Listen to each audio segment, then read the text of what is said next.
to talk about this or anything else, we encourage you to come up. But I'd like to go around to the Mod Squad, and I'd like to ask them what they think about Trump, Epstein, as well as potential his power just getting a little less. Dr. James, would you like to comment? Yes, cognitive dissonance. We discussed this in the Procrastinati house yesterday. And essentially,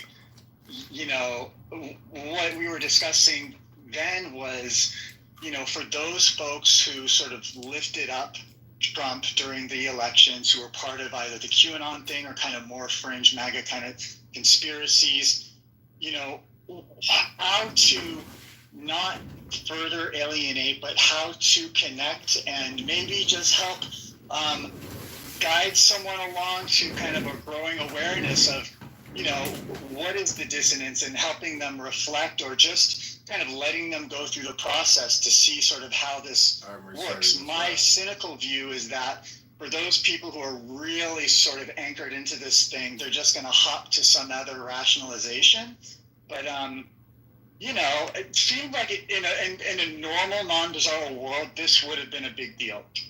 And I think it is, because I've been seeing random people posting on YouTube and stuff, all these clips of folks who were more on kind of that side of things, who seem to be really concerned, because their big thing, remember, was Save the Children back in the pandemic and stuff, and they had all these memes about child trafficking and how the Epstein files were going to uncover everything. We all know the truth, and then their man is here and he's trying to bury the truth. It's like, how do they reconcile that?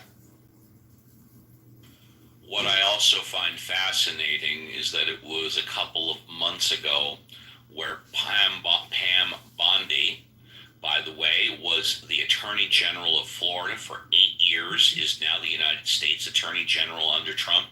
A couple of months ago, she essentially said, I've got the Epstein files on my desk. And then she just came out, a couple of days ago or whatnot, I don't have those clips available, and said, the Epstein files don't exist. Well, you can't have it both ways. Sorry, Pam. Violet, do you have any thoughts that you'd wish to contribute on this issue? Violet? No, not really. I'm not all that up to date, but I do know that, the plutocracy, kind of, semi-plutocracy, are a tight group usually. Those high power, high money individuals, there's a lot of networks going on there. Thank you, Violet. Let's go to Alfonso. Alfonso, would you like to contribute on this issue? Alfonso might be busy, and there we go. Hi. Yeah, no, listen. Thank you. Lynn, would you like to contribute on this issue? Not at this time, thanks. Cora, good morning. Welcome back to the show. Thank you for doing the heavy lifting. Have you started your first coffee yet? Normally you just say good morning and you contribute later. Yeah, that's the case. You got it. I won't even ask you if you want to contribute on this issue, because I know now you are working on that first cup of coffee. We'll come back to you. All right, so that's that. Let's say hello, Dave and Benjamin are new on stage. If you're in the audience and want to come up, please do. We're a friendly bunch. Let's say hello to Dave. Dave, good morning. It's a pleasure to see you back on the show, because the show is better with you or without you. What would you like to talk about? I would like to talk about the last hours. I'm not interested to talk about the current. You can talk about anything you want there, my friend. Yes, I would like to ask the moderator here, Dr. James, he talked about AI. I will go on mute, and you, as long as Dr. James is okay with it, you can engage with him. That's what the show is all about. Yeah, speak to Dr. James and then to Alfonso. So, Dr. James, you talk about AI in helping you to learn, and then you are very fascinated with the potential new development in AI. And I'm very curious in what way you are fascinated, and what is your hope? What is your expectation? And also, you think $200 per month, is it something too expensive? So I'm very curious about your view, Dr. James. Wow. So I wish I had David here, who's finance guy, who's usually really good at crunching numbers on the fly for me, because I bet you he could come up with a cost benefit of investing in my own machine or using cloud compute to develop projects. Right now, I'm sorry, I couldn't help myself. So instead of financial Dave, you have end of times Dave. Please continue. Yes. But he's quite kind, and I really appreciate being. Thanks for the question, Dave. And I'll try to be really brief, so I don't bore everybody else. So the projects I usually do these days through the proprietary developer API backend, and so I have more freedom to build things out in a more personalized way and to work on projects and apps and things like that. But well, I don't know. I don't know that I would spend $200 a month on the consumer product. I think I would rather just do more of a pay-as-you-go and find deals on the back end, because I've developed my skills enough to be able to kind of work that way at this point. But having said that, I think it's pretty remarkable that the consumer products now have the ability to do very automated agentic work. Most of the major models are releasing some version of that. Anthropic has the model context protocol. OpenAI has the operator, they're calling it Codex or something like that. And a lot of them are giving them access to your local file system and working through the terminal. You could give these things root access if you were so brave. So I don't know if that answers your question, but you asked about my hopes. What I hope will happen? Yeah, you That's say a really- something, yeah. it looked like end of the year, something coming up very exciting. I'm very curious. And also based on the word you say, I get an idea. You actually program, you talk about agentic AI. You're pretty up to date, very fascinating. Yeah, well, I don't know. I'm kind of both terrified and enamored. It's almost like when people talk about some notion of a deity or something. There must be some element of terror in your awe for it to truly be awe. Some element of respect of the unknown in a very, very unexplainable kind of way. And I just think there's so much potential for good. And already I'm watching the layoffs happen. Jobs are getting automated. I've been reading about different companies, even in the public sector, are going to be doing mandatory training on AI starting in 2026. I think Amazon has now linked up getting promotions to having the ability to evidence working in AI and building AI products for the betterment of Amazon or whatever it is. And also, with the layoffs happening due to the robotic automation happening within Amazon manufacturing, the up-leveling is for building AI and robotic skill oversight into their employees to essentially manage robots is what's happening. So I don't know. It's basically the future that we all dreamed about is happening, but the downside is we're all going to be out of work. And so that's really scary. It seems like there's... Yeah, let's go back to what Uncle Steve favorite topic, Star Trek. Why not we now go straight to the society what Star Trek promised, where you are not worried about your job. You focus on what really excites you, and that is a society I think we are approaching there if we are determined. But at the same time, our president is gutting Medicaid. He's gutting all the social supports that we have in place so that when this transition happens, it could go more smoothly. He's gutting our ability to feel secure in an very insecure environment. Not to get too political, I think I'll end with my politics right there. I'm just saying that I am both. I think there's an existential question here. I think this is a very deep question you're asking me, Dave. So I really appreciate. Then why don't you next time create room something like that? I could join you, and there are so many layers I would like to explore with you. He has like Okay. a very high I just voice. if you want to say something before I go to Alfonso. Sorry, I'm taking a lot of time. No, you can go to Alfonso right now. Can you guys still hear me okay? Yes or no? Yes. You can go to Alfonso right now. Thank you. Alfonso, are you there? I don't want to interrupt you if you are onto something. Alfonso? Maybe he's I'm here. Alfonso. Yeah. So you talk about depression, you talk about grief, and I wonder. Often I hear you claim to be atheist. So I wonder, in your perspective, grief and depression, who will deal this mental problem, better, atheist or religion? And then maybe next time with Dr. James, how could AI help in this case for customers who are atheists and customers who are Well, we can come back around. We can come back around to Dr. James in hour number 3, but I'll let you finish up with Alfonso now. Sorry, Alfonso, too many questions. I think we can't generalize. There's too many other factors that come into play with mental illness. A big one is genetics, and a very big one is how our brain is conditioned, how our brain is trained to function, and what patterns are embedded into it. People who are dealt with in an aggressive manner, abused, it's kind of a given that they will have more mental illness issues.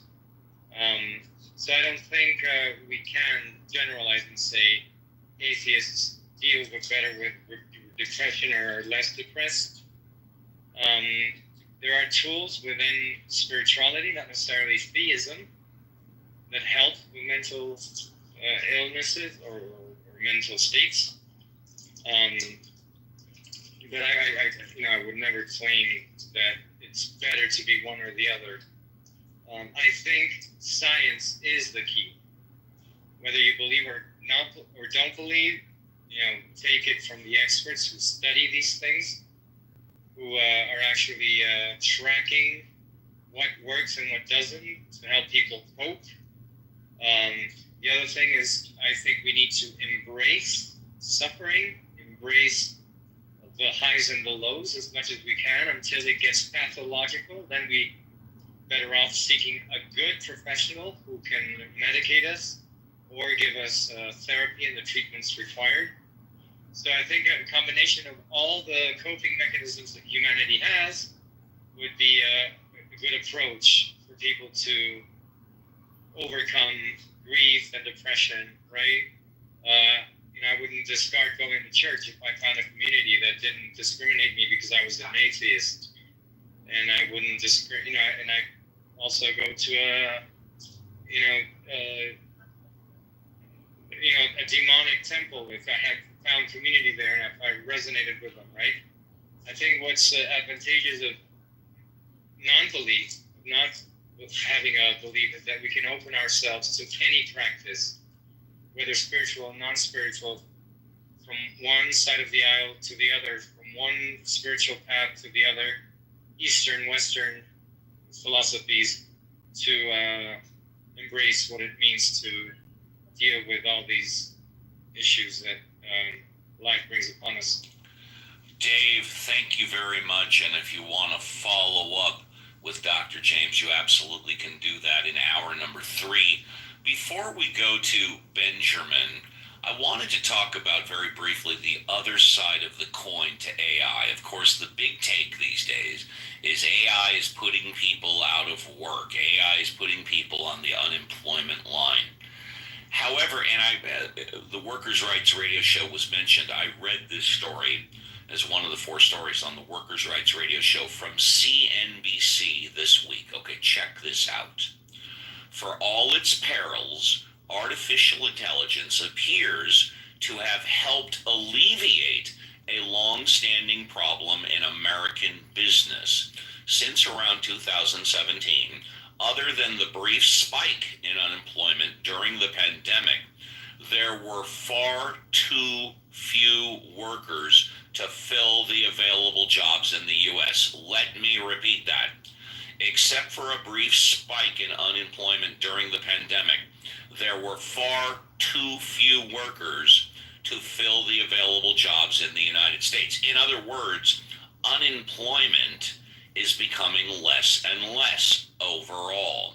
But in April of this year, according to the U.S. Chamber of Commerce, the nationwide labor shortage pretty much ended, thanks to the combination of a cooling job market, people finally returning to work following the pandemic, and AI taking over an increasing number of human tasks, the skills gap has largely closed. The Chamber says as of May this year, there were 7.2 million workers available to fill 7.4 million jobs. While that still represents a modest shortage, it is a far cry from 2021 and 2022 during the so-called Great Resignation. And remember, the Great Resignation, that's when people quit. They weren't fired. The Great Resignation is when people quit, when the shortages routinely totaled in the millions. That is not to say that the United States does not still have a people problem. Worker shortages are still severe in some states, and economic development experts say the workforce is still a key consideration when companies make decisions about where to locate. The base of employment here is just not sufficient in the U.S., said Tom Stringer, a principal and leader of the site selection and incentive practice at Grassi Advisors in New York. We need a whole of government approach. That doesn't read right. We need a whole of government approach. Okay, that's what it says. To start getting folks technical skills and training and out into the workforce, and that's in every location. Some states are meeting the challenge, according to CNBC annual study. America's top states for business. Workforce is one of the 10 categories of competitiveness on which we rank every state about 13% of a state's total score under this year's methodology. We consider the educational attainment of each state, the workforce, and the concentration of science, technology, engineering, and math in each state. And then they go over the top 10 states for employees. I'll just read the states very quickly, and then we can go to Benjamin. And if you guys want later, we can go into the details. But the top 10 states for employees. Number 10, Tennessee. And by the way, I know a lot of people that are moving to Tennessee. I really, really do. Number 9, Utah. I don't know anybody that's moving to Utah. 7, Colorado. 6, Arizona. Of course, Grand Canyon State, Dr. Francine. 5, Washington. 4, North Carolina. 3, Georgia. I would never want to live in Georgia. 2, Florida.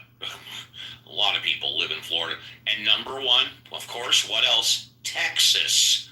The top 10 places where employees have the best opportunity for a good job. Okay, and again, that's from CNBC, and that is entitled, These 10 States Are America's Best for Workers in 2025.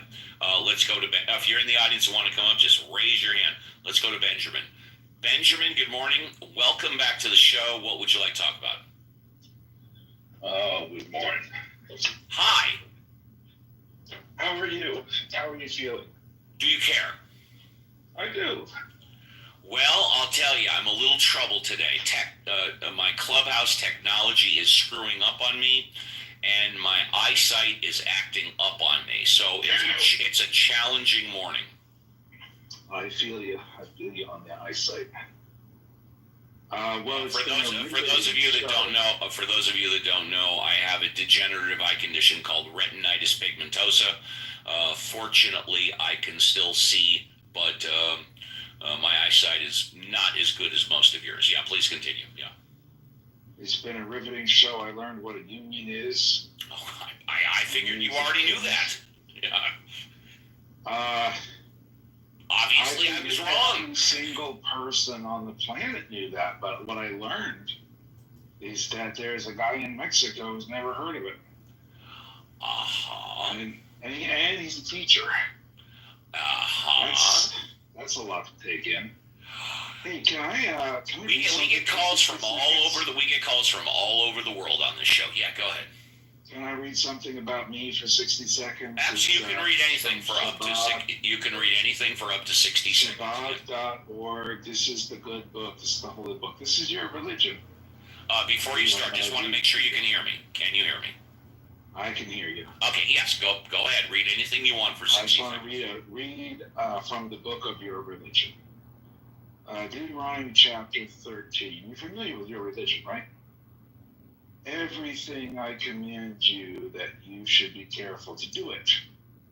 You shall neither add to it nor subtract from it. If there will arise among you a prophet or a dreamer of dreams, and he gives you a sign or a wonder, and that sign or that wonder of which he spoke to you happens, and he says, let us go after other gods which you have not known, and let us worship them. You shall not heed the words of that prophet or that dreamer of dreams. The Lord your God is testing you to know whether you really love the Lord your God with all your heart and with all your soul.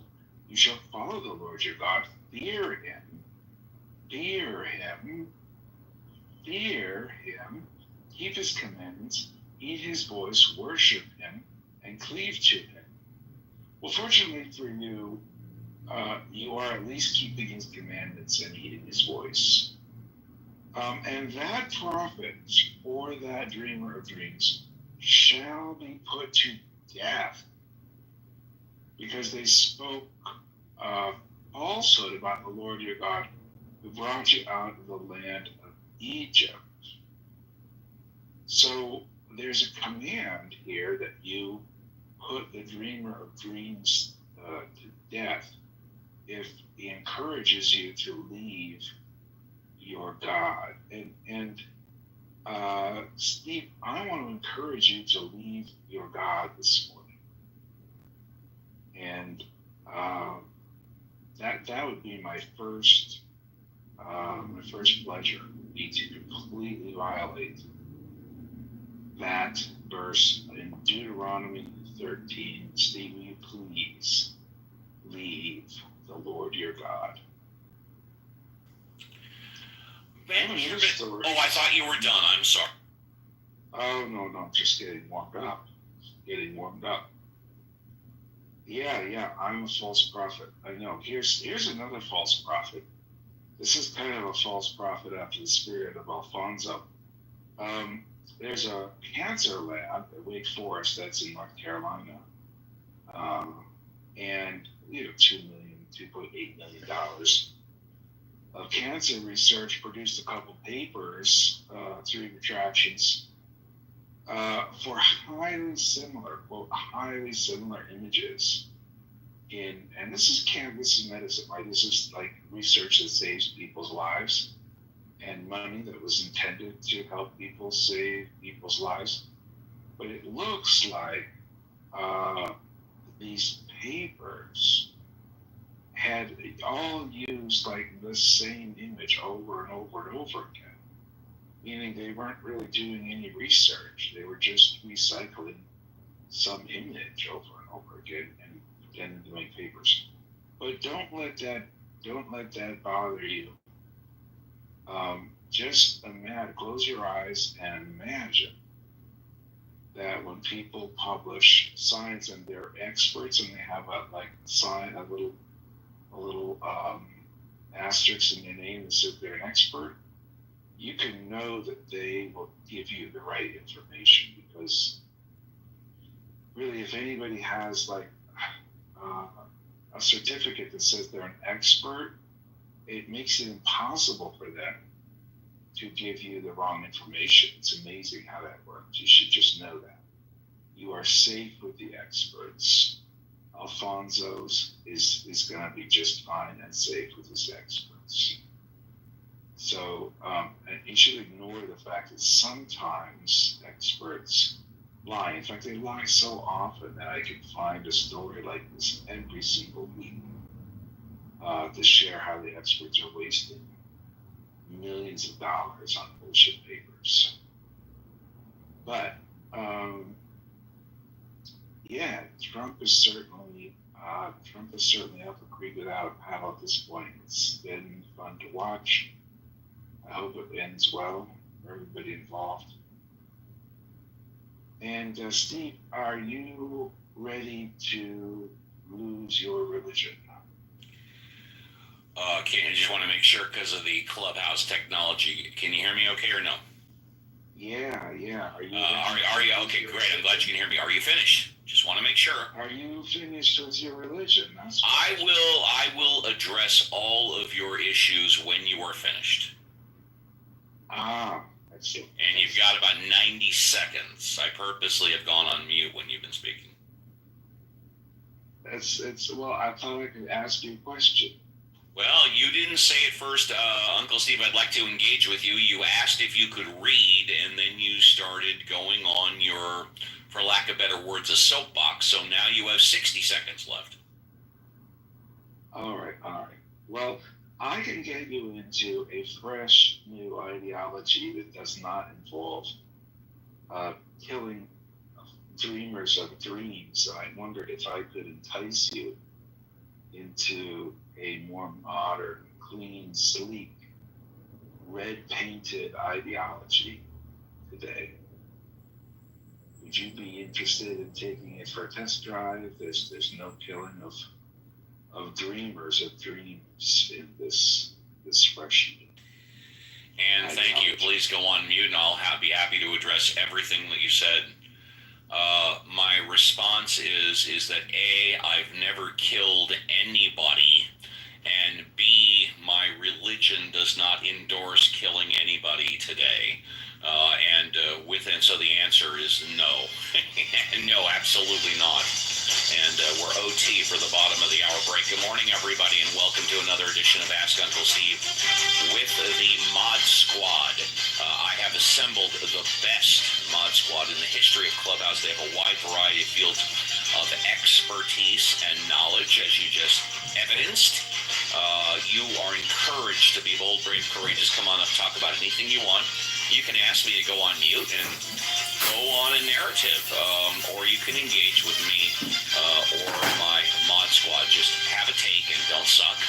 What does that mean? That means even if I completely disagree with everything that you're saying, just have some cogent points, and be respectful. And today, if I'm not mistaken, everybody has, before we go back to the Mod Squad, another article that I read on the Workers' Rights Radio show from CNN, and this is the other side of the coin, about employment and places to work.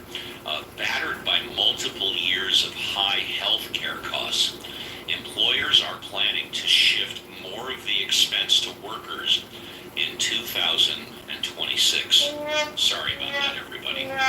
A new survey released Wednesday of this week found over half of the employers in the United States are planning to adjust their health insurance offerings to increase staffers' share of the cost, such as instituting higher deductibles or annual out-of-pocket maximums, according to Mercer's survey on health and benefit strategies for 2026. The tight labor market and rising cost of living in recent years had made companies more reluctant to add workers' financial burden. Mercer said some 45% of employers reported in 2025 that they would shift more cost to staffers. Employers are thinking we're at a point where we can't do another year of not passing along some of the cost increases, said Beth Umland, Director of Research at Mercer's Health and Benefits Business. Companies expected their health benefits expenses to jump by nearly 6% this year after experiencing a 4.5% increase in 2024. Costs will likely rise at an even higher rate next year, driven in part by patients' increased usage and doctors using artificial intelligence to more accurately bill insurers, said Sunit Patel, U.S. Chief Health Actuary at Mercer. Another area of cost concern is coverage of anti-obesity GLP-1 medications. And I'm going to ask Dr. Oh, is that in a moment. Oh, it's Ozempic. Oh, I know what Ozempic is. Yes, thank you, Dr. James. By the way, Dr. James, I sent you a text. If you could just respond verbally when you get a chance, yes or no, that would be great. Okay, continuing on. Respond verbally, please, yes or no. U.S. Chief Health Active. Maybe we make it a team effort. I don't have 30 minutes prepared or even 15, 20. And if we want to make it a team effort, I'm super happy to help. Meaning you go, the lunatics will take. I know what that means. Thank you very much. Okay, Ozempic medications, which are very popular but very expensive. Nearly 2/3 of companies. Sorry to interrupt one more time. I know this is the sin of the show, but actually, if it's just facilitating, getting other people talking, I'm happy to help. I can do that for you, no problem. Meaning, I don't talk much. Everyone else is doing the talking. I just do the.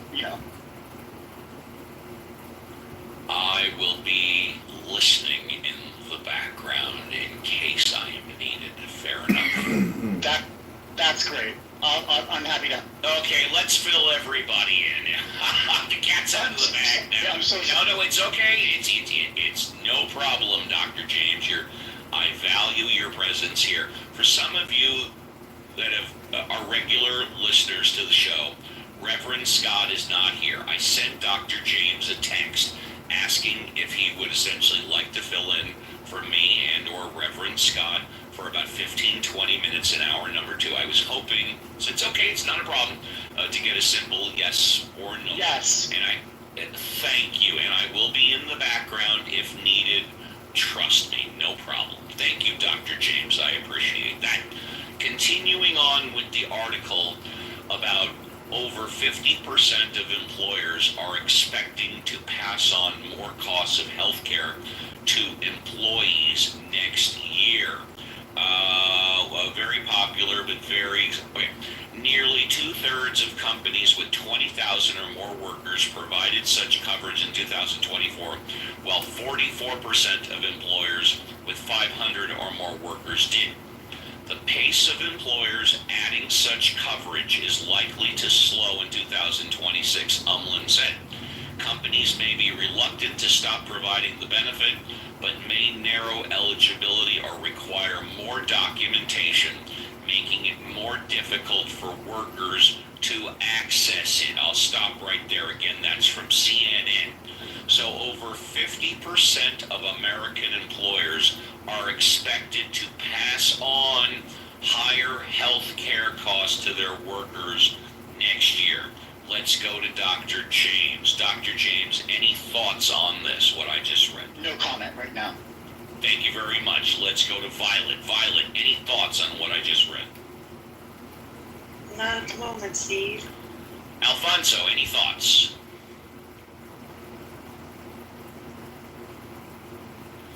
Lynn, any thoughts? Yeah, it just sounds like another way to screw their employees, and employees are going to get really unhappy with that kind of stuff, I think. Exactly. Cora, you're probably started sipping on your coffee. You probably don't have any thoughts yet, but I know we're going to hear from you in hour number 3. And we'll just leave it right there. Dave. Oh, no, actually, you know what? We'll pass on Dave and Benjamin. Let's say hello to Christian. Christian, good morning. It's a pleasure to see you back on Ask Uncle Steve with the Mod Squad. What would you like to talk about? I don't really have anything to talk about today, but I just wanted to ask how your day's going and all that. It's always great to hear from you. My day is going great, although technologically my clubhouse is screwing up and my eyesight is giving me some challenging issues. So I'm fighting through it, but I'm doing okay. By the way, and you may have heard me mention this to JCC, have you heard of a YouTuber named Carolina Protsenko? Carolina Protsenko. No. Okay.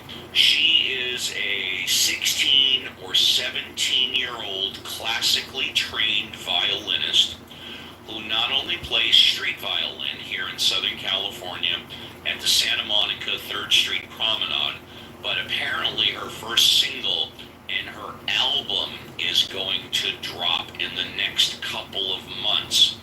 I encourage you, if you're looking for a new source of entertainment, simply check it out. If you don't like it, you don't like it.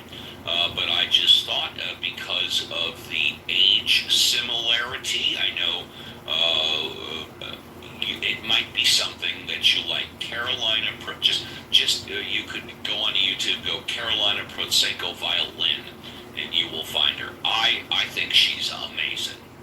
Well, I will actually check that out right now because Okay, cool.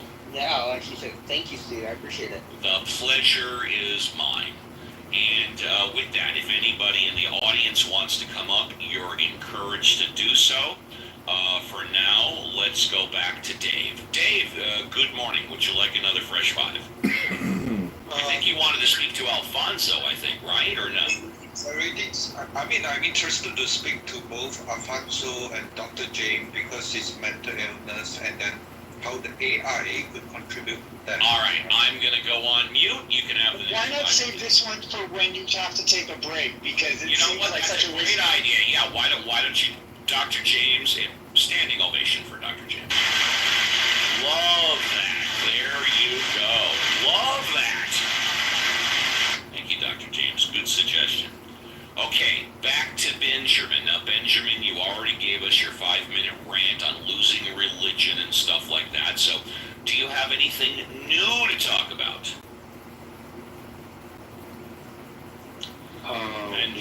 Maybe not. Just that I wonder if you could accommodate my wish to be treated in the biblical fashion. You want me to kill you? I mean, that it would be, You know, I might actually enjoy that, believe it or not. How about even mysticism? You could fantasize over it at least, right? What makes you think I haven't already? I don't know, but I mean, there it is. The Bible commands. You want me to treat you in biblical scenarios like what you talked about. Basically, you're asking me to kill you. I mean, that's what you always talk about. I'm just challenging you to obey the word of your God. You want me to kill you. I want you to take the word of your religion seriously. I really never thought this day would come where Benjamin would be coming on my show and asking me to kill him. Do you also want me to dismember you and bury the body parts at different locations? Well, look, the Bible's very clear about what you're supposed to do, and I want to give you the opportunity to follow through. Amazing. Amazing. I never Put your religion where your mouth is. That's what I'm saying. I'm challenging you to put your religion where your mouth is. My goodness. Okay. Well, in response to that, let's hear. I guess what I mean is, why don't you put up a shut up, right? If you're gonna do the biblical thing, do the biblical thing. Well, when was the last time I did the biblical thing on this show? I don't know. Never. Never. I never do the biblical thing on this show. No. The only one that's constantly doing stuff like this is you. I come up, I talk about 1, 2, or 3 current and relevant news stories that are in the national consciousness, and then I talk about whatever everybody else wants to talk about. I don't come on this show and preach my religion. What Kool-Aid are you drinking and what are you smoking?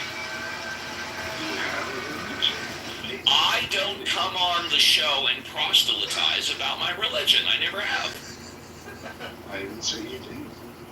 Okay, fantastic. I'd like to talk a little bit more right now about Stephen Colbert. Actually, I'd like to listen. This is someone's take. I don't even know who this person is, but I previewed this before the show. It sounded legitimate to me. Let's have a listen.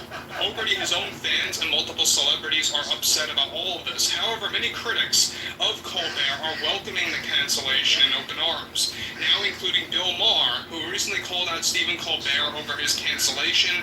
Maher delivered the following. Look, I want to be clear with my audience. I don't wish failure upon anyone, but Stephen had it coming. He had to see this coming. When you begin to fall into partisan territory and all you do is spew out propaganda, as instructed by your CBS producers, it's no wonder why they decided to cancel this thing. Now look. Your membership is more than just a card. It's your gateway to extraordinary experiences. Commercial. I do find it interesting that this happened days after their settlement with Trump. There's no question about that. Yeah, it's interesting for sure, but we just don't have enough proof yet to say this was the cause. Look, many Americans grew tired of Stephen Colbert's shenanigans and turning every single damn moment and turning every damn thing into a Trump rant or a Trump political talking point. He was a one-trick pony, and people got tired of it. I have been a comedian for a very long time. I get it. But when you are doing political humor, it has to be good-natured. When you begin to get nasty and you make it personal and you project your own issues on live television, people see through it all. And people on both the left and the right, shockingly I know, are just flat out tired of it all. They just are. So I think a level-headed person would at least go out with some redemption to change his ways before his show goes off the air next year. Even if it's not authentic, at least present yourself as a normal late-night show host, Stephen. Maybe the CBS producers will wake the hell up, and ABC producers should too, by the way, with Jimmy Kimmel. Do I have my issues with Trump? Sure I do. I'm very open about that. Do I have issues with his politics in certain areas that I don't agree with? Absolutely. But to see Colbert doubling down on things like DEI and illegal immigration and all this nonsense, it makes Americans sick. And it actually offends them, and they don't want to be lectured in their own homes. This is why people are heading to other forms of media to get their news from different commentators, and it's working. Legacy media, as they like to call it, is becoming a thing of the past for this very reason. So this is all on you, Colbert. This is all you're doing, but not just you. Blame CBS. Blame your producers and the writers behind your show. And well, I'll tell you, I don't know how you can blame him, blame the writers, blame the producers when they are number one. They're number one in the time slot.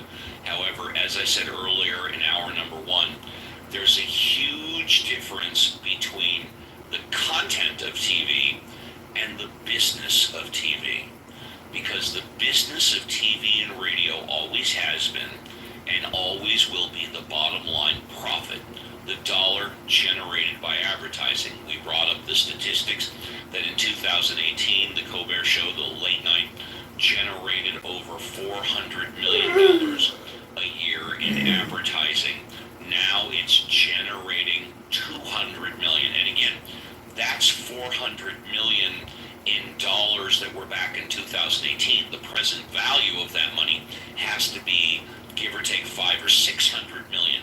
So the amount they're generating now, 200 million, arguably is 1/3 the present day value of the revenue that they were generating in 2018. This is clearly a business decision. Also, very rarely do people and radio, in fact, I think this is the longest stretch ever, somebody getting, what, 9 to 12 months notice? 9 to 12 months notice? A lot of people in TV and radio are fired and then escorted out the very same day. Why? Because they don't want them spending the next 6 to 9 months bad-mouthing the network and bad-mouthing the producers of the show. Dude's getting 6 to 9 months notice. That's arguably unheard of. Let's say hello to Alan. Alan, good morning. Welcome to Ask Uncle Steve with the Mod Squad. What would you like to talk about? Well, on that very subject, Yeah.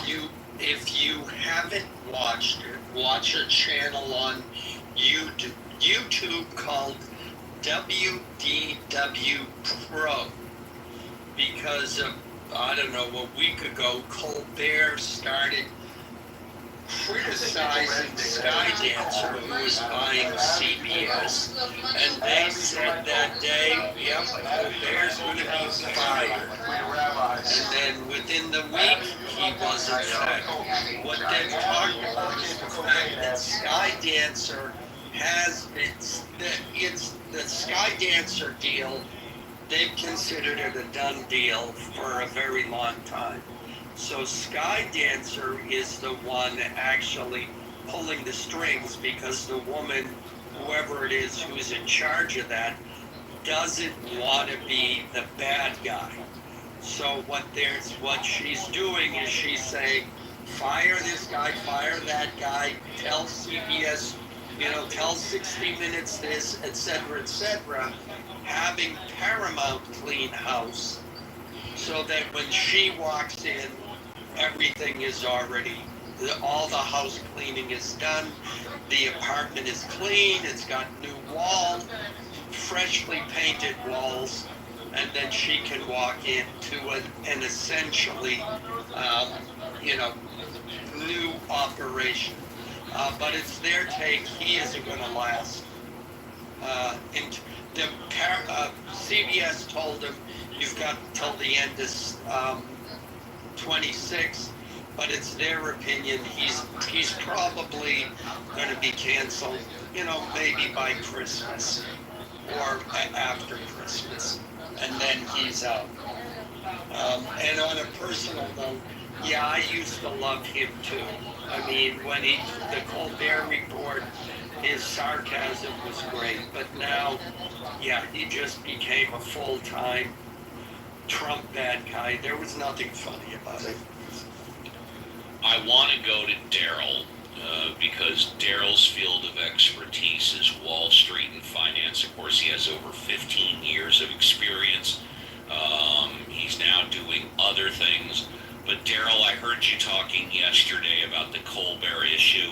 Did you want to give us your pearls of wisdom before we take the break? Yeah. You can. You know what? If you want, you can wait 5 minutes. Dr. James is going to help out. Like in the first 15 minutes, he can go to you if you want, like 5 or 10 minutes to prepare, and then if you want. Well, yeah. If we can do this off the break. Absolutely, we can. And you've got Normo and Mo here that just showed up. I was going to say I was going to go to Norm, but let's go to Mo. Mo, hi, welcome back to the show. It's a pleasure to see you. What would you like to talk about? Hi. Hi. I just wanted to make a comment about the Stephen Colbert thing. Yep.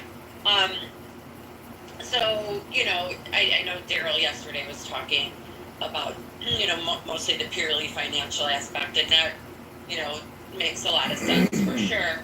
But the two things that really struck out to me were, one, him, criticizing the company that pays him. And I just think, like, when I heard that day, I was like, eee. You mean like David Letterman used to do all the time when he was host of The Late Show? Oh, see, now I never really watched. When The Late Show started, yes. Okay. Because in my mind, I'm thinking, like, you don't bite the hand that feeds you, I mean, you're asking for trouble, I think, sometimes when that happens. But that was just one of the thoughts. Sorry to interrupt, and I won't do it again, I promise. One late night show, David Letterman was interviewing Howard Stern when Howard Stern had just taken over NBC Radio, and Howard Stern was ragging like you could not bang on NBC, and David Letterman was just smiling, and he wouldn't say a word, but he let him continue. Sorry for interrupting. Please go. Oh, no problem. Yeah. And that's the other thing is, like Stephen Colbert said that, he got the call late last night. He got the call the night right before his next show or whatever. So to me, it's kind of like, if they're going to do it, why not do it when everybody's together? Why a call, instead of sort of face-to-face in person when everybody's together preparing for things. I don't know. That just kind of seemed a little, I don't know the word, but you know what I'm saying. It just seems a little I don't know the word. Well, let's see. It lacks class. It lacks professionalism. It's disrespectful. I mean, I could go on and on. Thank you for giving me. I'm here to help. All right, that's all I got. I just wanted to throw in my few little. I really appreciate that, and with that, we are at the we are at. Like I said, I'm technologically and visually challenged this morning. We're at the top of the hour. Thank you, everybody, for joining another edition of Ask Uncle Steve and the Mod Squad. 2 hours in the tank, 1 hour left. We're going to have our mandatory break coming up right now, and then Dr. James will take over for about 15, 20 minutes, whatever works. I'll be in the background listening, but it just gives me a chance to, get up, stretch, pour a new cup of coffee, do some IRL stuff. And I thank the Mod Squad very much for helping out. I have assembled, without question, black and white, no gray, the best Mod Squad in the history of Clubhouse. They have a wide variety of fields of both expertise and knowledge. And let's see, we'll be back with Doctor. If you're in the audience, want to come on up, please do. And I'm hearing. Oh, good. I'm sitting underneath an obelisk at UC Berkeley, and that is the clock at the top. I thought I was hearing a little bit of an echo again. I thought it was me on this day. But we'll be back with Dr. James after the break and the last DJ.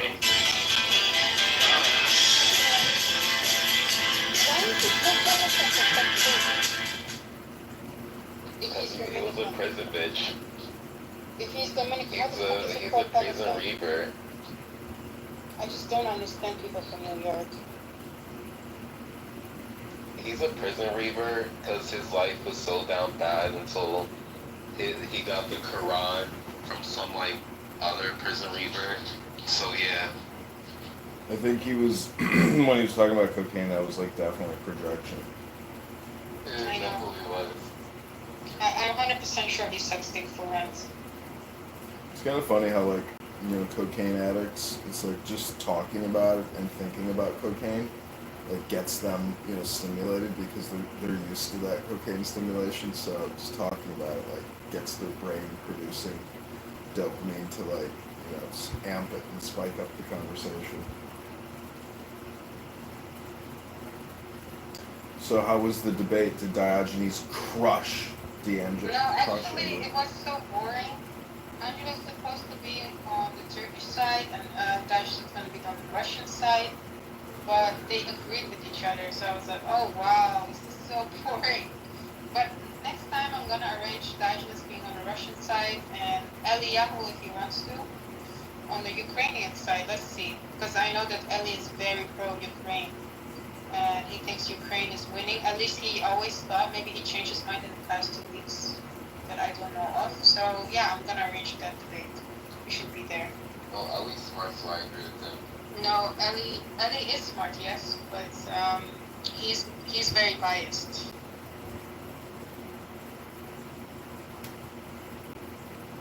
Oh no, and then there's listeners are recording us. Okay, that shit one is definitely pussy. Which one? The shit one. How do you know that? The poop one, because he always uses the poop emoji. Yeah, there's so many people who do that. Is that reflective? I mean, sure. Julian, what makes you not bussy? What? What makes you as a gay man not bussy? Well, one, I'm not gay. Second, I'm not a fat 4-year-old Mexican. Wait, why is Gigi going against it? Is that his father or what? Yeah, it is. Why are you guys doing that? I mean, I'm not doing that. You're not gay? That picture, but I never used it against Okay, you didn't. But why is Gigi doing that? That's what I need to ask. I don't even know. Probably he's running around. You have to put your dog on the leash.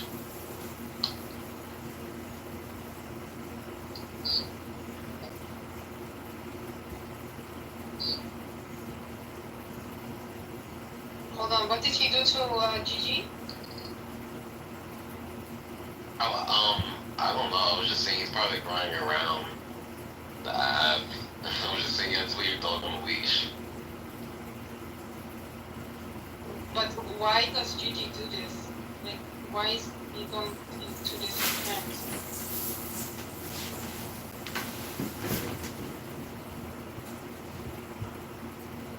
Well, I mean, I don't know. I thought he was chill with Pussy because he was just in the room with him the other day, so no clue. I mean, yeah, like bringing people's like parents into it is pretty. I don't know. Well, this is such a boring conversation. I feel like I should read you some wisdom.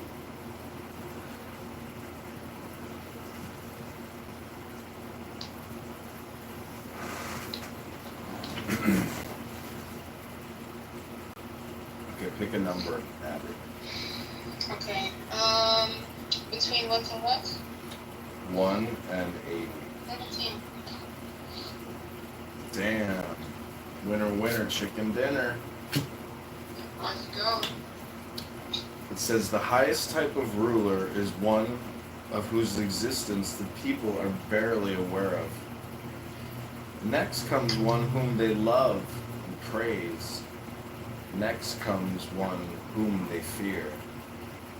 Next comes one whom they despise and defy. When you are lacking in faith, others will be unfaithful to you. The sage is self-effacing and scanty of words. When his task is accomplished and things have been completed, all the people say, "We ourselves have achieved it."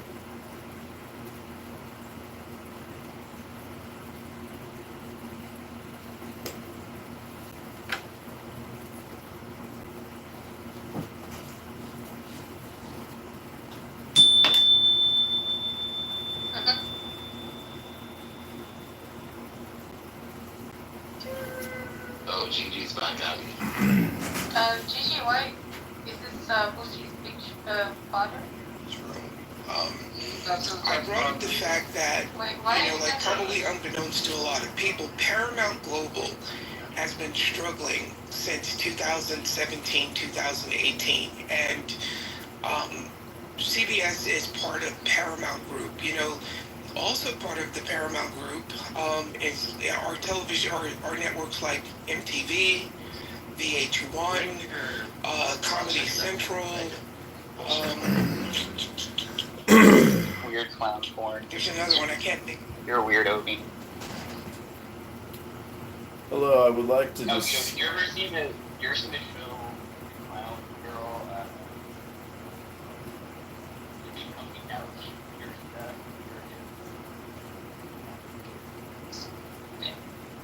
Hello, I would like to discuss on the Jews and their lies.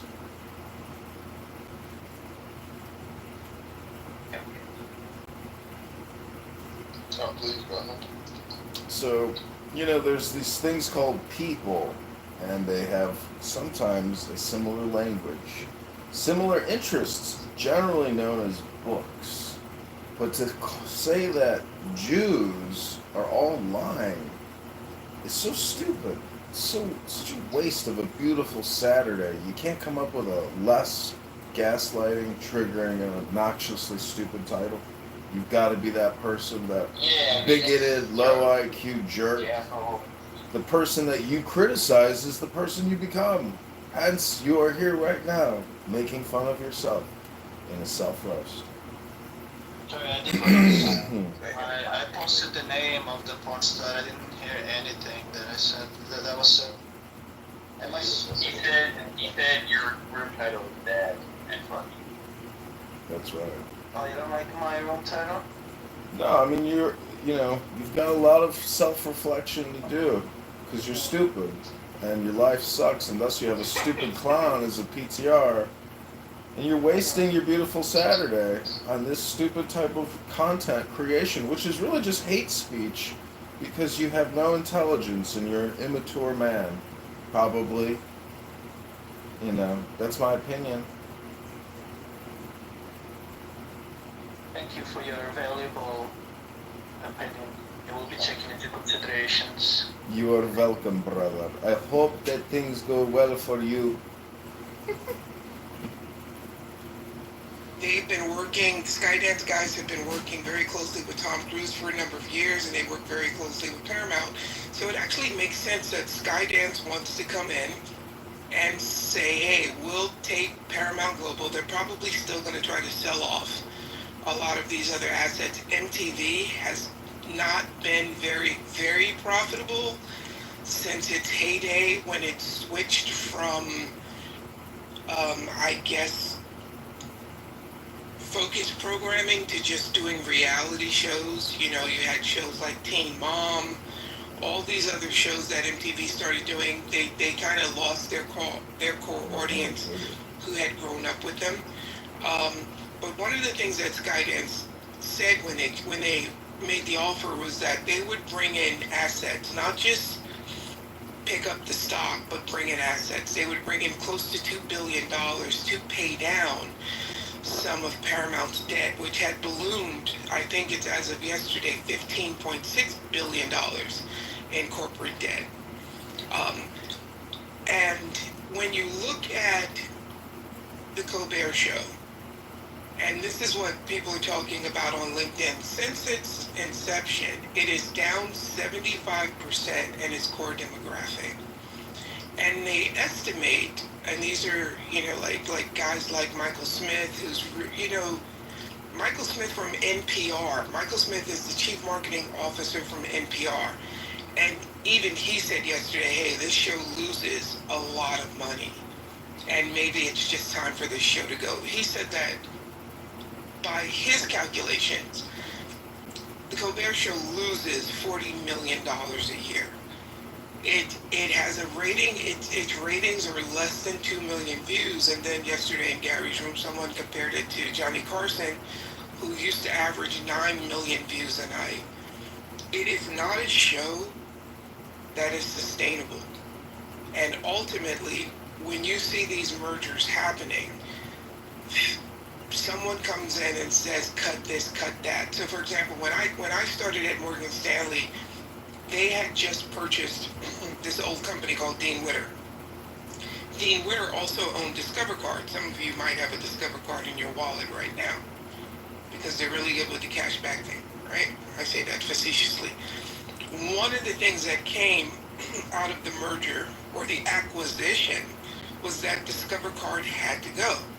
You know, Discover Card at the time, I think they had over 15,000 employees around the country, mostly doing customer service work. But it has to go because it's carrying, it's a burden to carry this. So ultimately, what I'm saying is shows get canceled all the time. And the fact that a show that was losing $40 million a year by estimates has been able to stay on this long is actually amazing, and it says a lot to the fans of the show. But shows get canceled, and two things can be true. It can be possible that Trump wanted this show gone. I don't personally believe that because I think he's up at night and I think he's watching all these shows, right? I think he's literally flipping back and forth, ordering swords on QVC, and I think he's watching all of this stuff. But it can be true that Trump wanted this show gone. And it also can be true that the new landlords are saying, hey man, this house is costing a lot of money to repair. Let's just put this house on the market and sell it, or just get rid of it and keep things moving forward. That's all I wanted to say. Thank you, Daryl. And so before we go to the rest of the mods, we've got Jordan, who's new on stage, and I'd like to give Jordan, also author of Microdosing for Health Healing and Enhanced Performance, that he co-wrote with James Fadiman and Your Symphony of Selves, Discover and Understand More of Who We Are, also co-authored with James Fadiman, PhD. Jordan is one of my favorite people on Clubhouse, and you're up next if you have anything to say about this topic or anything.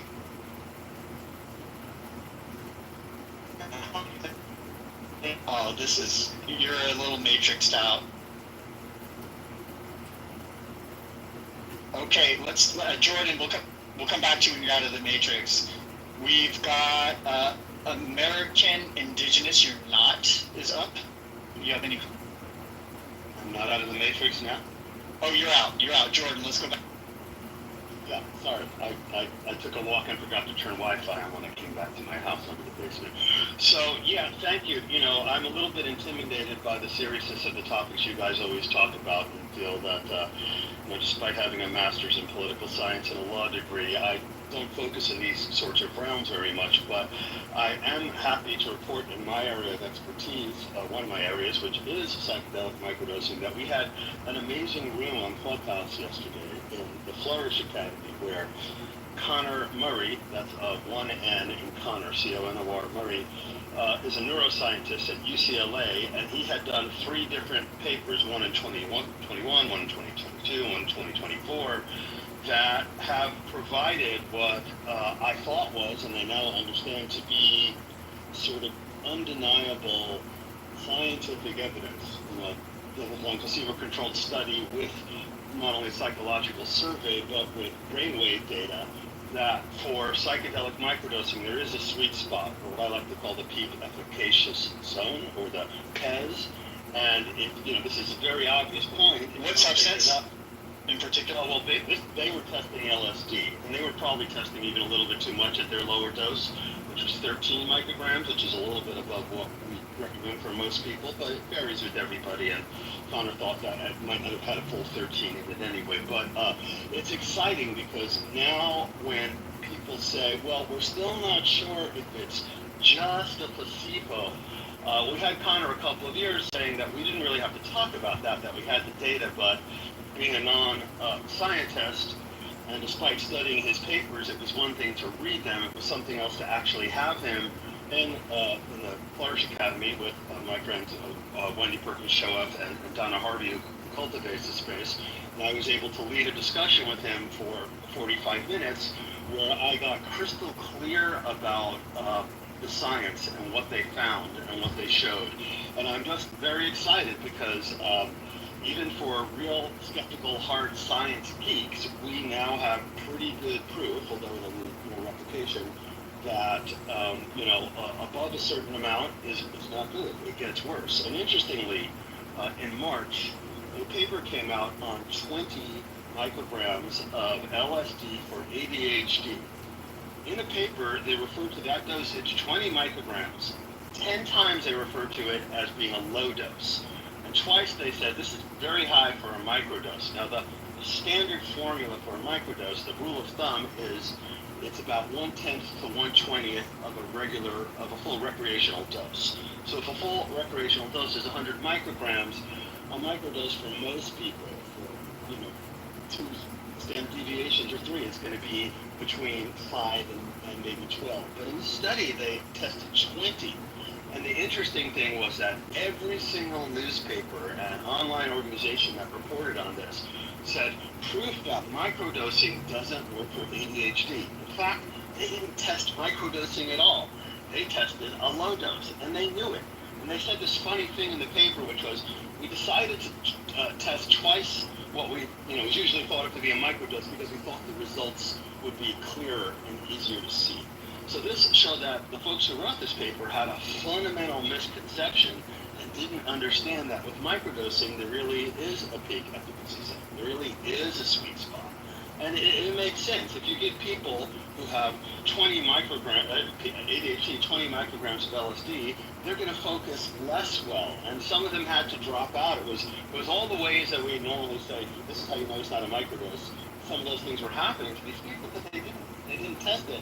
And yet, this one company stopped their entire research program, never actually tested a microdose. And even though there were some famous, well-known psychedelic scientists in their cohort, they just didn't test a microdose at all. They tested a low dose. So dosage really matters. People need to understand that if you take 20 micrograms, it's an overdose. And in fact, most of the psychedelic doses that most people in the West have taken since the 40s really amount to a kind of an overdose. It's physiologically challenging, it's very stressful, different physiological parameters go up and down in strange ways.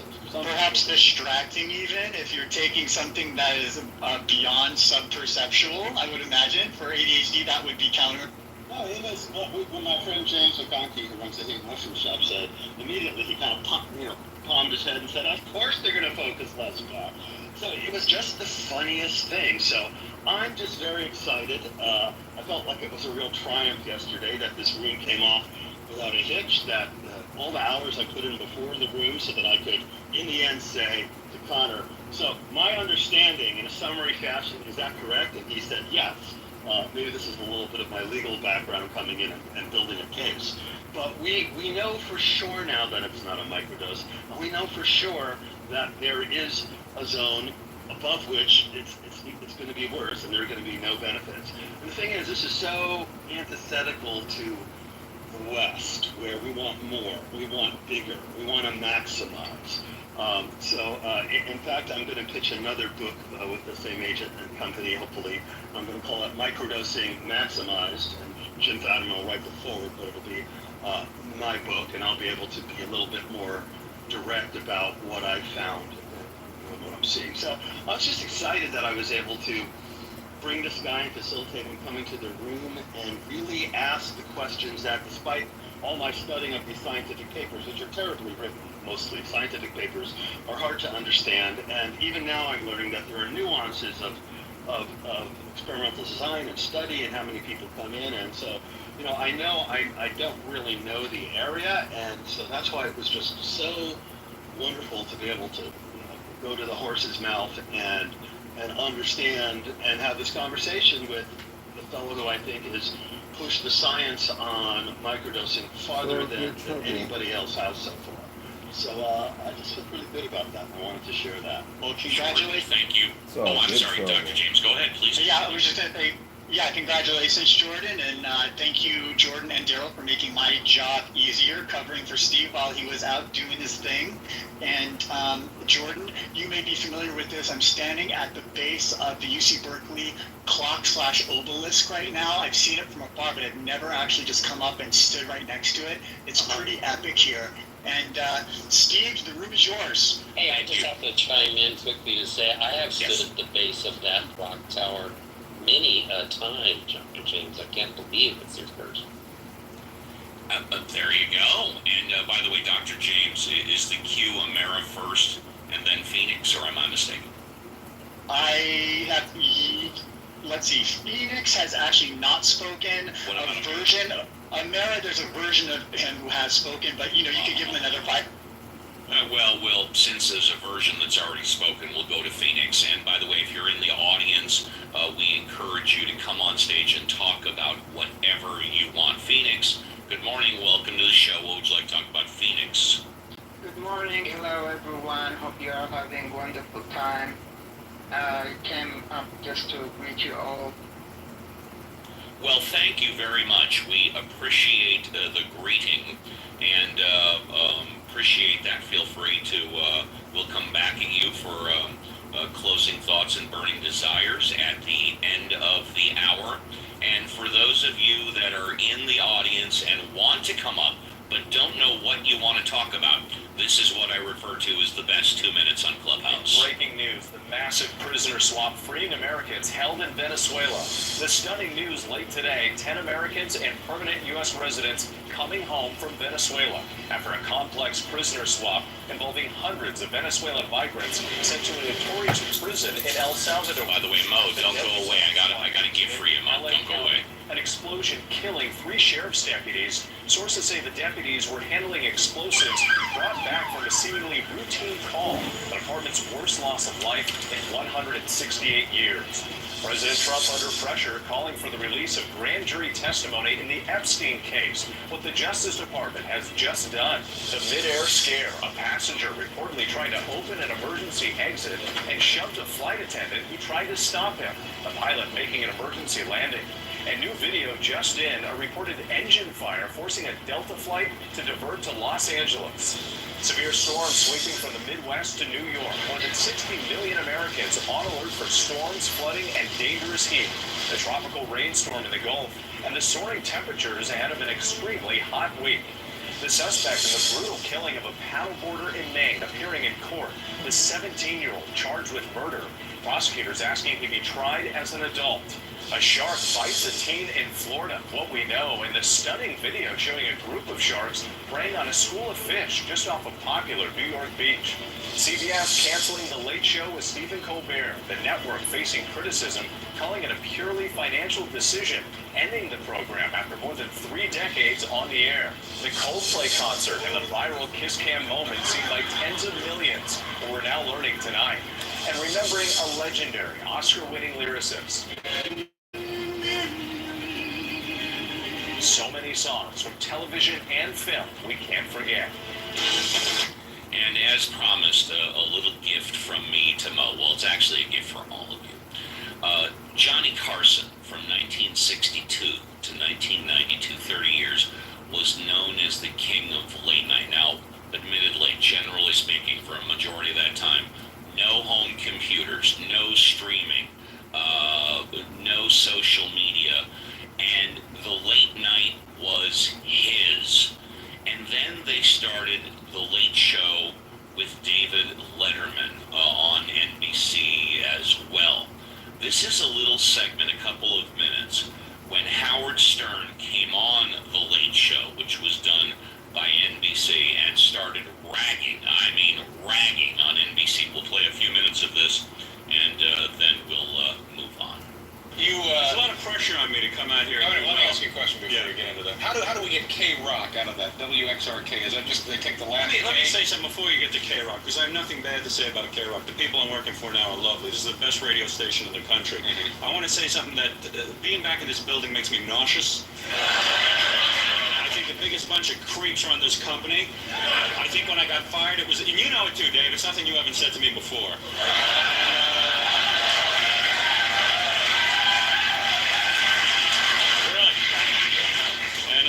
People who fired me, they were suffering now unbelievably. How so? Well, let's face it, all the ratings. I used to work for NBC Radio. WNBC afternoons? Yeah, and I used to think the station was happening. When they fired me, I was upset. I thought the station was happening, but I realized the station's not happening. I was happening. The damn station wasn't happening. I was happening, and when I left the station, everything fell apart. They got a bunch of jerks there. They got Imus, the Soupy Sales. And I thought you liked Don Imus and the Soupy Sales. No, I hated them. I hated working with those guys.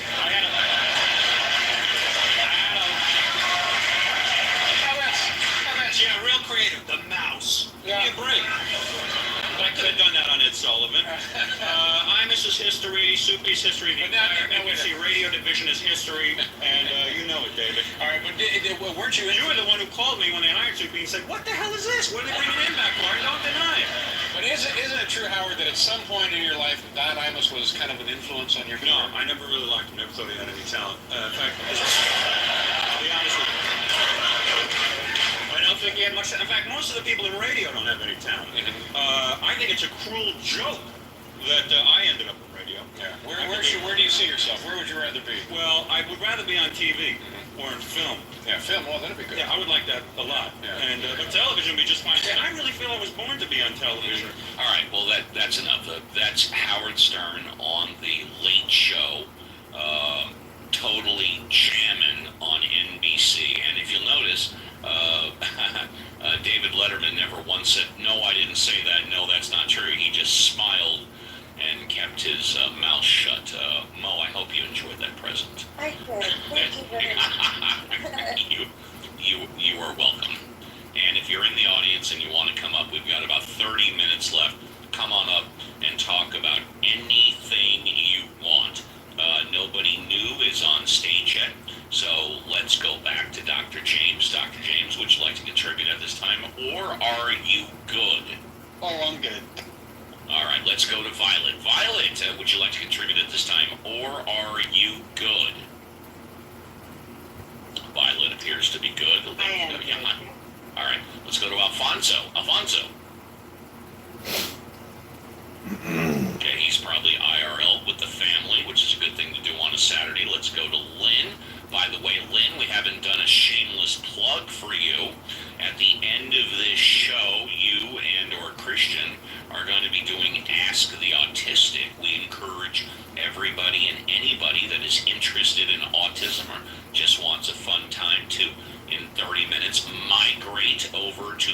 Christian's house. Lynn, would you like to contribute at this time?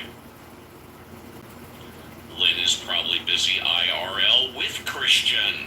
Let's go to John Malincrot. John, good morning. I don't think I did say hello to you at the very start of the show. What's going on, young man? Well, it's been a while. I've been having a very productive morning. I solved 2 Ring doorbell issues, and now I am at the tire place getting new tires on my car. So it's all before 10 in the morning.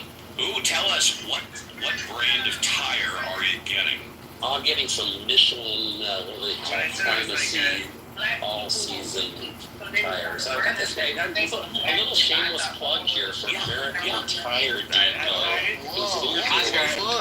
For the record, I didn't say that. For the record, Jazzy heard you say that, and I know Jazzy wouldn't like it. No, but Jazzy was bringing up something else, and I said, just hypothetically, if we're going to a sale in Wichita right now, he had no access to outside information, and so he was being a crazy person, wouldn't you, burn him at the stake, too? And it had nothing to do. Whoa, David. What the fuck is dog here? Yeah. So apparently racism in America is no more than white people thinking we're witches and need to be burned in the stake. It's ridiculous. Well, I didn't say that, but... Well, you did. You kind of insinuated that the racism is justified based on... Anecdotally, of course. Being able to do magical things like break through the water table in California in the desert. Remember? With all due respect, David... With all due respect, David, you're being accused of being a racist right now. No, not really, because he's not even white, so... He's not white. No, he's Mexican. I mean, not Mexican. I don't want to say the real thing. What are you, David? For the record, I do not consent to being recorded. Not the record show.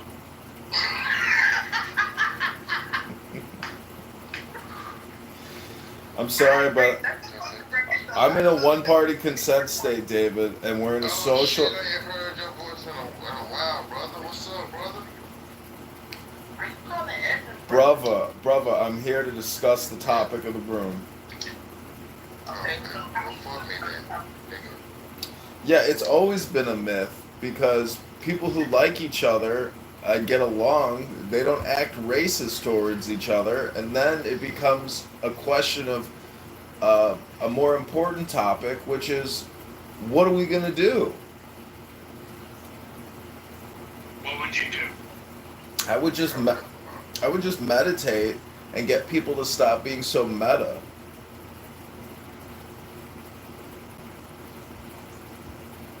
There's too much politics in the communication.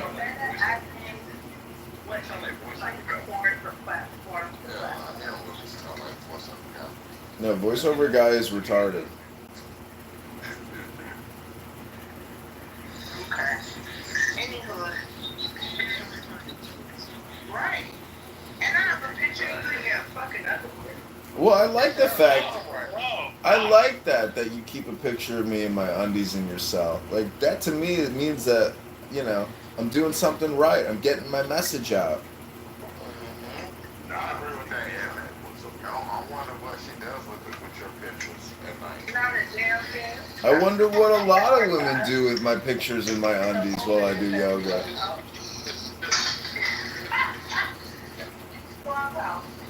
You just got to remember, everybody here has the same basic problem, which is physical biomechanics. If you don't do yoga, what are you doing? I do yoga, dumb bitch. I'm doing yoga right now. But has yoga helped your stomach go down? Let me get in my underpants and get my camera set up so I can record this and do yoga in my underpants. I'll be right back. Not just Yeah, he's in the basement right now. his apartment does not have He's at his mother's house in the basement.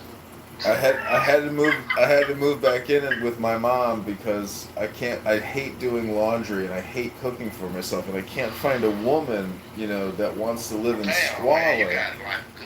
Raw wish I could move. You know, my mom is the best cook. She's unbelievable. Alright, stop bragging, Evan. I'm gonna steal your mom. Pretty good. Make a cook for me. He moved in with his mom's group. You just have to get used to the loud, screechy voice that causes brain aneurysms. You're too old to be living with your mama and your baby. Well, I'm drinking a Miller High Life, smoking a joint in my mom's basement right now. What are you all doing? I'm cooking lunch. What, you making a BLT sandwich? No, I'm making meat noodles. Meat fucking ramen thing. Well, are you gonna go to the gym afterwards? How are you gonna poop all that out? I'm gonna sit on the toilet, put it in a bag, and ship it to your house. Set it on fire. Who's got the bigger waist size, you or little Hades? You. Matter of fact, let me show these people this. I think they need to Let's go back to July 2023 in the cloud. You can see the photo of my balls hanging out. Real quick, I hope I have this shit in here. I pray to God I do. You know, the reason why I do it, because I want my constituents to be flexible, to have strength, to breathe, to get in the sun and get that vitamin D. Listen, if we were to compare my body mass index to your body mass index, you might have 300% more index than me. Yeah, your body mass index is crazy. There's just a little love handles on there. I'm working on it. The problem is she's no. The problem is she's a black woman. So she is irrelevant. Yes. Hello? This is a white man. Hello? Take your nigger ass back to Africa. Hello? You mean to tell me that white people are the new N-words of 2025? That's fresh. That's real.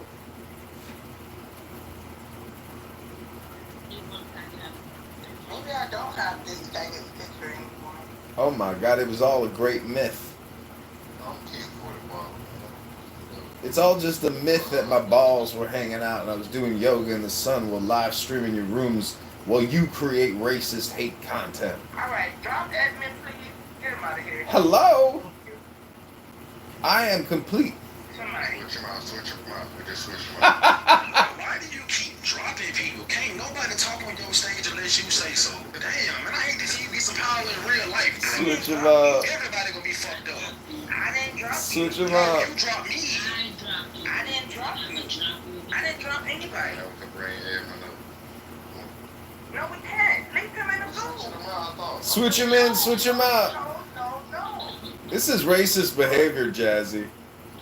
I'm reporting you to the International Racist Association Committee. Drop admin now. Bye. Oh, the picture of everything's on my other fucking phone. Let me get my other phone. That's where it's at. Hold on. I'm gonna have to come in here and break it.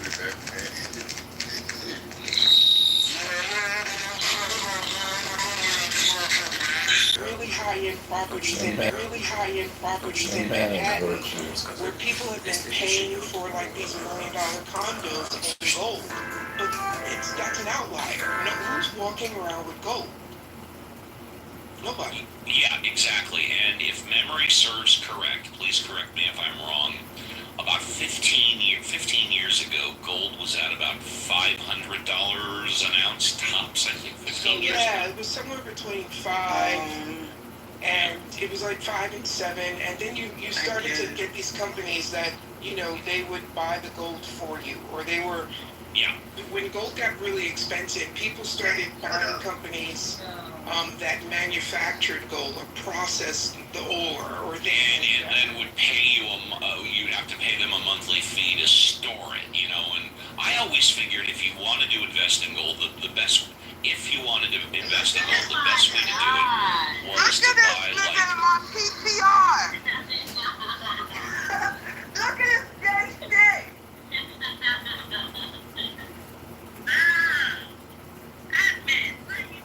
Man, that is so fucking great. Look at the hashtags. I love that fucking screenshot. Therapist psychology. I was killing it. Look at that content. That's I gold. got another one. It's fucking gold content. But look, you got LGBTQ in the hashtag. Yeah, I know. Listen, we gotta expose this shit. We can't let people just communicate this stupidity and get away with it. We have to make fun of it. We have to expose these myths. BLM, LGBTQ, CRT, BLM, LGBTQ, DEI, DEI, DEI. Hashtag ginger. Hashtag. Oh man. See, isn't it amazing? See, this is why there's racism, because that content is so good, but yet the algorithm doesn't even reward the creator. That is not good content. You serious? Look at that. I'm gonna show the other one with your balls in the air. Hold on. I can see a stain on those underpants as well. And look at the artwork in the background, how tasteful it is. The provenance and the patina of that incredibly beautiful and expensive art. What a collection.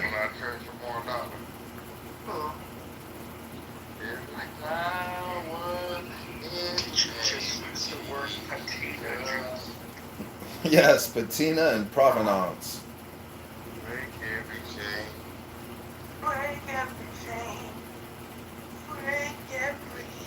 My people will be free as soon as Obama's museum gets built for $1 billion. This is a classic form of racism. You use white people.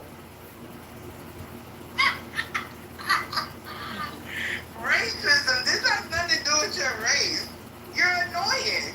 Now hold on. Let me show the one with your balls. Use and abuse. Here we go. All right, everybody, PTR. Look at this shit. Look at this. PTR.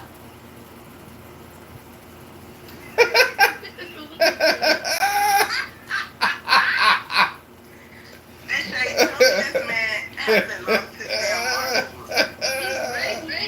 mind. He's ready. I'm talking about NA. I'm talking about NA.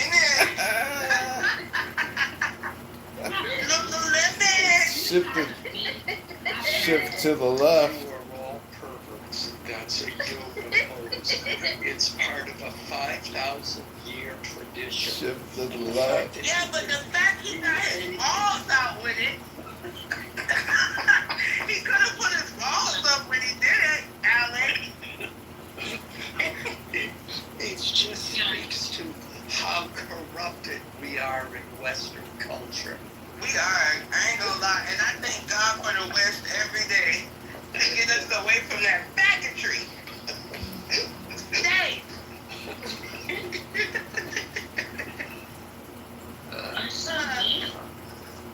His nuts are huge, bro. You know what that means, right? Tight balls mean he ain't get no walls.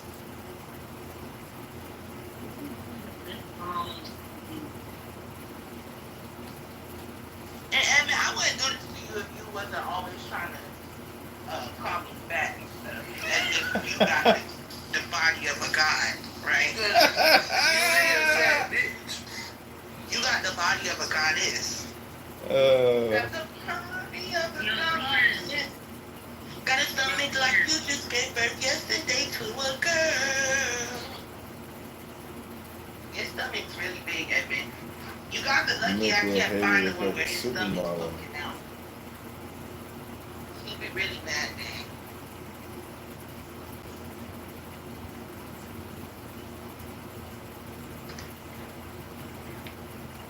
Today I'm making noodles.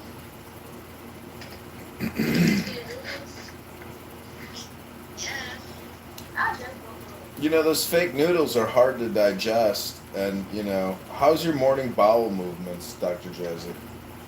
I shop at the Korean market. Exactly. You need to shut up. I'm just saying, when I think about you or little Haiti at 8 a.m., when you take the Cosby kids to the beach at 8 a.m. and you move a 6-pound bowel movement, do you have to flush twice, 3 times? How much toilet paper do you use? And do you use baby wipes to clean up afterwards?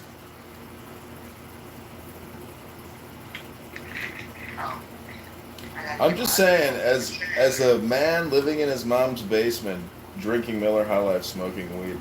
I find it amazing that my balls will live on forever in your cell phone. Thank you very little. You're supposed to cook them first, Deshay, before you eat them. Yeah, I got 3 billion of them floating around in between my legs and those huge testicle sacks. The answer's no. The answer's no. I got 3 billion possibilities sitting in between my legs right now. Percolate.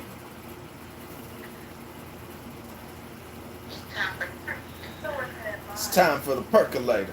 It's time for the percolator. It's time for the percolator. So, Alan, you know, what are you going to do about it? About what? About the situation. What situation? You know, the situation. Alan, like, what the fuck are you talking about, bro? Yeah, I'm unclear about what dispute there is. I'm just making a joke. He doesn't know. I mean, you could, on this app, there's a couple situations which seem to, you know, capture the mind's eye for people. One is a 3-letter word. Now, I'm not going to say what that 3-letter word is. I'll let you be the judge of what that 3-letter word is. Tip? You know, the word income, you can't really have a lot of cum in your life without income. Don't you agree? No. Income. A lot of people have no income. A lot of people have no income and they have assets like Jeff Bezos. Right? Oh, Bezos doesn't have income, huh? He makes $80,000 a year.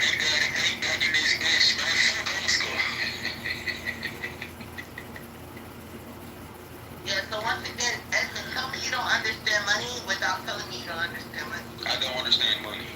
Your name's not Edmund. It used to be. What happened? I changed it.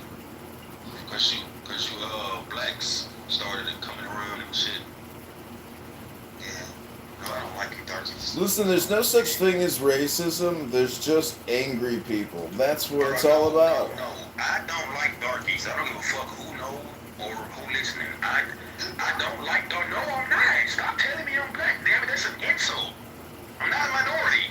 Your skin dark. No, the fuck. You've never seen my skin, man. How can you say that? Yep, you're labeling him, you're framing him, you're boxing him. Stop the racial identity. And they say it is me, so I guess by law that makes it me, right? Get your stupid ass out my motherfucking ear. That's you. So if I post a picture of you and tell everybody that's you, this is you?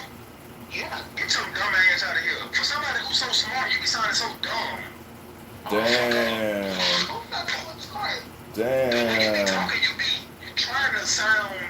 Just pack her up. You be trying to Just sound pack her up. intelligent and sound like an intellectual, but it comes across as a dumbass. Damn. What you come across as? As somebody who's not a darky like you. She's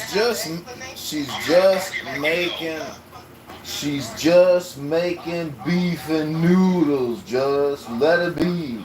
She just making beef and noodles. Let it be. She ain't got no chives. She ain't got no spinach. She ain't got no leeks to put in that ramen. She's just gonna put a lot of salt in it, a lot of pepper, and just drink it all down and then spray it all out. Explosive diarrhea.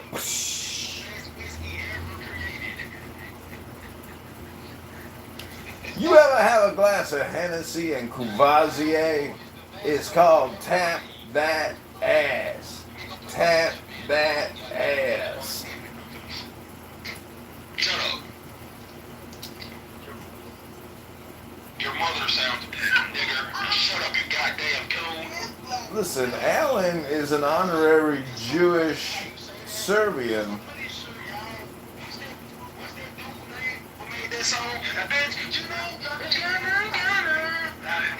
That dude sounds black too, but he's white.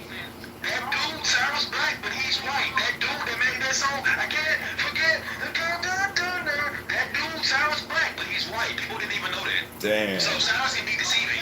Sounds can be deceiving. Sounds can be deceiving. That dude's name. That dude that made that song. I can't forget. Milli Vanilli. Milli Vanilli. Seems black. He talks like a cracker. Shut the fuck up. You know, Alan worked in the music industry for quite a number of years. Maybe Alan could illuminate us. Hey, Mountain Man! Did you come for your Jewish consultation, Mountain Man? Jewish consultation. Alright, everybody, just give Mountain a moment here. I think he could be in need of a free Jewish consultation. We're talking about the darkies. Have you ever heard about that black woman? We're talking about the darkies. And the French fried potatoes. I'm gonna start with the nigger first. Alright, anybody else want to interrupt? Danger smoke detector batteries, everybody. Do not interrupt a 300-pound angry black woman while she's cooking meat and noodles. John. No. Yes. Do you want to go with them, Cracker Boy? I mean, I am kind of a... Why not? Why not? You can stay. Just mind your manners. Hey, Josie, I'm going to bring up a subject. Go ahead, Alan. Did you hear about the black woman who moved to Russia because she said America was too racist? Something she claimed she beat up the cops. Now she's in Russia. I just And they're worse. Yeah, she's been living in Russia. I just saw a video. She got beat up by her neighbors. So now she's claiming Russia is racist too. I feel a little bad for her. I mean, they were locking her fucking... I mean, I don't know if they're her landlord or her neighbors, but them motherfuckers were shutting her power off, bro. I can see it. They were... No, they weren't shutting her power off. Did you guys have her? I hate to interrupt, but, you know, your room title, your life, it's just pathetic. I mean, can't you do any better? Any more creativity?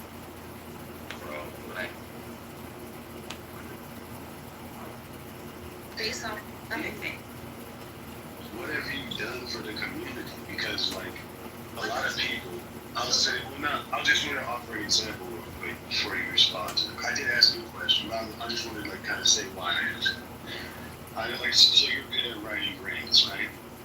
Say you partner with a local Boys and Girls Club or some like local school or institution. And so like that you have, and I do that, I'm a landlord, so I do that with my tenants. There's always a paper trail. Yeah, but there's no sex or lust process. People universally go towards music. So whoever designed us might be an incredibly musical, artistic being, and maybe that person sang things into existence. It's kind of a fascinating idea. You're making sense. I mean, there's always some gay with it. It's only hard as gay mobs me. You can't really escape it, so. Krishan is my favorite guy on this issue. He's always just like profusely and tremendously great. Yeah, he has he has his ad. What the hell's John? I might regret this. We'll see. What is this, like a Timothy Rabbit Club or something in here? I regret it already. All right. Hey, John. I don't know what Timothy Rabbit is. So what kind of Christians are you all? Do you love Jesus Christ? Yeah. Are you from Oklahoma? No, I'm not. Oh, I was thinking this. You remind me of this other guy.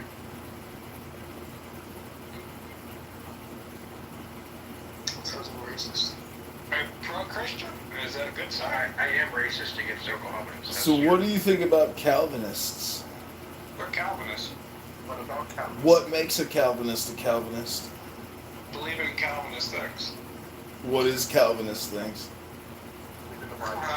Total depravity, unconditional election, sola scriptura. There's like a bunch of various doctrines that hand and foot with it. Was America founded on Calvinist principles? I don't care. Who was Dr. Calvin? It was John Calvin, like the French theologian guy.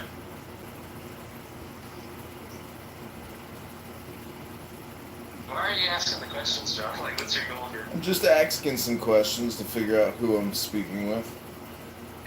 You're speaking to Calvinists. You're speaking as a Calvinist Christian. Are you like an Armenian Christian or something? Armenians? Armenian, yeah. It's okay. Are you familiar with even any of these terms? Is the first time? Well, you mumbled a lot of things about the Calvinist principles. I couldn't clearly understand what your response was to the question that I asked. Looks like you keep saying asked. Oh, that's weird.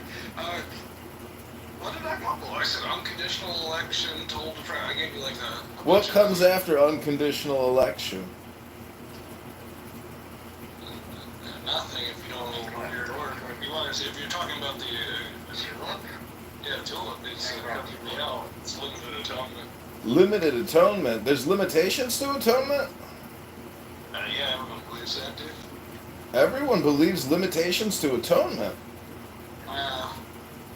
He's a Trump Christian. What's more important, the United States Constitution or the Bible? I suppose the Constitution. You think I'm an idiot? I would say you're an idiot, but you're right. Bill's going to offensive. I just say Joshua says to kick him.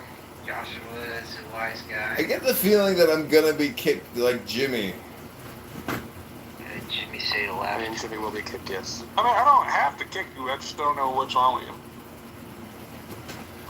Isn't that a you problem? No, it's kind of you problem. Just don't be kicking, stupid. That's a troll. It sounds like you've got to have a kick, a martyr complex now where you're like, oh, I'm going to get kicked. Yeah, I don't want to kick you too, because I don't like... You're going to hate me now. Yeah, it's like you're purposely watching to entice it, so you have like a big mentality. It's like a kick fetish. Yeah. Well, I'm just asking, why did you call your room the day Jimmy was kicked? So that's what happened today. That's why I started this room. It's an inside joke. No, it's not an inside joke. He was kicked today. That's what happened. Yeah. It was an Albanian row. He didn't even say anything when he kicked him. Let me ask you another question. As Calvinist Christian... Why do you say it like that? It's like... I'm just asking a question. Are you from like a Slangian part of like don't take this out of line, are you from like a impoverished area of an inner city? Yes, I grew up in the ghetto. Any other questions you want to ask? Yeah, he's obviously... Okay. He wants to get a rise out of us, but... I don't know. Yeah. No, it's not going to work. Look, we're more abused than of you than you are of us. Yeah. Are you an atheist or something? No, Jesus Christ is King, Savior of mankind, and the future King of the universe now. Is he God? 100%, he's the Son of God. There's a Trinity of God. Father, Son, and Holy Spirit. He died for sinners? He died to redeem mankind so we shall inherit eternal glory. Okay, it's not too. What do you have to do to be saved? Thou must repent and be baptized to enter into the kingdom of heaven. Baptism is a 100%. Without a full immersion in the laying on of hands, thou shalt not inherit the glory. What denomination do you belong to? I belong to the Church of Christ. Oh, he might be Church of Christ, but he sounds like an atheist. Like the way he sounds, it's like he's making fun of his own doctrine. I would make fun of my but I can't tell. Is it true that Calvinists have no sense of humor? It's like different.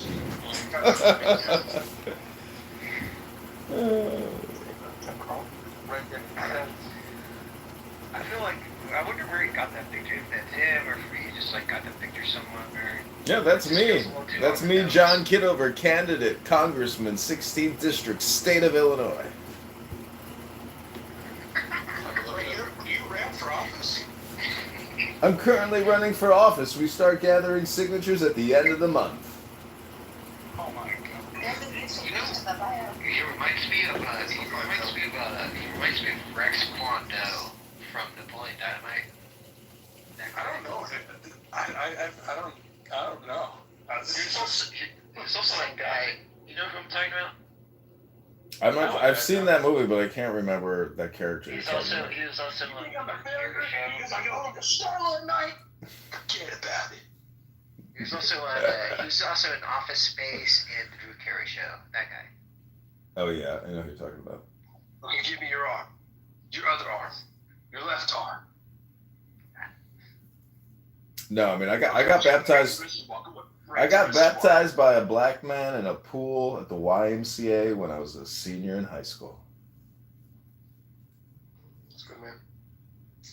And so he sounds like that guy. If you were trying to be like maybe like a baseball broadcaster, or is like. Are you really Church of Christ? No, Church of God.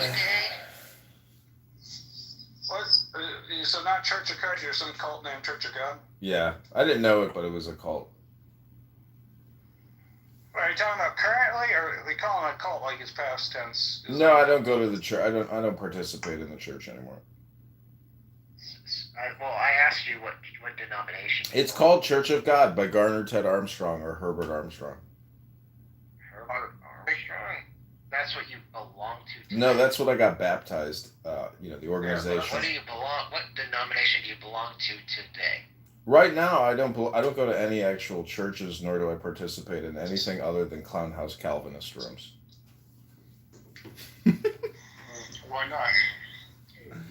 I don't know. I found that just reading books is the best way to stay relevant and topical and informed. Scripture, Holy Scripture. So was the thief baptized? Was the what beef test? What? The thief. Was he baptized? The beef? The thief on the cross. He's just saying the thief. The thief. Right there. Thief on the cross. Barabbas? Oh my. Yeah, this is. He's not very bright. Well, why do you? Atheism troll. It's not an atheism troll. Why do you think that the thief on the cross was baptized? What was his name again? Well, he's saying he wasn't baptized. That's what John. What was the thief on the cross's name again? I can't. Is it the Barabbas? I don't know. What was the other guy's name? No, that's the guy they let go. This is why I'm telling you he's a troll. Oh yeah, Barabbas got let go. My bad. Correct. So what was the name of the thief? I can't remember. Hey, John, did Daniel did Daniel succeed in killing Goliath? Daniel? Yeah. I think you're talking about King David. Okay, just checking. I mean, I see what he's saying.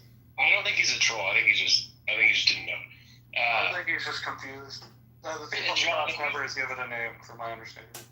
This is my question, John. If you read the Bible, why don't you follow its command to go to be like part of a local congregation? Well, I just want to quote Romans 8:28 when the writer wrote, "We know that for those who love God, all things work together for good, for those who are called according to His purpose." You don't have to answer this question. How do you know you love God if you don't go to church? Well, let me just quote John 6:35. I am the bread of life. He who comes to me will never go hungry, and he who believes in me will never be thirsty. Still haven't answered this question. You know what John also says in his epistles? He says, we know that we love Christ, that we belong to Him if we love each other. And he's talking about people who are going to church to be together as part of a local congregation. Well, unfortunately, all the rainbow flags and trans activist mothers and fathers that voted for Joe Biden and Kamala Harris, I just can't congregate with those people anymore. Still have a chance. There's only churches that don't do that. Well, I just want to quote Philippians 4:19. God will meet all your needs according to his glorious riches in Christ Jesus. Yeah, and the way he does that in Christ Jesus is through the local congregation, bro. Well, let me just quote Philippians 4:13. I can do all things through Christ who strengthens me. Yeah, this guy's Like, take a verse out of context. Do you guys believe that God committed suicide for your sins? Jimmy. Oh, the trolls are awesome. One day at a time, Phoenix. That's right. I genuinely think that guy's a troll and would be answering according to his following to keep going with him. Well, I just want to quote Philippians 4:7. The peace of God, which transcends all understanding, will guard your hearts and your minds in Christ Yeah, I Jesus. moved into the audience. I was trying to do that. Okay, we're on the same page. Or what do you want to suicide question? Are you... Okay, look, well, Jimmy, before we move on, I just want to quote Proverbs 30, too stupid to be a man. Are you guys a red pill or something? Have you taken the red pill today? I don't know. Just go on the question. New question. Okay. Do you believe that God committed suicide for your sins? Yeah. Depends on how you define suicide. Is this troll tape? I think he's just a Muslim. He might be. Suicide is dying intentionally. But are you Muslim? The whole guy and made Did Jesus intentionally ensure his death? The answer is yes. Get out too. Yeah, that's. No, because think about the mental transition and Get Out type shit. That's what I'm saying. Like when I first seen Get Out, people was relaying it to that movie. Yeah. And I was like, how? And it was like, you know, I'm not watching that shit. I was exactly. What? He's in the chat. He's in the... Wait. Hang on. That's a great title. It's one of the funniest titles I've ever read. It's true. People in the YouTube, they're like, who is this guy running a content farm, or is this just someone who just doesn't want to work anymore? This is the perfect example of somebody who just doesn't want to work anymore. I listened to your room last night, Mr. Kitover. Well, I don't know. I was out last night. What was the room about? You made one ultra derecha. Oh, yeah, I did. Oh, you were listening to that, huh? Was I out at the time? Could you, like, hear me out? You know, what was We were it? going to Taco Bell. Oh, yeah. Yeah, I had a burrito. God, I had a stomach ache this morning. Stomach ache is another word for I gotta take a dump. It's a great PTR, Diego. Are you now a Saturnist as well? I'm on one. You know, the Kaaba in Mecca, it's actually just like Saturn. The black cube is Saturn. And they're just rotating around it like the rings around Saturn. Rotating and rotating. A little bit like ultra derecha. You guys are just in this perpetual motion of rotation. Constantly rotating. You're in our orbit. That's right. I am here rotating with you at this moment I might right call you now. a beta orbiter. Yep, beta orbiting. But it was your room title that drew me in. Yeah. Hey, you want to share any tips? I mean, I just got into this. Yeah, I mean, I think reading books is like the best form of meditation. It's meta, you know? So if you want, Meditation. yeah, if you want to read a book out loud, that can put you into a deep state of meditation or trance. And you could say om, om, om. That's one way to like stop your mind from constantly generating thoughts and words. Well, I bought this vibration plate that you can tune to any frequency. Do you know what I'm talking about? It's electric. No, I've never seen it. Oh yeah. So I It's basically, it does the same thing as the tuning forks, but I can tune it exactly to the exact vibration that I want. You know, Well, the frequency that I want, and it'll make the sound, and it'll just keep the sound going for as long as I want it to go. You know? that's cool. I mean, the whole thing is positive vibrations, you know? Well, I get those from women.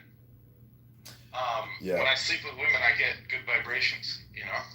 You know, I think there is something in terms of health and sex where, you know, if you've heard about people who have like a lot of sex 3 times a day, like it's a huge boost to the immune system because the body is just producing tons of hormones. I don't know if you've ever experienced the glow of sex. Yeah, I would say like Peter North, you know, he's in his, he's almost 60 now, and he looks great. Mia Hartley looks great. The only problem is just like any addiction, it can become problematic. Addiction? Well, how does sex become an addiction? Because it's like a heroin release. An orgasm is the same thing as, you know, doing heroin, cocaine, any other type of drug that intoxicates the body. It is. What do you think an orgasm is? It's the exact same physiological. Those are artificial substances entering your body. An orgasm is something natural that is meant to happen in your body. No, well, the point is it's catharsis. So it's a release. And just saying you can make it natural, like through sex, or you can do it artificial. But, you know, everything has its downside because it's an opportunity cost. So if you're going to just do natural orgasmic sex all the time, that can become the same addiction as somebody with heroin. It's the same problem. I think women can, if you jerk off to like a woman that you know, I think she can feel it. So you think that through sexual activity, you can do telekinetic, you know, communication or like mind projection.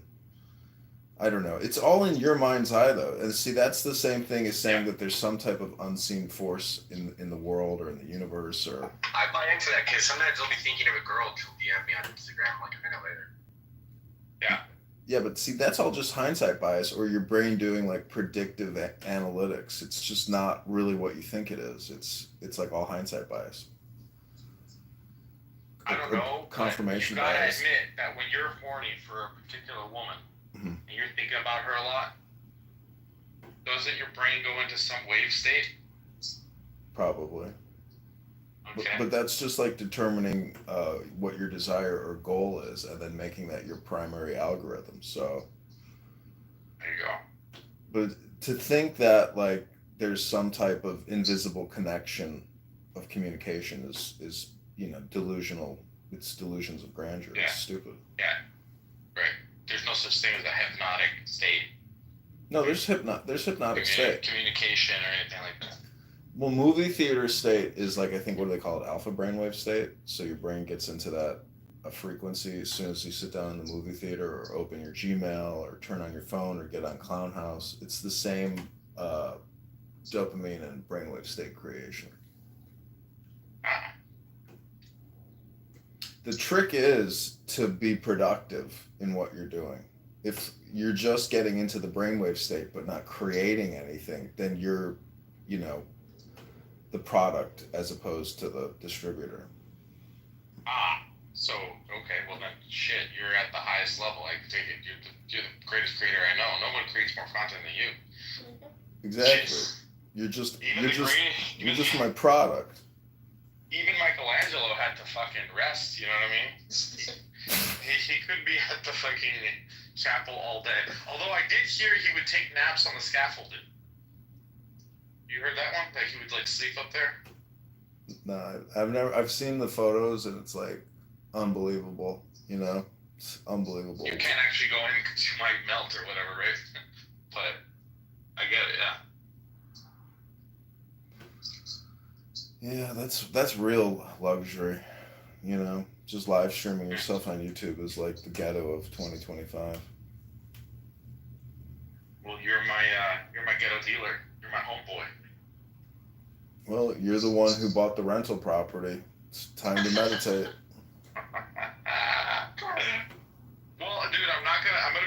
renting to wealthy individuals, you know.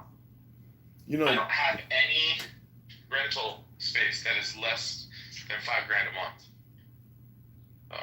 So. Oof. That's a lot of money. That's In a lot Chicago, of money. dude. So you know it's good stuff.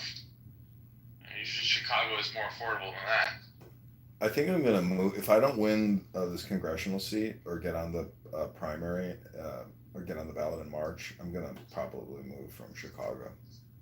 Oregon has its name all over you. I've lived there. It's horrible. There you go. That place is an Horrible? absolute depression. Yeah, that place is terrible. Why? I like the beach. I love being, I'm gonna move to Florida. I mean, that's where I'm moving. But Oh, okay. Oof. I was sweating a little bit and thinking we might run into each other again. God damn. no, I've lived in LA. I wouldn't want to move back there. That place is fucking horrible too. I want to move where there's conservatives. I just can't stand fucking all these purple hair liberal Democrats and their never-ending fucking organizing bullshit so they can keep mutilating children and talking about abortions all the time. Like, they're just fucking, it's a clown show. No. It's bad. Bad, but they're on their way out, dude. Look at that. The Colbert Report just got canceled. Yeah, Or he's not the Colbert Report. worst. What the hell am I calling it? The Late Show. Yeah, it used to be the Color Report. Isn't it? He's such an ungrateful piece of shit. He's like talking bad about his own employer, and he's that's what kicked the can on him is him talking shit. Yeah, he was talking shit about the Paramount merger and making fun of. On his show or just like in private or something? I'd have to Google it to see where he was bad mouthing. I think it was on the show. Wow. But at that point, he's probably like, "Fuck it, I don't even want to do this anymore," because he's worth like fucking hundreds of millions of dollars at this point. Yeah. It's a lot of energy to do that show. A lot of time. Do you think like performers have their energy sucked from them by the audience? I think it's created by the environment. It's probably a very high, and that's why people that's why Jay Leno couldn't give it up. That's why nobody wants to give it up because you get so high doing the show. Better than sex? You could, could be. It could be. I mean, it could be as good. But then the thing is, like, if you get so high on the show, then you're like, oh, I want really good sex, to match that high. Procreated, Who, Leno? Leno has no kids. Really? I thought maybe he had like 2 kids or something. I think he replaced the fucking with the show and the money, dude. And the cars, yeah. Maybe his wife couldn't have kids or something, but he's married, right? That's sad. Yeah, but she's demented now because she didn't have kids. But she has like dementia. Really? Oh no, that's terrible. Yeah. Maybe it's Aging sucks. All the money in the world can't solve that. But they're not that old, man. I mean, they're the age of our parents. Well, it's over. It's over. How many kids do you have? Just 2? Two that you're responsible for, and then some bastard children all around on the side. Yeah. Well, I might have a kid in the San Diego hills of what's that part called? Mission Hills? Del Mar? No, where did I do that kayaking in the caves? What's that area called? La Jolla? La Jolla. I might have a kid in the hills of La Jolla after that vacation with a Persian woman. You dropped a little load? I did. I dropped a load in a mansion.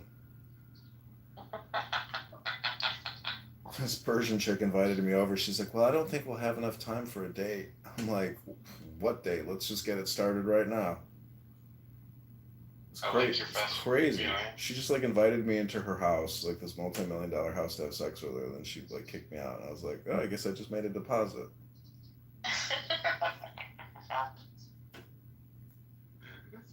That's you could single-handedly repair the Iranian and Israeli relationship there. Dude, that shit's not going away. But the Iranians in California are already Jewish. Probably, yeah. There's a lot of Muslim Iranians in California. so tacky, you know? They all act Jewish. They really do. They really, really do. Did you read about Bill Paxton and the guy that killed him? What? I thought he just died of like some kind of health-related issues. Oh no, I read about it the other day. It was a Persian doctor that killed him, and the family sued Cedar Sinai and got a huge settlement, and it was totally incompetent foreign doctor who killed him with an unnecessary procedure, Wow. etc. I mean, the guy was healthy as a horse. No, he had some kind of pre-existing condition, so he did like this, you know. Either way, anytime you open up your chest and somebody starts tweaking your heart, like, good luck living, you know, good luck. Yeah. Like, if I had prostate cancer after watching my uncle die of prostate cancer, like, I'm just gonna die naturally. I'm not gonna go to some fucking surgeon and just, you know, I'm like, you know, that's the fucked up thing about cancer, like of the prostate and other things. Like if it's internal and they're doing these, you know, chemical testing to get certain percentage levels to find out how cancerous you are, it's like, and then you're going to get on chemo and you're going to do surgery. It's like, that's what's going to kill you faster than what you got going on. You need to de-stress. A lot of these people that have cancer, it's stress related. Yeah. I wonder what would non-spreading lymphoma under her eye. Super hot, or she was super hot. I mean, she's a little older now. She got kids. She has one kid. And I wonder, like, what's stressing her the fuck out when she's married to a guy with money.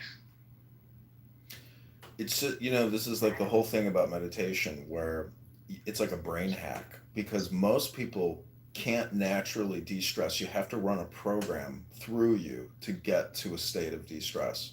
Exercise helps, books help. What about sex? Sex helps, music helps.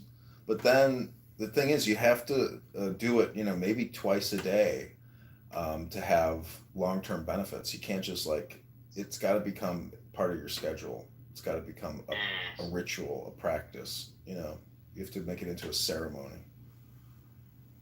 I was watching F1 last night, Mm-hmm. you know, and it's the wealthiest people in the world. You know, these teams are worth $500 million to $1 billion. These cars are retardedly expensive. They don't even get into how much the cars are worth, but, you know, it's just a rich man's sport, right? That would be a fun trip to go to Monaco Grand Prix. Well, dude, I mean, they have them all over the place. Even the Vegas one looked good, at least in the movie. Yeah, well, the Miami one, I've heard the track is no fun to really watch it at. But yeah. Well, why was I mentioning that? Oh, because they have all these rituals to de-stress from the race. Mm-hmm. You know, like getting in ice baths and doing this like therapy. There's like a whole. I mean, I can't even imagine what kind of flow state, brainwave state they get into when they're doing 72 laps at like 200 miles an hour. What kind of input? What's going on in the brain? Well, dude, have you ever been on a long road trip and suddenly there's a semi in your rearview mirror and you just don't even know how it got there? Yeah, I've driven across country trying to do good time, and right at the end getting to California and literally seeing like ghosts on the road and stuff. Yeah. Well, look at the one, you know, the Bohemian Grove, like they have the care ritual.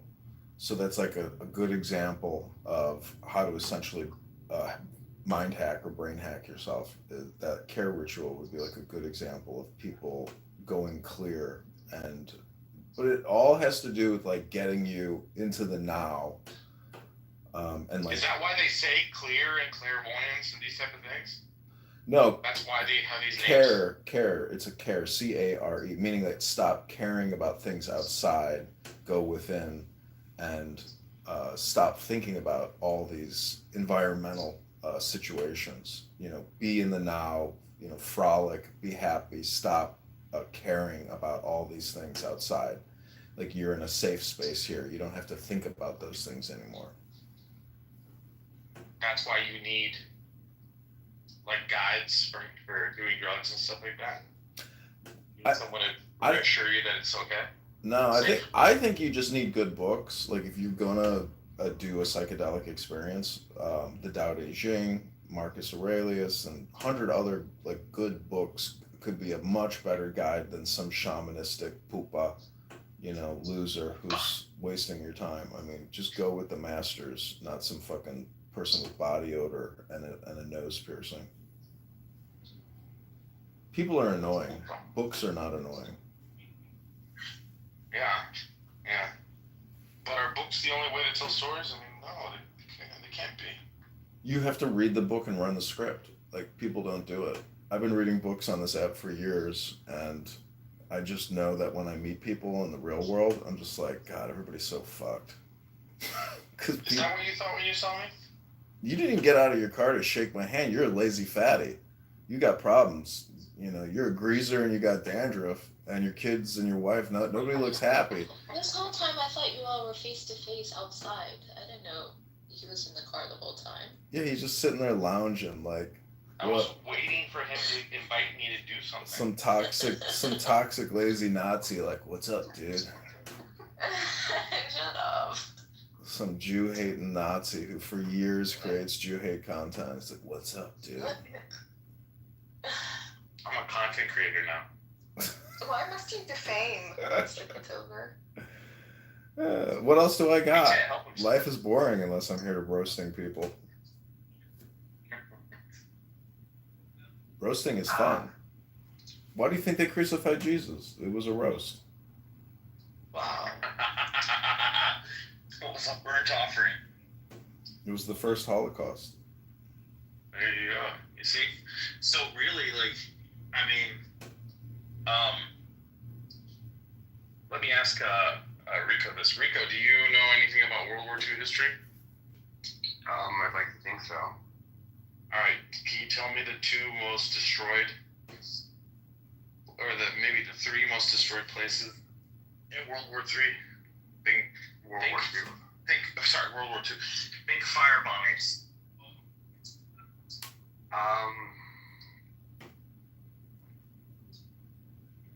I don't know. Dresden, Hiroshima, Nagasaki. Oh, okay. Those are the Holocaust, bro. Those are the burnt offerings. Those are the, you know what I mean? Yeah. It was a Holocaust, but it had nothing to do with Jews. They literally burnt the only major Christian city in Japan. Have you ever met a low-class German piece of white trash?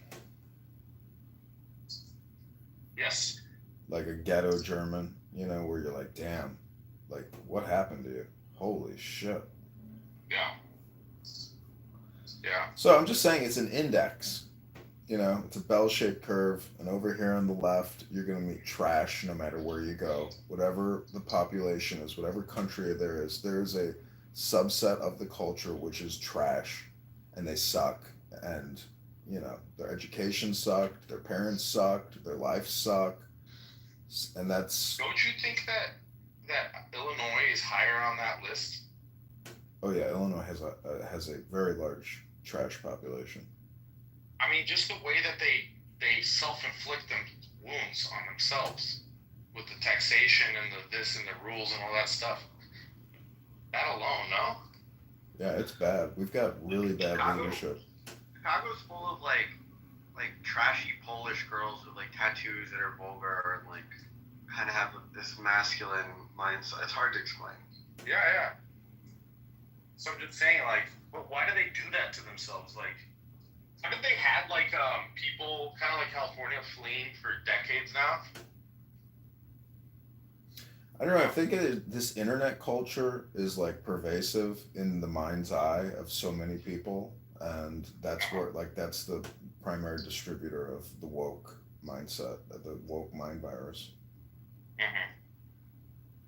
And you can't get it out. You can't root it out because it's like a satellite. Your cell phone is a beta orbiter around you, and it's just constantly connected to you. You can't disassociate or break the connection. So There's no point in like even fighting it or resisting it. I don't really suspect that I will ever meet anybody who is like deprogrammed or was never programmed. Like I think everybody is essentially already programmed. There's like You think I'm programmed? You I have thought you were saying you have a Jewish derangement program running through you. yeah, but I thought you said I'm doing the programming. I thought I'm the one making the programming, the Jew hate stuff. Yeah, you are a creator of that content, which is the worst part is it's like, you've wasted an inordinate amount of time on this app. An unbelievable amount of That's from time. your Jewish perspective. I mean, that's not... It's not a Jewish perspective. It's just an observational perspective. No, I mean, I have enough hours of you on here wasting your time to know that you're actually a lot dumber than you think you are. Believe me, I don't think I'm God's gift to intelligence here. I'm just doing my best, sir. I mean, I saw you do your little speech, at some event where you're like, oh my God, it turns out that communication is hypnosis. You were like so happy. You're like, I couldn't believe it when I figured this out. That it's all communication is a program. Yeah, when did you figure it out? I bought this book, and in the book it says that in 1985, the Society of Neurolinguistic Programmers declared that all communication is hypnosis. And when I realized that, and I was working at the IRS at the time, I was like, oh my God. I was like, this is a fucking program. I'm like, everything management says is just them hypnotizing us to do this and that. And we're wasting money and we're destroying the population by being parasites and vampires. And they need to just basically inverse the IRS and make it like a startup incubator organization as opposed to like an asset stripping vampire parasitic organization. It's a shakedown. It's a debt collection shakedown business. It's sick. I didn't have to work there to figure that one out. I mean, I knew it prior, but like once I realized all communication is hypnosis, I was like, You knew you were working for people that did, but you needed the money. It's true. I thought you changed your mind that all communication is not hypnosis. I've given it like 5 other terms. One is politics. One is, propaganda. One is spam. I think spam is probably the more accurate. To have as many in caps in the IRS as possible. In caps? And capitalism. Still can't understand it. What? John doesn't know what that is. No, you're like mumbling. I can't hear you. You're talking to a guy that doesn't read books. Try pronunciating your words instead of mumbling through the word. Yeah, you mean Pronunciating, enunciating. It's English. Yiddish is his first language. That's the fucked up thing about World War II is that Germany was amazing. And it was amazing because of the diversity and because of the Yiddish speakers. Like, they brought a cultural element to the society, which was fantastic. And here we go. The thing is, people go, oh, they were so depraved. They had all this pornography and trans philosophy. And, it doesn't mean that they self-destructed and they fucked it all up. Probably World War I, because I don't even think there's such a thing as World War I and II. I think there's just the World War, and it's one successive experience. From Hitler running through the trenches, delivering mail, to blowing his brains out in the bunker. Like that. It's the whole. It's like the story of Hitler, basically, or the story of what is it, the Weimar Republic, or who are the famous Germans? That fought France and were 15 miles away, and then they were like, all right, we're not gonna take it, and then supposedly that was the great treason to the people of Germany. So all I'm saying is, live your best life right now, because it doesn't look like America is gonna stop providing weapons overseas to anybody who wants to participate in this insane game that the United States is playing. And you know, your rental property in Manhattan, I hope it doesn't get radiated by a dirty bomb. You know, because that would really lower your rental income. Jesus. What kind of talk is that? What, you don't think that these words coming out of my mouth could be theoretical possibilities in our lifetime? If I say yes, then in some way I've put vibrations out into the universe that make it so. But if I say no, I protect myself from that possibility. Oh, so you're a wizard. You're a wizard now. Okay. Dr. Wizard over here. Hey, it's a battle of the hypnosis, right? I mean, you know, this is why I like playing music as a form of meditation, because like then I stop using thoughts and words, and it like creates a new baseline, literally. So like what I'm saying is there's no such thing as a bad omen. You just have to do the meditation work to essentially save the world and save yourself. You have been better at hypnotizing Nura than I have been.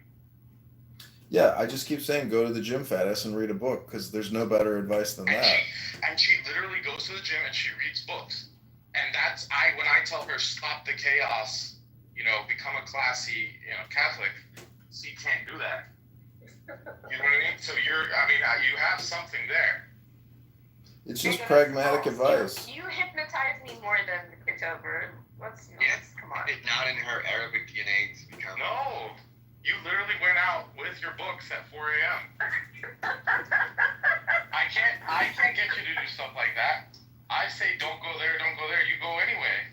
No, Kitover's winning this hypnosis war. I'm aware of it. It was a fluke. No. There are no coincidences, right, John? That we can agree on. I didn't say it was a coincidence, I said it was a fluke.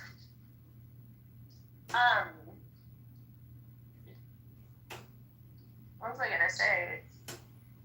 Oh, you told me not to listen to country music. I haven't listened to country music. What? You just mumbled. You told me not to listen to country music anymore. So I haven't listened to country music. For literally 24 hours. That's not a...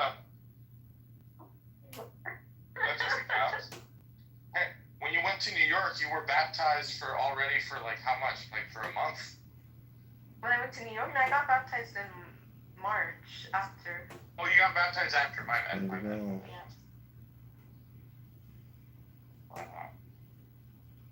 Yeah. No, I gotta work on my wizard skills. Right now, John's winning. Oh, so I actually have a good example of like magic last night. I go to the bar and there's this girl there who's a very pretty girl, and I filmed her doing a dance like a couple of years ago, and it got a lot of views on YouTube and Snapchat, and I actually geotagged it on Snapchat with the name of the bar, and so she literally got her friends to complain and report it because she was so embarrassed, but it was getting a lot of views for this bar, and she was just doing this Willy Wonka dance. It was like a funny little Irish jig. But anyways, her health after that dance, I could tell she like got old real quick and fat and ugly. And so last night, to break the curse for her, I gave her a Caldag ring. Do you know what a Caldag is? Oh, jeez. I bought this like a bunch of these Caldag rings. They're these Irish rings with like two hands holding a heart with a crown on it. And if you face it in, that means you're taken. If it's outward, it means you're single. So I give this girl the ring last night. I said, this is a gift to break the curse. And I said, health, wealth, love. And she like hugged me and was like very happy. And then I see her sit down next to this guy, and she's like having this conversation with him, and she starts like busting out crying, like nonstop crying. So that because like, you know, all these guys just use her and abuse her. And so now that she finally had this like magic ring on her finger, it just like it cracked her egg, and she just broke down in tears, and she realized like, you know, this like, yeah. So I was like, there you go, that's magic. I was like, I just literally performed like an exorcism on that girl. But you were the one who cast the curse. I It's want. not really an exorcism. It's more like. Well, I was doing it. an approach. Yeah, I was doing it also to like rectify maybe the evil that I did by like filming her and putting it on the internet. This dance, which attracted people to her maybe in like a negative light or something. It's all about conscious awakening. Like, how can I do something for her psychologically? How can I transform her consciousness into a higher state of being? Do you remember the movie Awakenings? Yeah, it was a good movie. Yeah. But That's based on a true story, you know that, right? But even that movie is, in a way, obnoxious because you're watching fucking an actor. Like, this is the thing about movies. Like, I think even in a room you were in the other day, somebody was like, you do realize it's just a movie. It's not reality, right? And that's the fucked up things about movies as, like, a program, is, like, you can watch a movie and, like, you're literally experiencing it as if it was real. And you're running it through your brain and you're like, this isn't real. This is like a spam that's taking my time and making me run a simulation through my mind, and it's to my detriment. And somebody's making money from this, and it's not me. And they beheaded Ned Stark in Game of Thrones. I was devastated. It was real to me. Yeah, right? That's the power of film. And that's why it's like, it's not like new technology. The new technology would be to get people off of that simulation and get them into a simulation which allows them to take action and have more mind control over yourself, because that is them controlling your mind. Like, so how do you essentially reverse engineer and get your mind to achieve what your dreams and your imagination can conceive? Well, what about This is someone what like magic is. Randy is in a subculture where women seek to be controlled. They volunteer themselves to be his object. That's your opinion. That's your opinion. Oh. Have you ever seen the Jenny Rogers gangbang video? No. Where she's all like smiling and nervous, but she's giving a genuine smile, and then they just cut to the like after the gangbang, and she's like trying to force a smile and saying she might do it again. No. I mean, so that's like the total obliteration of her, existence, and then at the end she just can't even give an authentic smile because she has been destroyed as a soul, essentially.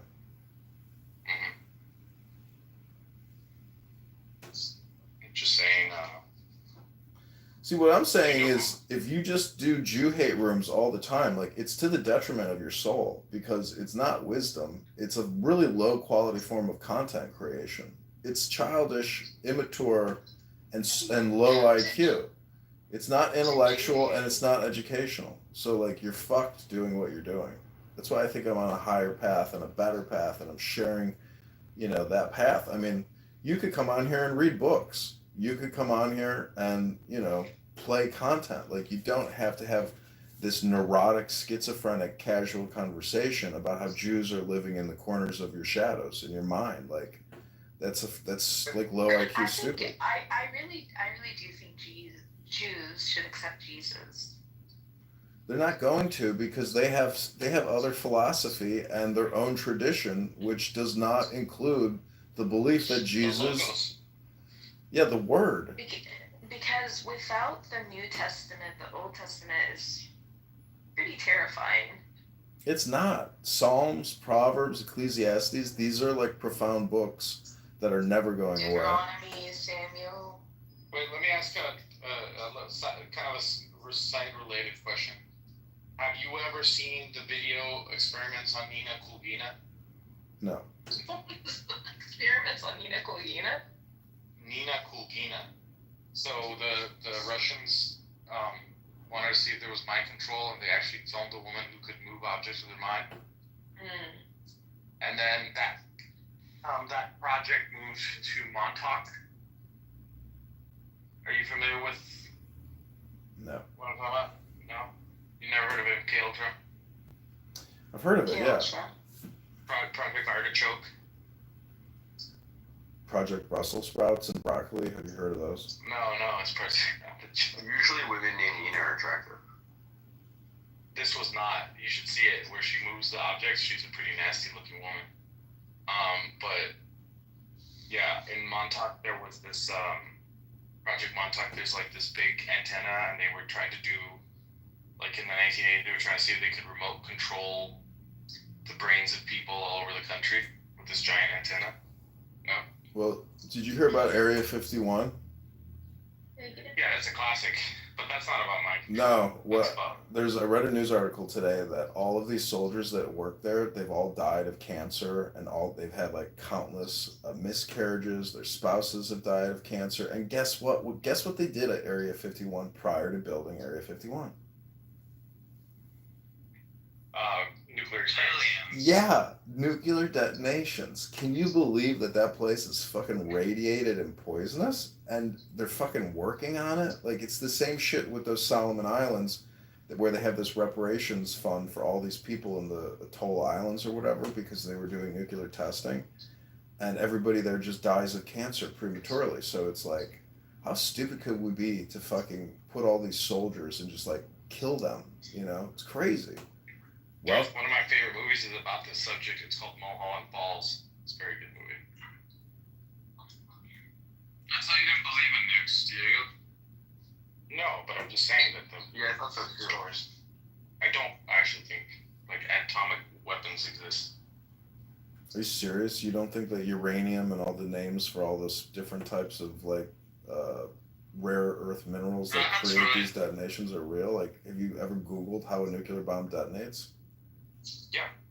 As a matter of fact, So what don't you understand? I just don't believe that in 1940 they were able to split an atom using a bullet. No, I just don't buy that. No. It does not compute. So what do you think they dropped on Japan? A very large bomb.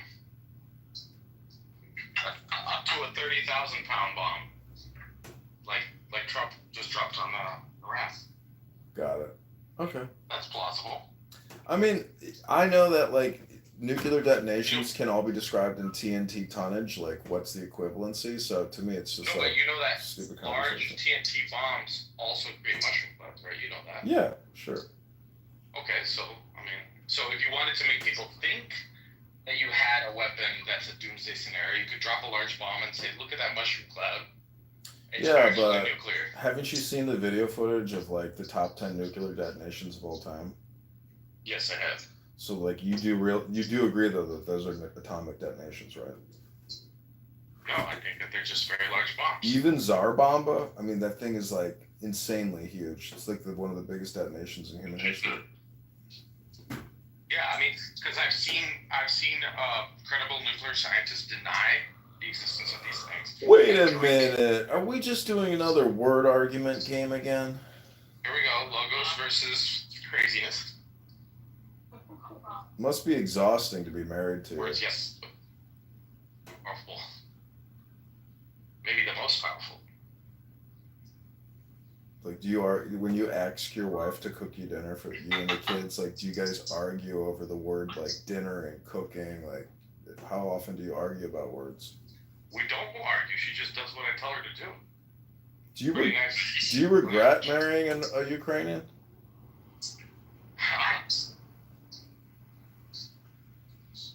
Pretty nice. Doxing him. Doxing him? Are you fucking shitting me? This isn't a dox. You've been saying an alleged name that's not even his.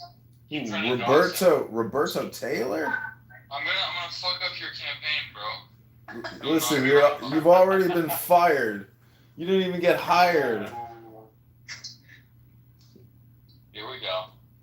Listen, you can't work on the campaign Your to campaign up. you can't work on the campaign to elect John Kitover if you're incapable of not having a conversation. If you just talk over people all the time. I've trademarked your campaign logo. Fork it over. Fork it over. So I'm gonna sue the shit out of you, bro. Oh man. You know, there was an article that came out yesterday that said nobody has copyright enforcement anymore. That's nice. Except for YouTube.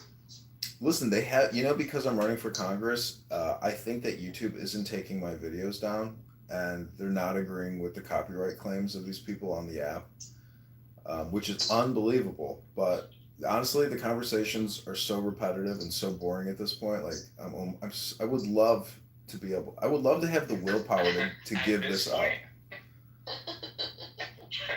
Keep this long to get bored of it. I am creating good content, like, and it's a lot of content.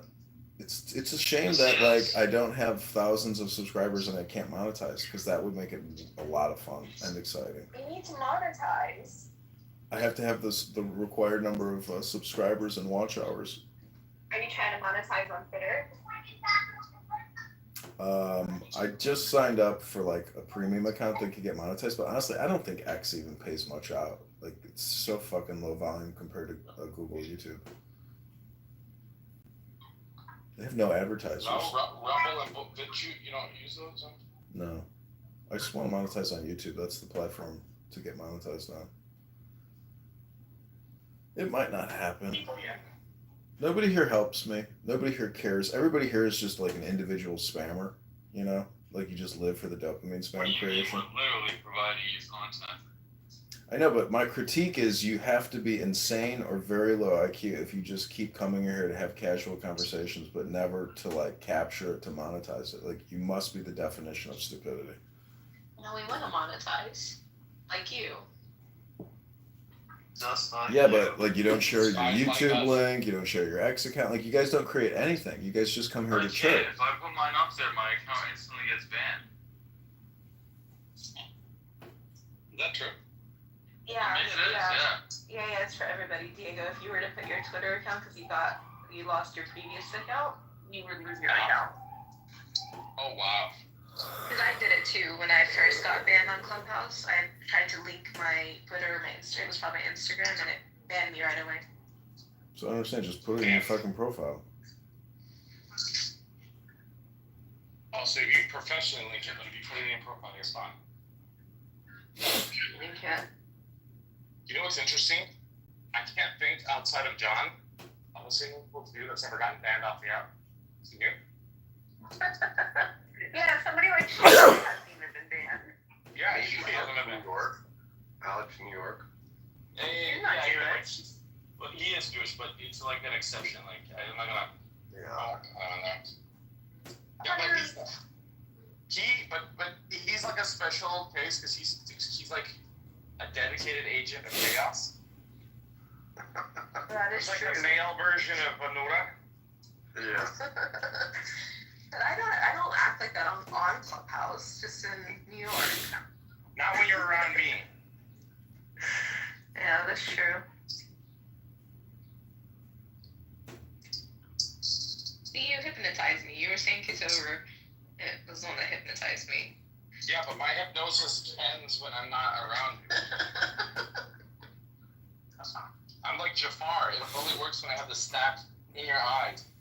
Or in this face. The snap between my legs, that is.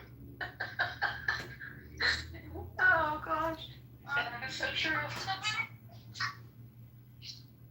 I'm surprised there's no Anon in here. Because we blocked it. Oh, you figured it out. You know, yeah. Do you know who Stephen Bader is? Yeah. Yeah. Diego, did you kick it out of the house or did you block it? What do you mean? I don't even know. How would I get rid of an anon?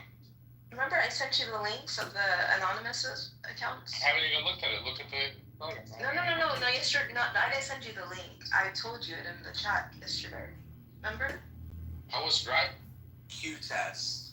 Now you can view him as the bad guy or good guy, but Vladimir Putin right now is our Chancellor Palpatine, but soon he's gonna reorganize it into an empire.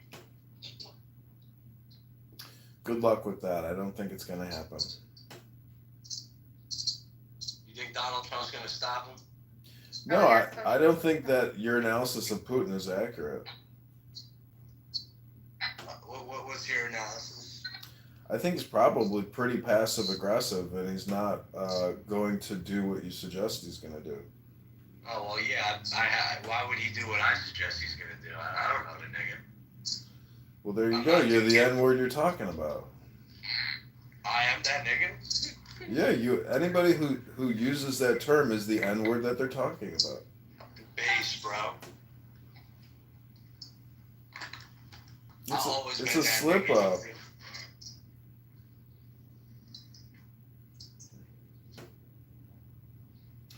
So welcome back to Julian SeaWorld, a place of fantastical imagination and epic voyages.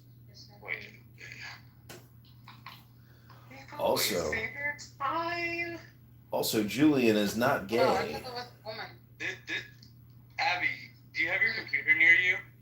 No, but why? Oh, I was gonna say, look up the presidents of Turkey. Like, dude, 4 of these people have no pictures of them. Well, the laptop is in the living room. There are visitors. Well, look at this. This is no. Let's ask my wife. Would you accept 2 crosses from Syria? If a Arab man came up to you and gave you 2 crosses, he doesn't even speak your language. He just said in broken English. He just from Syria, cross. He just said no. He just said you don't take that. You see what spiritual intelligence is all about? Somebody in the YouTube wrote, "Free Palestine. Netanyahu is Chancellor Palpatine."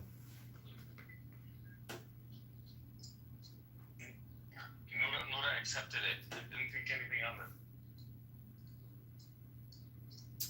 This is what I'm talking about, Nora.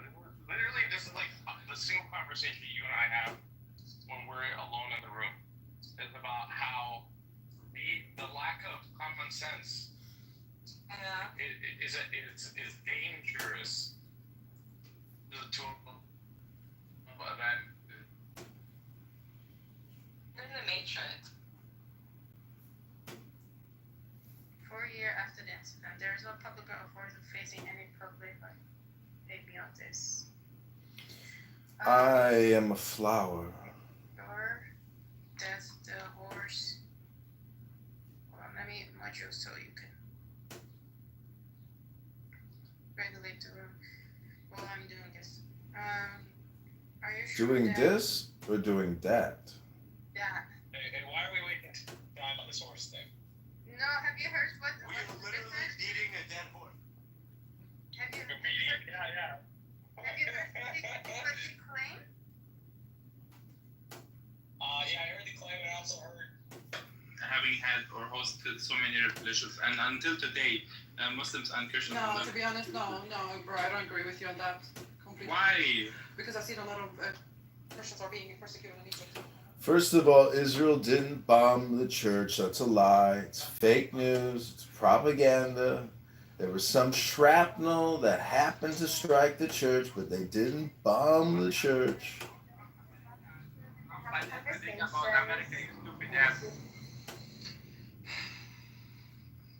Why don't Jews never have like? They can never admit it. They can never. My grandmother is older than America, little John. No manners at all. I'm sorry, but you're putting out fake news. It's all lies. Put the link in the chat. Pin the link to the room so we can do a thorough analysis. We don't need your spoken word bullshit opinions. You're a bunch of liars.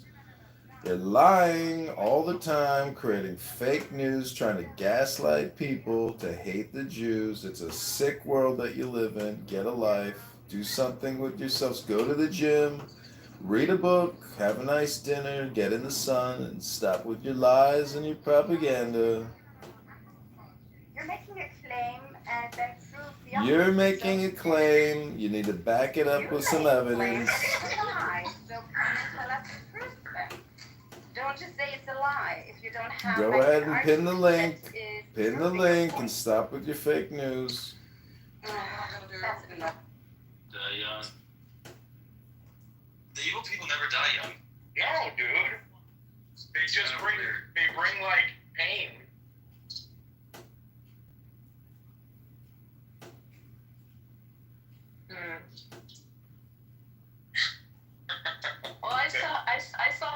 time to die, so it could be still young, because 40 is still young. You're gonna live to like 100%.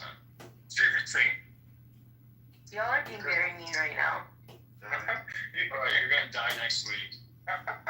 Oh, you're so nice. Oh, wow. What a compliment. You're gonna have to go get baptized again to break that hex, Princess. Yeah. That was mean. How was that mean? What you said was mean. You said that the There evil you never go. die and you're gonna live to 110. You're calling me evil. I said those in two separate sentences. You're connecting the two now, man. Here we go.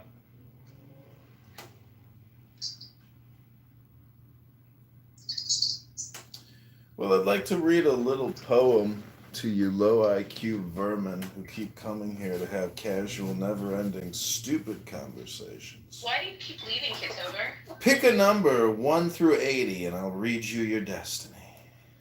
76. 69. Listen.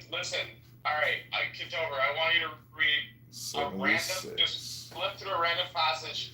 Okay, this is number 76. When a man is living, he is soft and supple. When he is dead, he becomes hard and rigid. When a plant is living, it is soft and tender. When it is dead, it becomes withered and dry. Hence the hard and rigid belongs to the company of the dead. The soft and supple belongs to the company of the living. Therefore, a mighty army tends to fall by its own weight, just as dry wood is ready for the axe. The mighty and great will be laid low, the humble and weak will be exalted.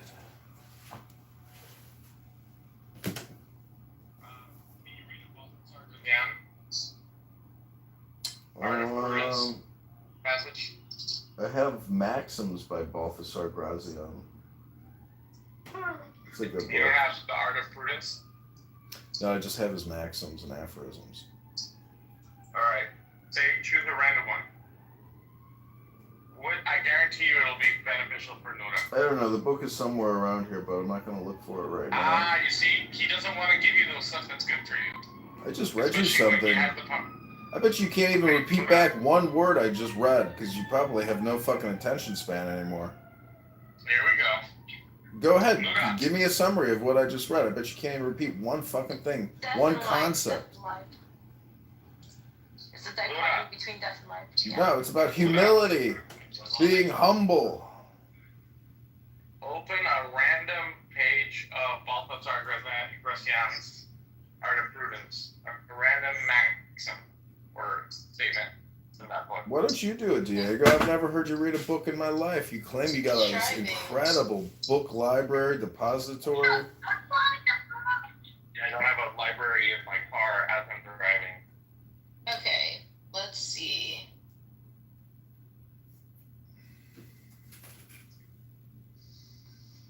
Somebody wrote, the shrapnel you're talking about killed 3 people trying to shelter in that church.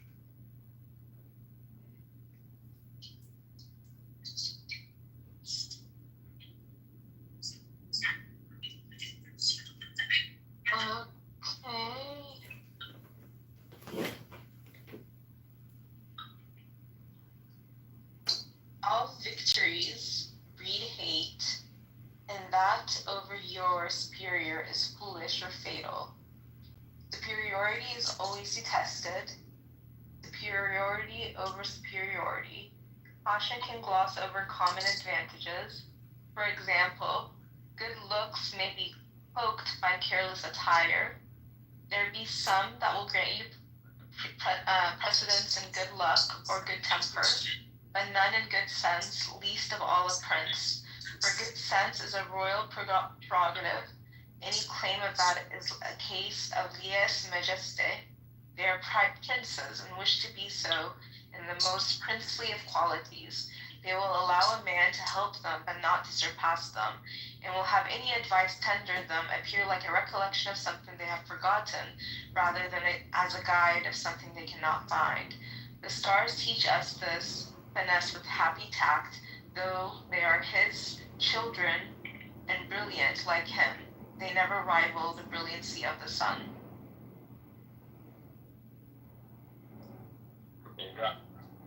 Oh, let me read this one. So this one's, I highlight this, to be without passion. It is a privilege of the highest order of mind. Their very eminence redeems them from being affected by transient and low impulses. There is no higher rule than that over oneself, over one's impulses. There is the triumph of free will. While passion rules the character, no aiming at high office, the less the higher. It is the only refined way of avoiding scandals.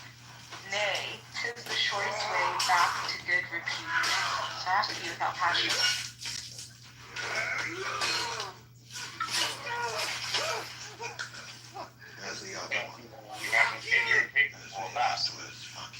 I'm a very passionate person.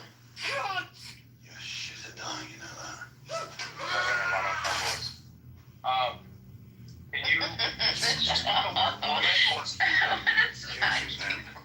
Can you put the word woman in Russian? There are men. They attacked a nearby sect and murdered Woman? villagers. Woman. Same reason. They killed a friend of mine. You've got friends. Not anymore. They're mine. It's the Brotherhood's good name. You need to learn how to read. Your name, they're mine. You wants to fall in there and happy to do it Let's see, again. woman. Drop that arrow, you bloody girl.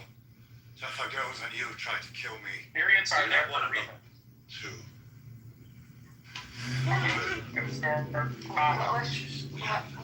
Okay, we'll try again.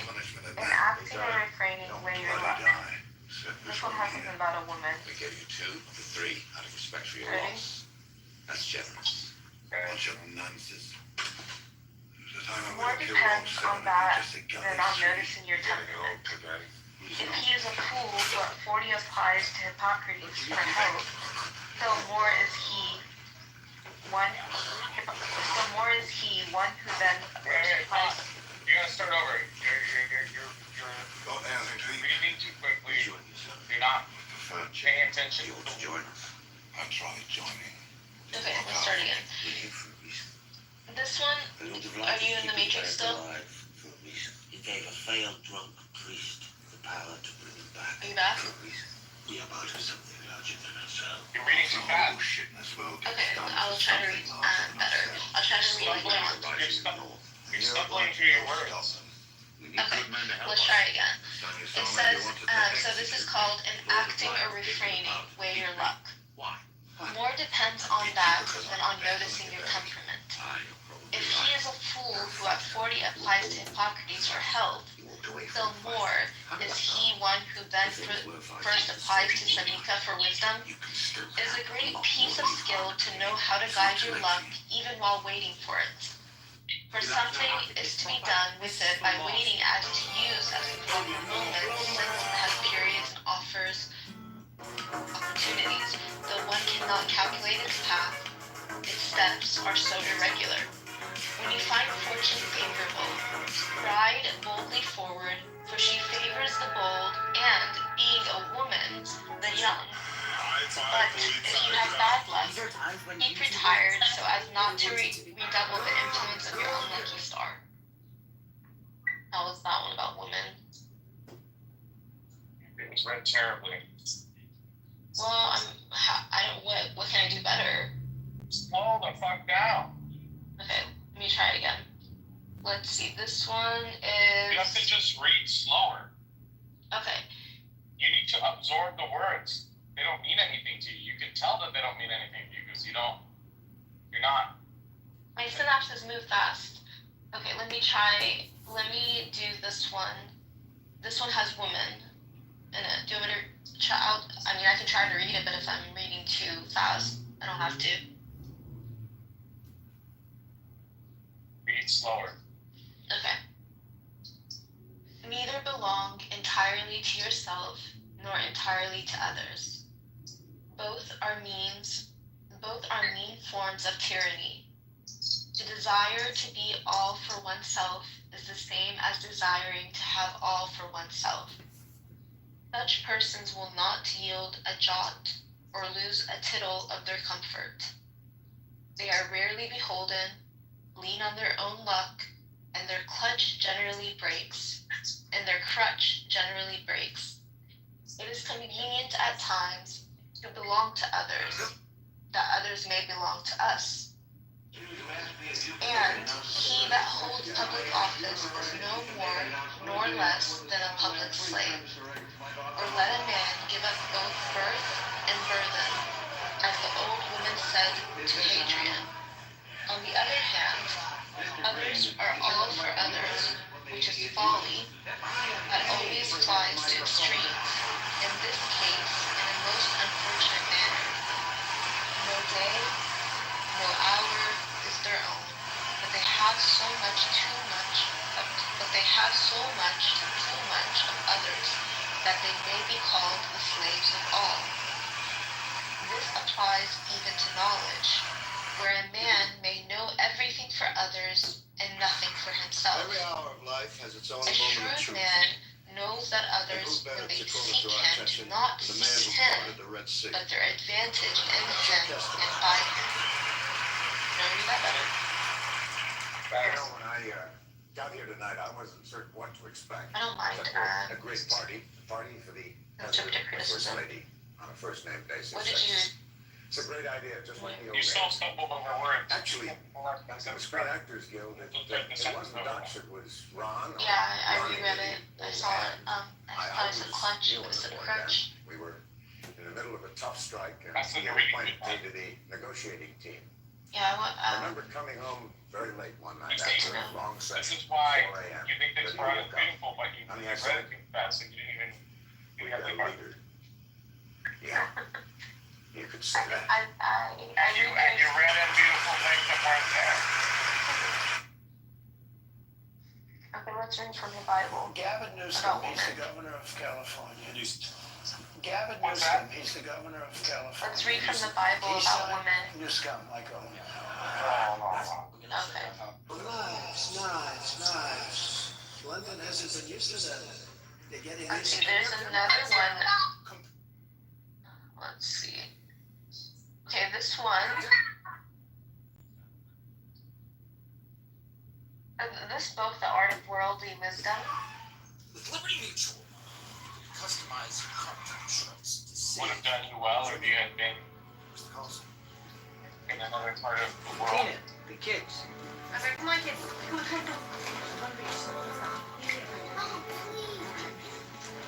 Anything else you want to grab from this? Some water, some coffee, whatever. Is there someplace else we could go? Right, Daddy? We're going down to the beach. We'll be back in a while. Make sure they don't go into the water unless somebody's watching. Okay, this one's about how women... Make sure they put their shoes on, they'll burn their feet. We're getting their shoes. All right, come on. Let's go. So what do you want to talk to me about? The government's about to deport you for certain activities. I'm in this country since I'm 2 months old. Does that make me Italian? I'm Actually, you know what, Nuda? Yeah. They're trying to send me Why back? don't you just I could have the pull up the deportation order audio book reviewed. on YouTube and just go to a It'd random... be classified as highly sensitive So for you can national hear how it's security. supposed to Take the be. government off your back if you can help us. Usually the guys that scare me. Right, John? You're the people that make big Or wars. how about I just try No, we that? make sure the wars are small ones. Because I wonder The reason John is such a good reader is because he's talking to the kids. We Italians, we got our families and we got the church. The Irish, they have the homeland. The Jews, their tradition. Even I want to try they one got their more time. music. What about you people, Okay, Mr. then Carlson? keep it. What do you have? The United States of America. The rest of you are just visiting. What is it that you want to hear from it? A random one. The president wants the noise level on the operation turned down. Let's... How many men are involved? That's You all. also found the dominance of the English language, although this is in Spanish. Yeah, I guess it's translated. You said things like Stanica. What is that? I don't remember saying that. Oh, yeah. How do you... Like, it was like, it was capitalized. It was like a place. What is it? How do you pronounce that? Stanica. In English.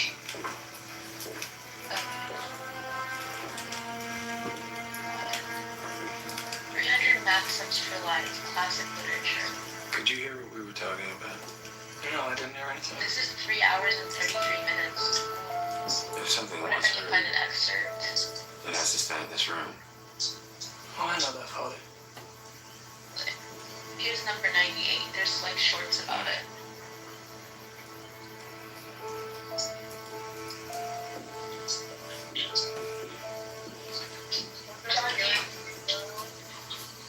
What's that name?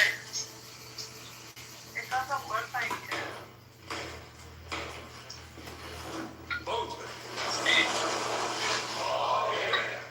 We're fun on the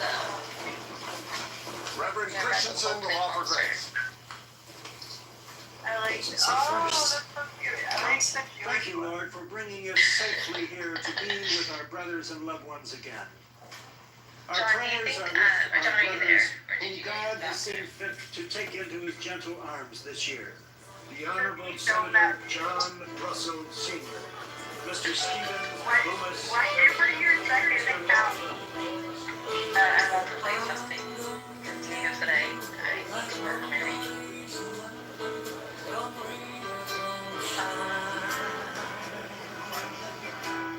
You hear any drama about me lately?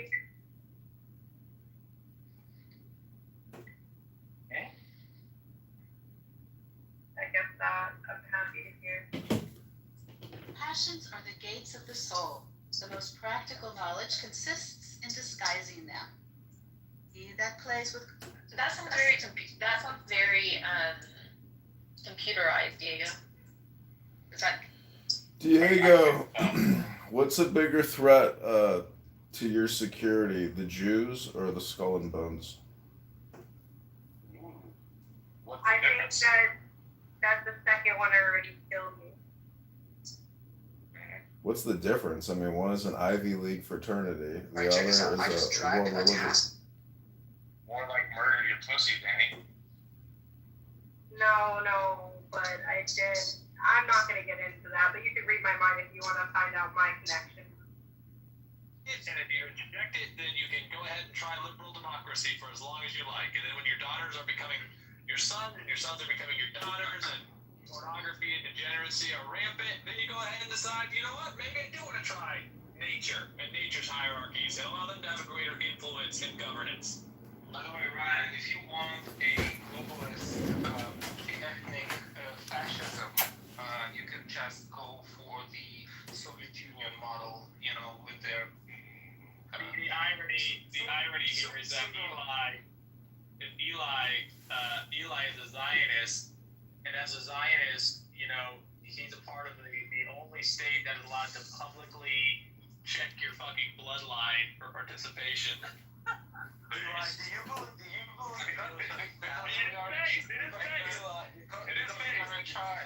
because we are a tribe. And yeah, and I'm a tribe too, motherfucker. We're white. I'm gonna push you back out. Yeah. Oh my God. The white tribe. Only people who managed the Jews so far for a very long time were the Ottomans, so. Well, how about you get back to that, please? How much are you willing to pay me? Oh, is that what it's about? It's about money, so you are a Jew. Only how much? Not too much. Not the word to Danny is the word you read. You ain't got no money, no investment, I got no money. Hey, did I mishear you? Or did you say that Danny was sending random strangers pictures of her sucking her husband off? Yes. Yes. Okay. She offered to give me money to have sex with her. Yes. What? Is that You a joke? read it. No. But this is very not Jewish of her. That's very Jewish of her. She's not Jewish. But giving money, like, Hey, it's a pretty good investment. Don't hate. I'm not saying it's not. I mean, maybe you're good at what you do, Angela. I'm not hating. And then her husband. I wish I was so good that people were like, hey, let me make your career. You just, I can't believe You might be. so happy. I can pay you. Bend over, abuela. No. I have a question. I never had. We can practice I don't want first if you want to. Like when I get it, you know?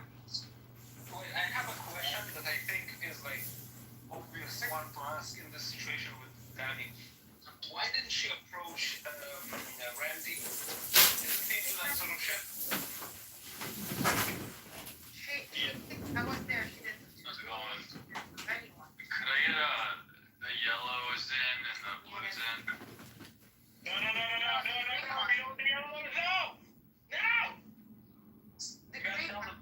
Tell the power level. The power level. Right back at you. The power level. Strength. The power level. Is there a power level on that? Yes, there you go. Yes, there's a power level. High power level. High power level. You only have 6s? Okay. Let me get both the blue ones. You need the green one. I don't have a green one.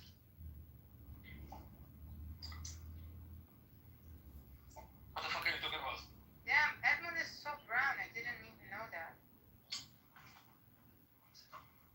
Edmund? Yeah, he's perfect. Wait, is he still around? Yeah, he's next to you. I'm gonna go find my dog. Which handler? John Kitover. Yeah. Oh! Yeah. Actually, if it was a real Jew, his name would have been John Kitoff. Not Kitover. What are you gonna get? McDonald's. What's going on with you lately? I'm a new man. I'm an American, damn it, I'm white. Wow. Yeah. Donald Trump wannabe. Thank you. Hell yeah. Are you gonna vote for Donald Trump next? Hell no, I'm gonna vote for Gavin Newsom. You know what? I'm voting for Gavin Newsom on the Republican ticket. Believe it.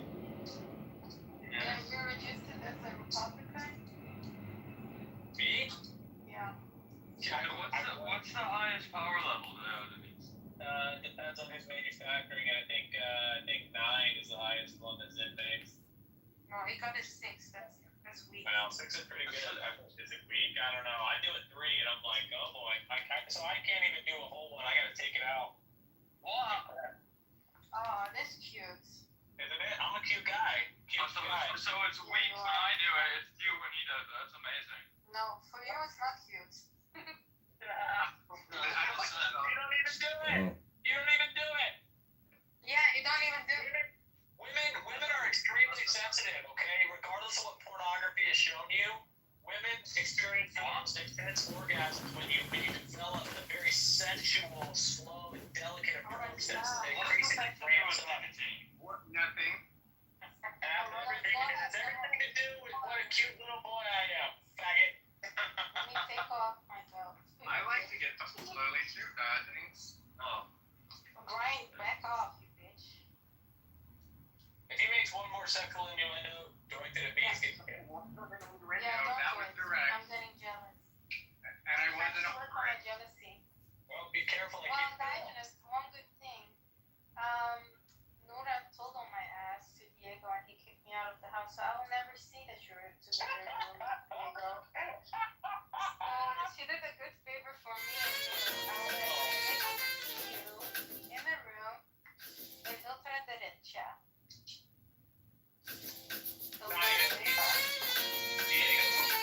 He's a false leader. He's not moving on to the job. Yeah, what? This is mine.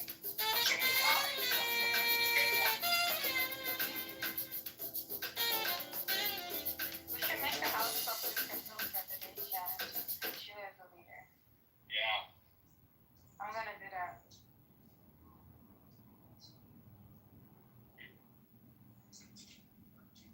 I'm gonna make exact the same picture. That is what you get if you play with me. That's a level of jealousy, you know?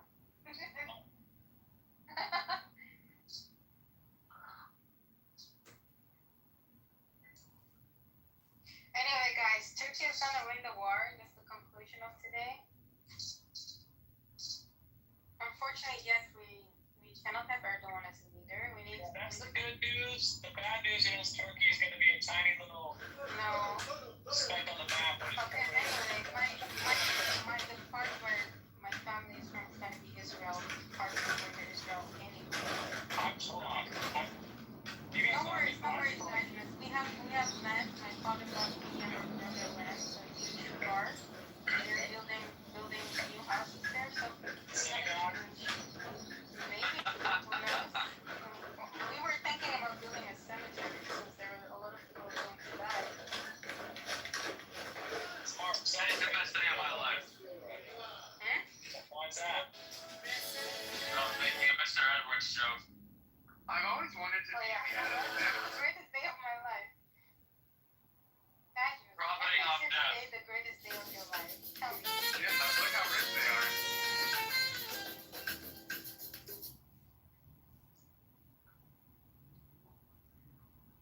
You're talking about the Jews? I'm talking about the Addams family. I used to have a crush on the girl. Okay, there you go. I wish they were more Wait. So the Addams family says it's the best day of my life. That's a bad thing.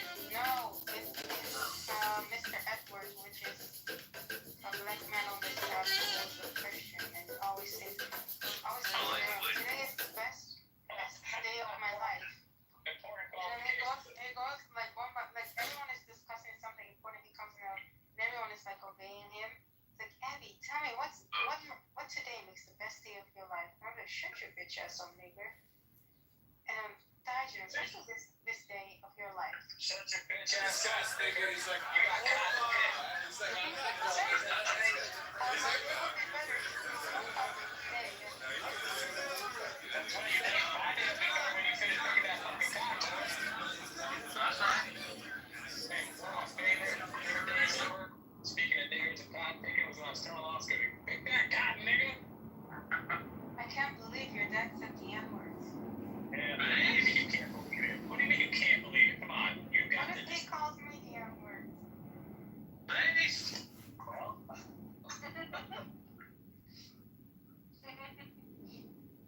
Why did your dad say nigger? because he's from the South. He's a geology boy. I wonder, what did you say about the American flag? We didn't talk about it. I thought I already covered that. No, you said you did. And I said, then I immediately told you when he said that to get to the next part where he said nigger. Oh, okay. See how far McDonald's you can make. If you're gonna get McDonald's, I'm gonna get it. No, I'm joking. I don't want to eat McDonald's at all. It's disgusting.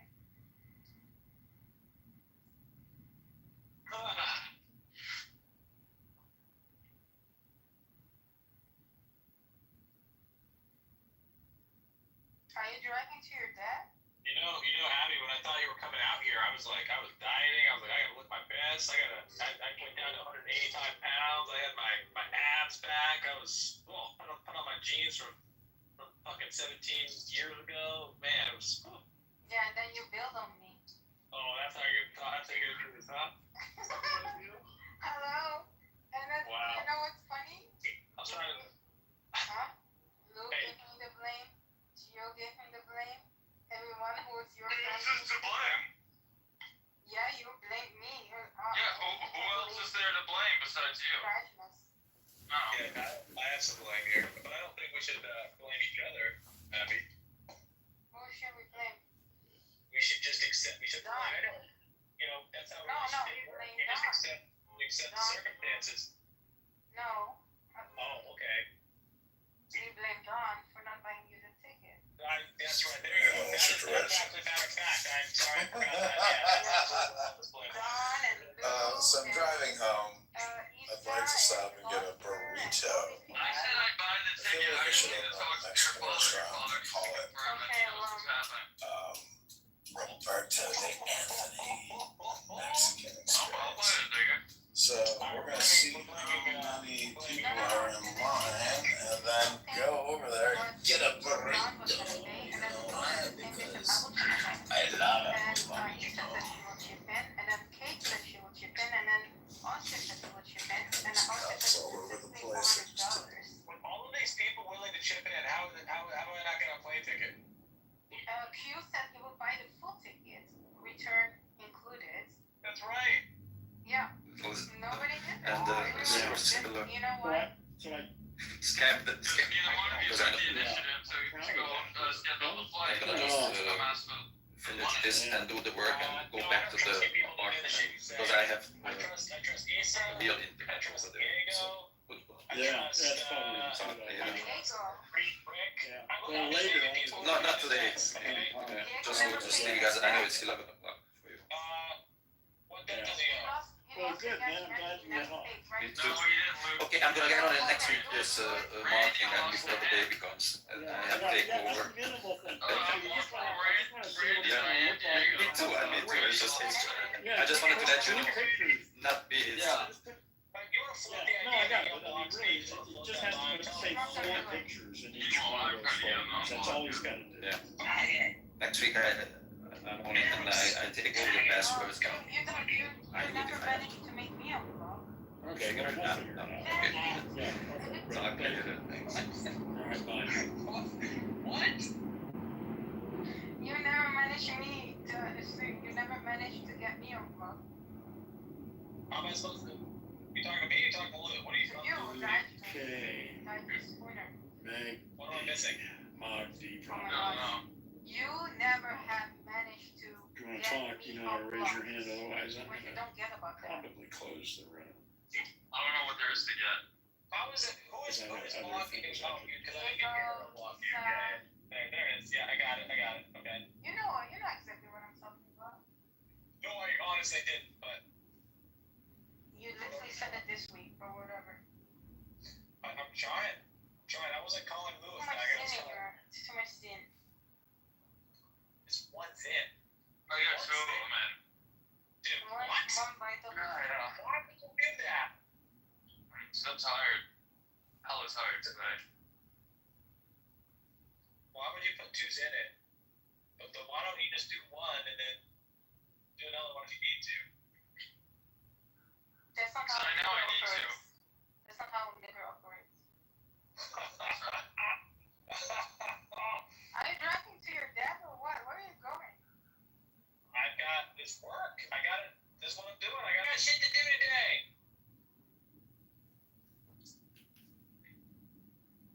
You're driving to the Netherlands, aren't you? Yeah, my car jumps into a submarine. Now there's a tunnel. Elon Musk is building a tunnel between, I think, London. It's only for the Jews. Yeah, so good. I can come with the train instead of with the plane. Choo choo. And apparently it only takes 6 hours or something, or less, in order to be in that train because it's high speed. Have you ever been in a high speed train? No. I did. Oh my god, I got so nauseous at some point. It's crazy because you don't feel it, but there's like very slight fluctuations and apparently affects. I guess you must be feeling it, right? Huh? You must be feeling it if you're getting sick.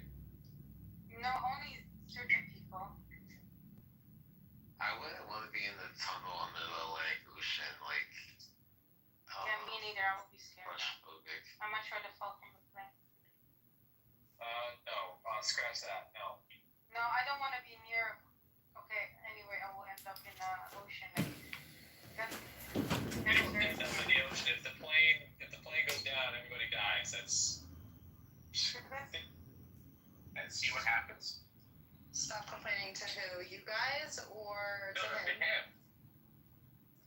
No. Because I kind of have been taking care of him in other ways because I was told that that would improve things and it really hasn't.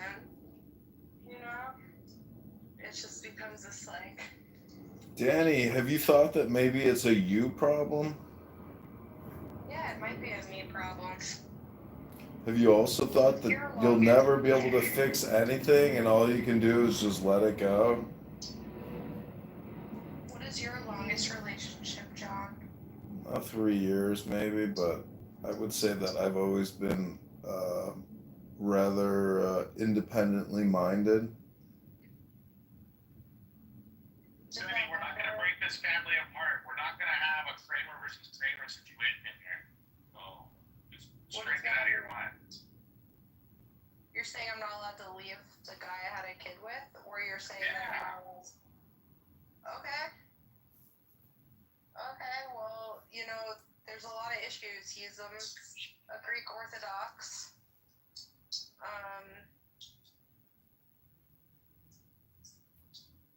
And I'm a Jewish woman, and he makes fun of my culture because when we were singing Shabbat Shalom, he was adding hey ho to it like it was Christmas. Okay. Thanks, God.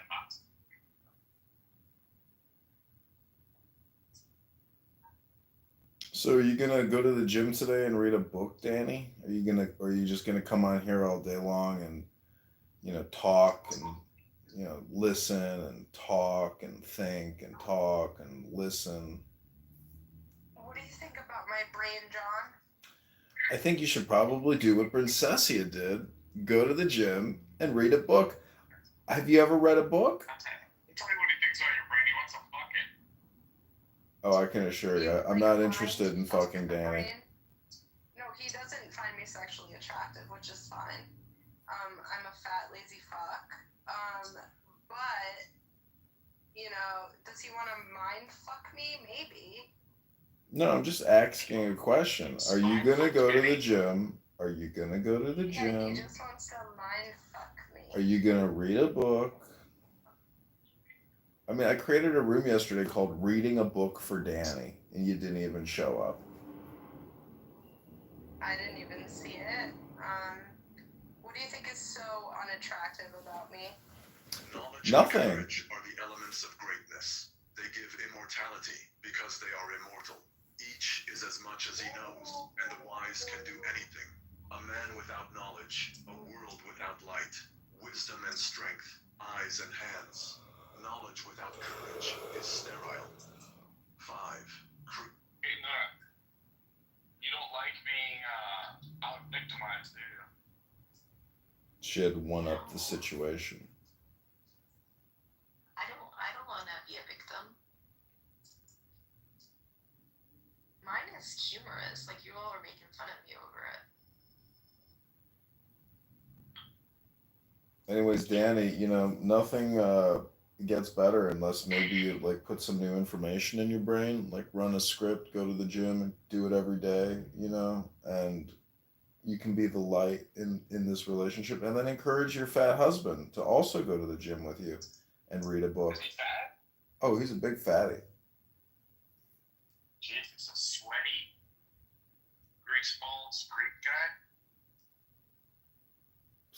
Kind of like are you projecting right now? I'm not sweaty. Really? I didn't even, does your car have AC? Not that one. As a matter of fact, I gotta fix it. Good luck. It'll never get fixed. So the car you saw you in is the car you were driving last night? Yeah. Yeah.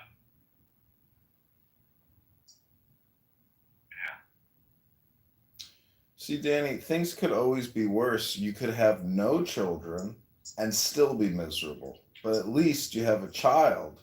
Most of these women don't even have children. So count your blessings and just wise up and hit the gym, because things aren't as bad as you might think they are. Things could be 100 times worse.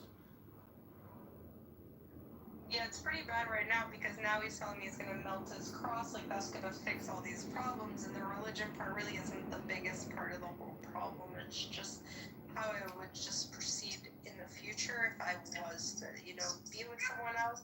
And, I don't know, if I read a book, if I quit smoking weed, if I did all these things, my life would look so different. Well, I mean, going to the gym and reading a book would be two great things to work on.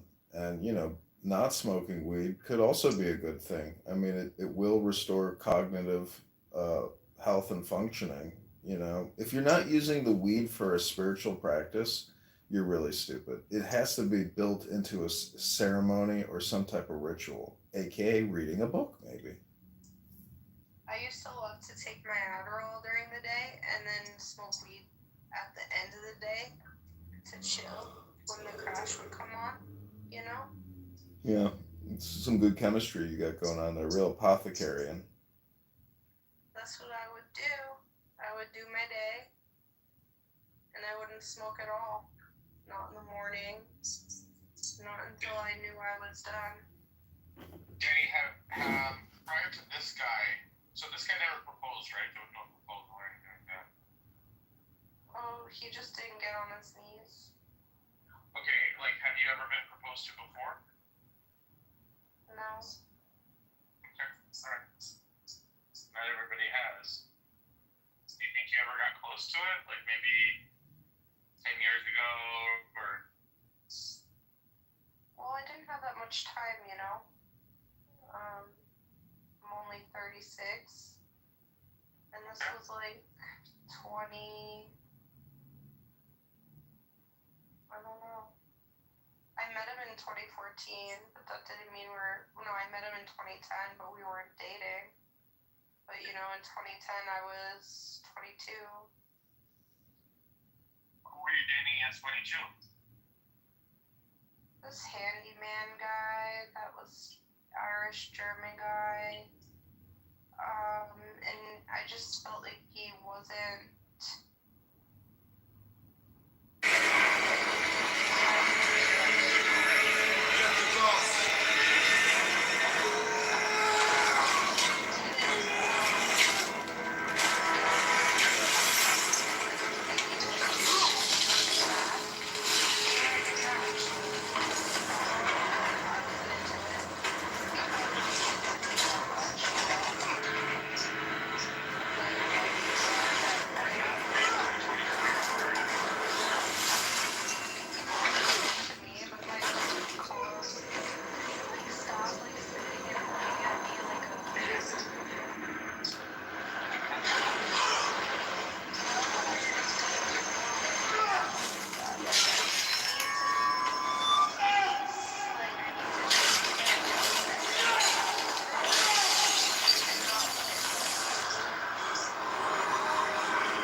Show your dog as a puppy versus now.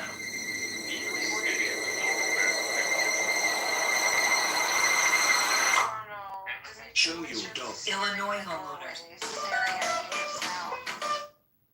Oh, okay, I thought you said something about your friend, and then you started talking about being in the doorway. I was like, oh, you wanted to bang your friend.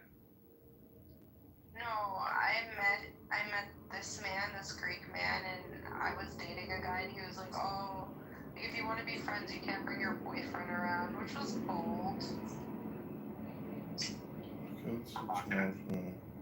It's pretty bold. Okay, well, I was like, I don't like this guy that much. I like smoking weed more than this guy. So, like, I don't need this guy. The guy you worked with before the Greek. Yeah. Danny, you gotta get a life. You can't keep coming on this app and just having brain rot conversations with other brain rot sufferers. I'm headed to the gym. Good luck and God bless y'all. This is the first time.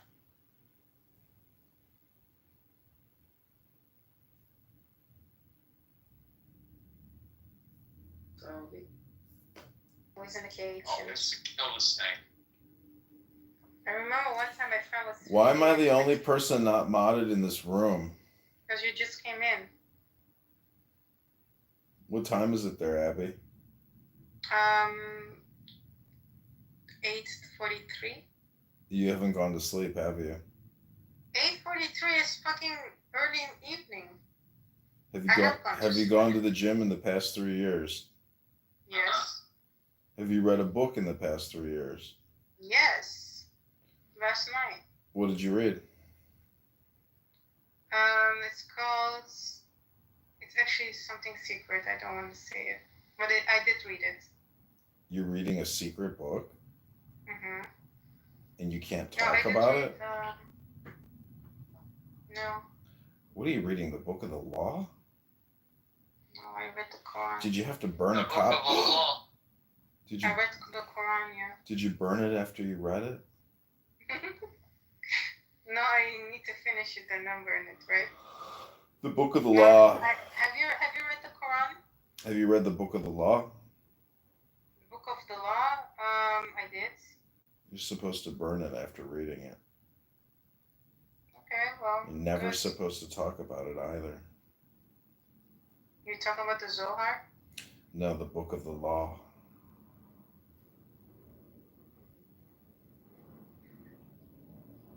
Have you read the I book? read Bastani.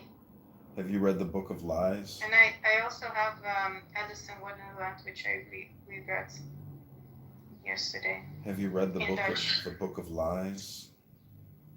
The Book of Lies? Don't be anti-Semitic. Yeah. What is the Book of Lies about? It's about the Book of the Law. Lies as in the animals? Do The you know? insects? Do you know what the word lies means? Yeah, lies are little insects that. Lies. No, lies are untruths, falsities, misinformation, and fake news. So Diogenes, what do you think about the border control crisis? Crossings are down 99%. I don't know, maybe, like, give him some time. I think he's away from his phone. Oh, he's getting fat at McDonald's eating a fucking Oh my Whopper. god, how did you know that? He seems like the kind of guy who'd go to McDonald's for a satisfying, No way. satiating meal. Why would you say that? Because I've seen his pictures in his FBI dossier. His Very, FBI dossier? he's pre-diabetic and extremely fat. I assumed he's No, a he's McDonald's sufferer. You got the wrong Diogenes. Oh no, that was your picture next to his. My bad. That's a good one. Thanks. I aim to please. That's what they call me. Okay, when was the last time you went to McDonald's? Be honest. I don't know. Maybe like 2 weeks ago. Got a coffee. Yeah, right. Oh no, actually, my bad. I actually did go over there and get like a Heath bar, like some Blizzard or whatever they call it, you know, like a Freezy or whatever. It was actually surprisingly good, but I was like, damn. I was like, this is just like eating a cup of sugar. Like, what am I doing? This What is that? crazy. Like It's a a donut or sundae. something? No, it's just an ice cream sundae. Oh no, I don't like.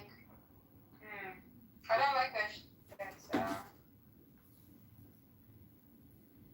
The other day I crashed and I got like cookie dough and Snickers and I was just like, Oh no, I don't like these type of things.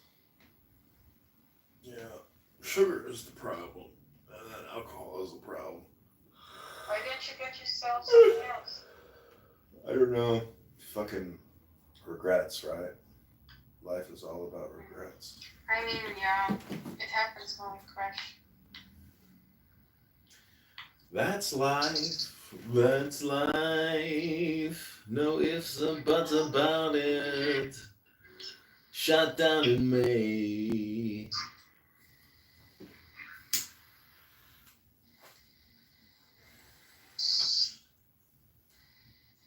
Do you know that Lisa finally pays her debts? She deleted the app? No, she pays her debts to Diogenes $100 Wow. because she lost it. How come you're? You guys are still here?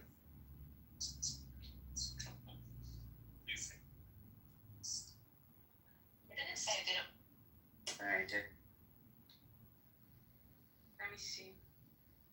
Okay, pick a number, Abby. Okay, I picked 17 earlier, so I'm going with 3. You want number 3?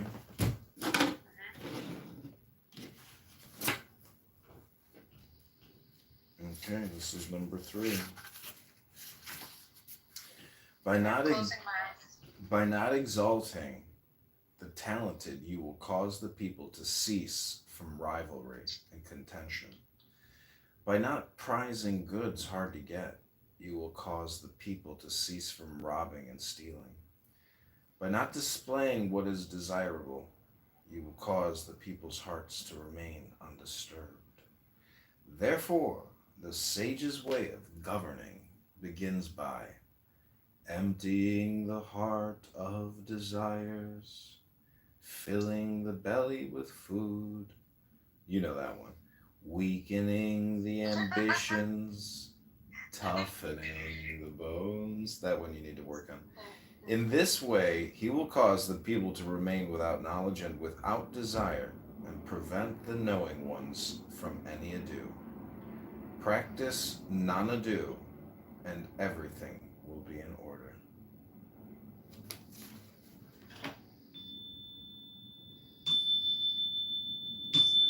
Okay, let's do pick a number now. Okay, Lou, what's your magic number? 14. 1488. Look at it, but you cannot see it. Its name is formless. Listen to it, but you cannot hear it. Its name is soundless. Grasp it, but you cannot get it. Its name is incorporeal. These three attributes, formless, soundless, incorporeal, are unfathomable. Therefore, they fuse into one. Its upper side is not bright, its underside not dim. Continually, the unnameable moves on until it returns beyond the realm of things. We call it the formless form, the imageless image. We call it the indefinable and unimaginable. Confront it, and you do not see its face. Follow it, and you do not see its back. Yet, equipped with this timeless Tao, you can harness present realities. To know the origins is initiation into the Tao. Okay, Julian, this is the last number pick. What's your magic number? Julia.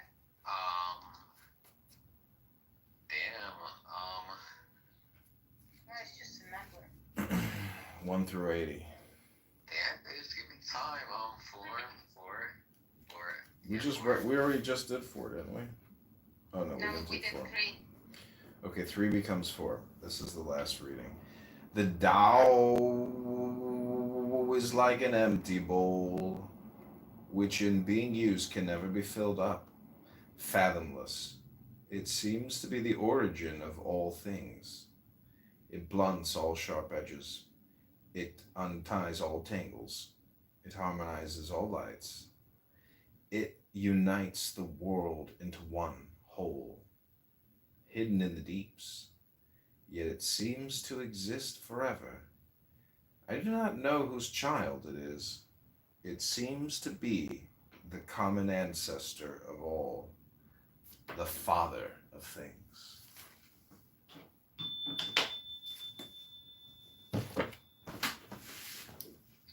Well, thank you for your wisdom, John.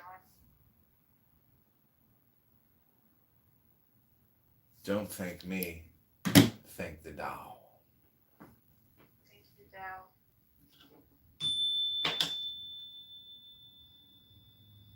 What do you think, Lucius Tickles? How does that compare to AI?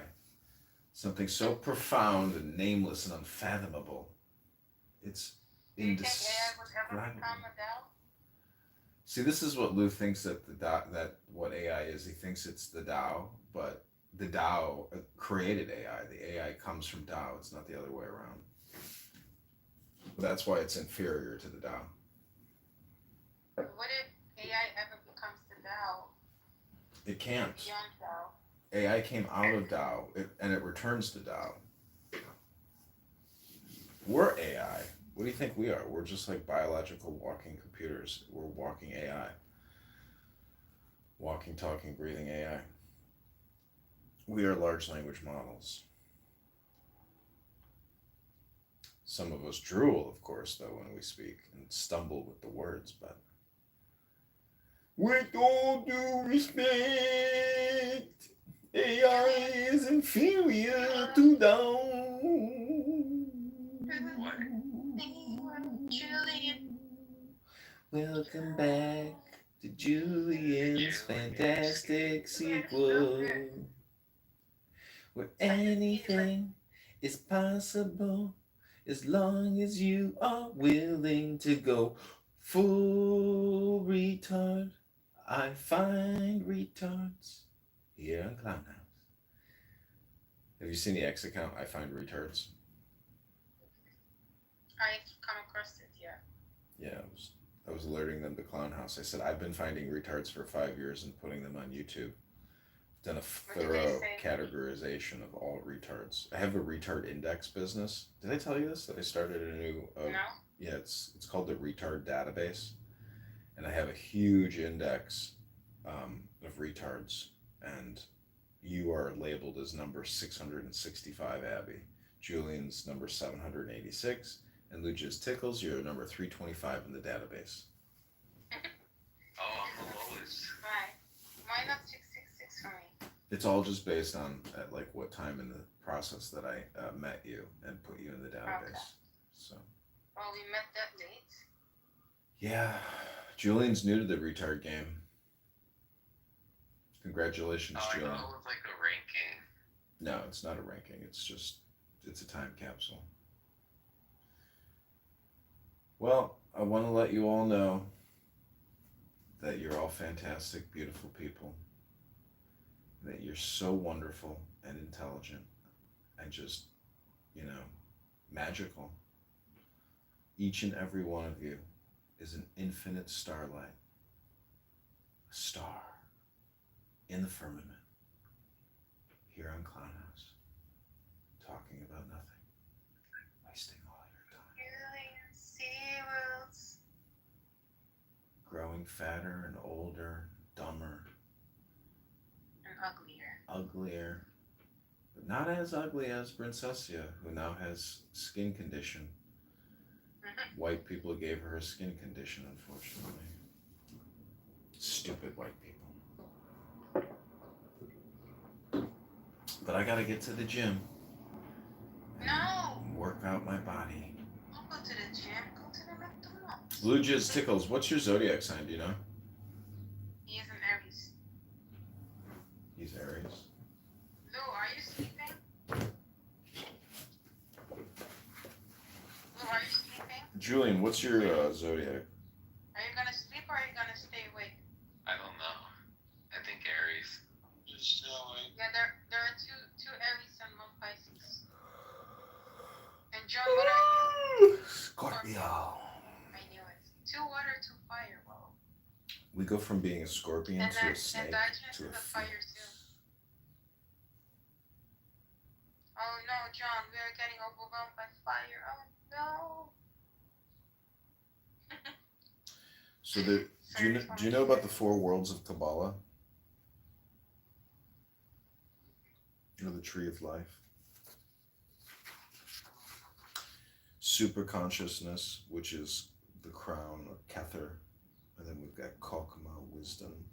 Bina, understanding. 4 is Chesed, mercy. 5, Gebura, severity. 6, beauty is Tifereth. Netzach, 7, victory. 8 is splendor, 9 is foundation, 10 is kingdom. The 32 paths of wisdom. Jewish mysticism and holy magic. Kabbalah.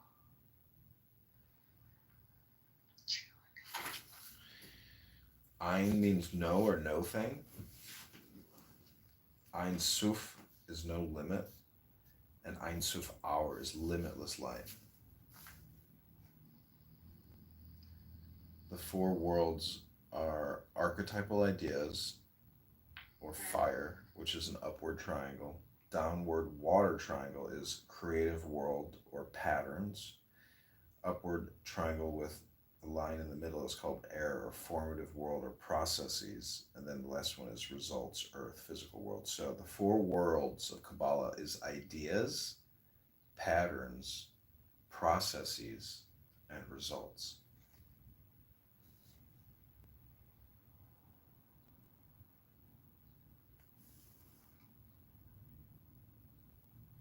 Amazing.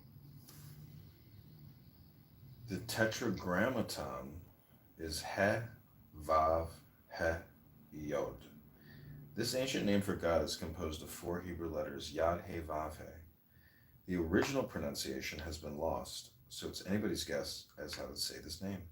Some believe it was always meant to be pronounced as 4 letters. In esoteric science, tetragrammaton is understood to be a code for the 4 worlds of Kabbalah, a reminder that divinity extends through fire, water, air, and earth. Divine intelligence is infinite, eternal, and present everywhere. The name of 4 letters is often translated as that which was, is, and shall be. Further deciphering the code, we may deduce the following. God is all things in time and space and beyond. Everything is divine and sacred. You are holy, and so is everybody else. The tetragrammaton is also called a formula of divine creation. For related topics, review the 4 elements on page 53, Cardinal Cups. Exercise. Contemplate the tetragrammaton. Let your inner teacher reveal other meanings or correspondences. Write them down.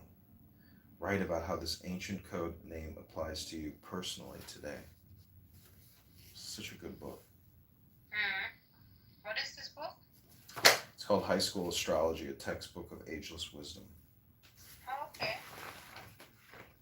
Is there more variants of this book, or only regarding astrology?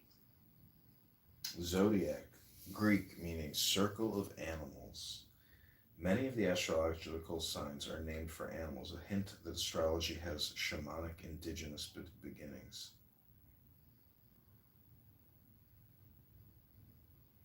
Yoga is Sanskrit for union, refers to conscious joining of the small self to the one self.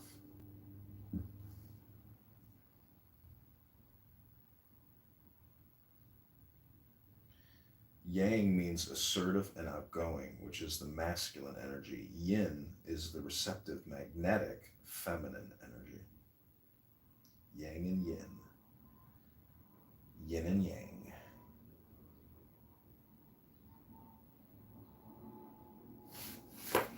Okay, that's my Kabbalistic lesson for you all today. Yeah. May all you beautiful spammers and content-addicted talkers come to the realization of the Kabbalah. Of the Kabbalah. Yeah, there's no Kabbalah in a cup of ice cream at McDonald's, just FYI. Oh my god, I love how quick you were. A lot of fat people go to McDonald's and they eat like 2 cheeseburgers, a large fry, have a Honestly, Diet the Coke, last time ice I cream. went to McDonald's is years ago. Well, when was the last time you ate like a fat pig? Actually, I eat very little, bro. Let me think.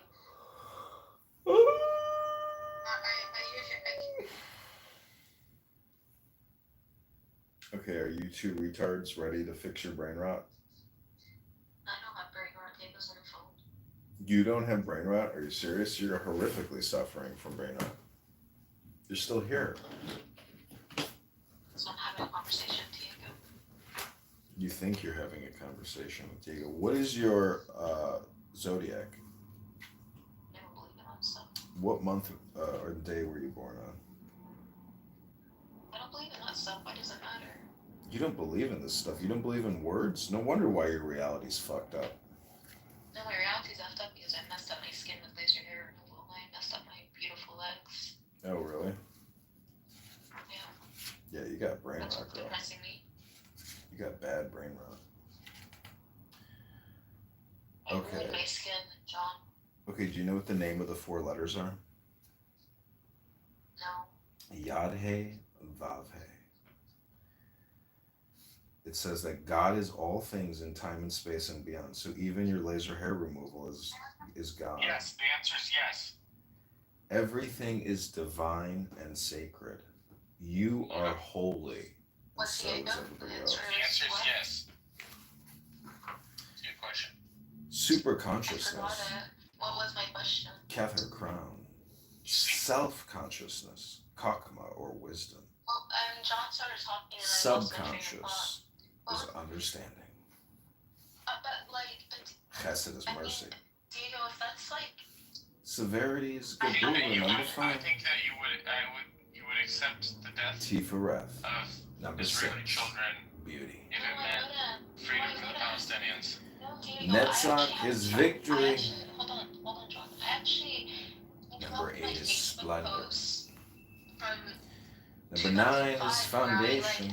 absolutely speak out against 10 anything is that is kingdom. innocent civilians. That's a great alibi, but it doesn't back up what you told me on a video chat to my face. I don't remember saying it. You see, Amazing. and since I don't record you, there's that's how you're gonna get out of it. No. Ideas, patterns, you know what? processes, maybe results. I was just so Ideas, out of my mind that patterns, I'm not processes, results. If you say I said it, okay, I accept Fire, that I said it. I water, remember that conversation air, with that guy talking and to you. earth. But I don't Ideas, remember saying patterns, what you're saying. processes, And you said results. I showed you the Results, that's not talking. processes, patterns, and ideas. That's it. Those are the 4 worlds of Kabbalah. Ideas, Are you okay, Diego, with patterns, processes, If results. I tell you that Nora told me she wants to kill Jewish children, do you think I'm lying? I mean, I don't think you would. I've never really caught you lying about stuff, so I don't. No, I think it was a Why would you lie about that, Nora? Dare to love God without mediator or veil. Just assume you said it, please. Cast behind you all conformity and acquaint yourself at first hand with deity. Man is made of the same atoms as the world So you is. said it, so it means it's in your heart. He shares the same impressions, predispositions, destiny. When his mind is illuminated, when his heart is kind, he throws himself joyfully into the sublime order. What, in New York? Yeah. Oh, she said this in person. No, she just called me on Telegram and was screaming like a maniac and said, "I want to kill all their children. I want to kill all their children." Yeah, she was having a moment there. but Diego, was I the one talking to you, or was the man talking to you? You were the one talking to me. That guy didn't say anything. He didn't say, "Who are you?" to you. No. Obeisance to I her. remember specifically he was saying, Who is pure being, consciousness, bliss, power? Who exists in the form of time and space and all that is therein? And who is the radiant illuminatrix in all beings? This man was talking to you, and the reason I telegram video you is because I wanted you to see him in case I got kidnapped. There is no mother without a father.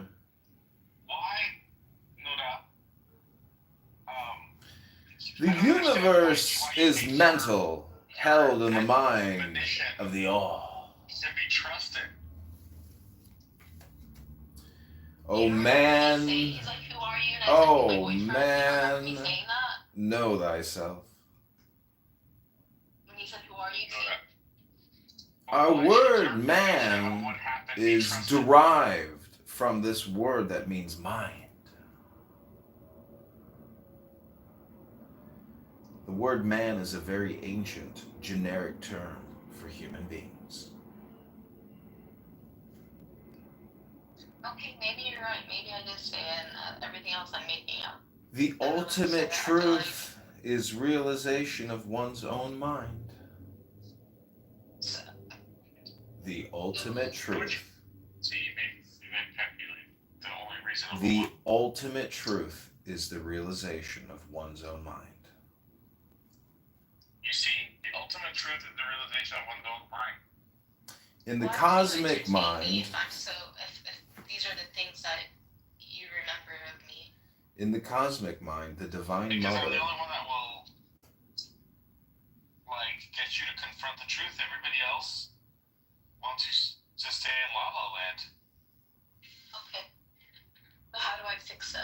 You're saying I said these things. How do I The fix only it? way you can fix I this don't is know. through language. A mother, animal, human, or divine, gives birth to babies, Nora.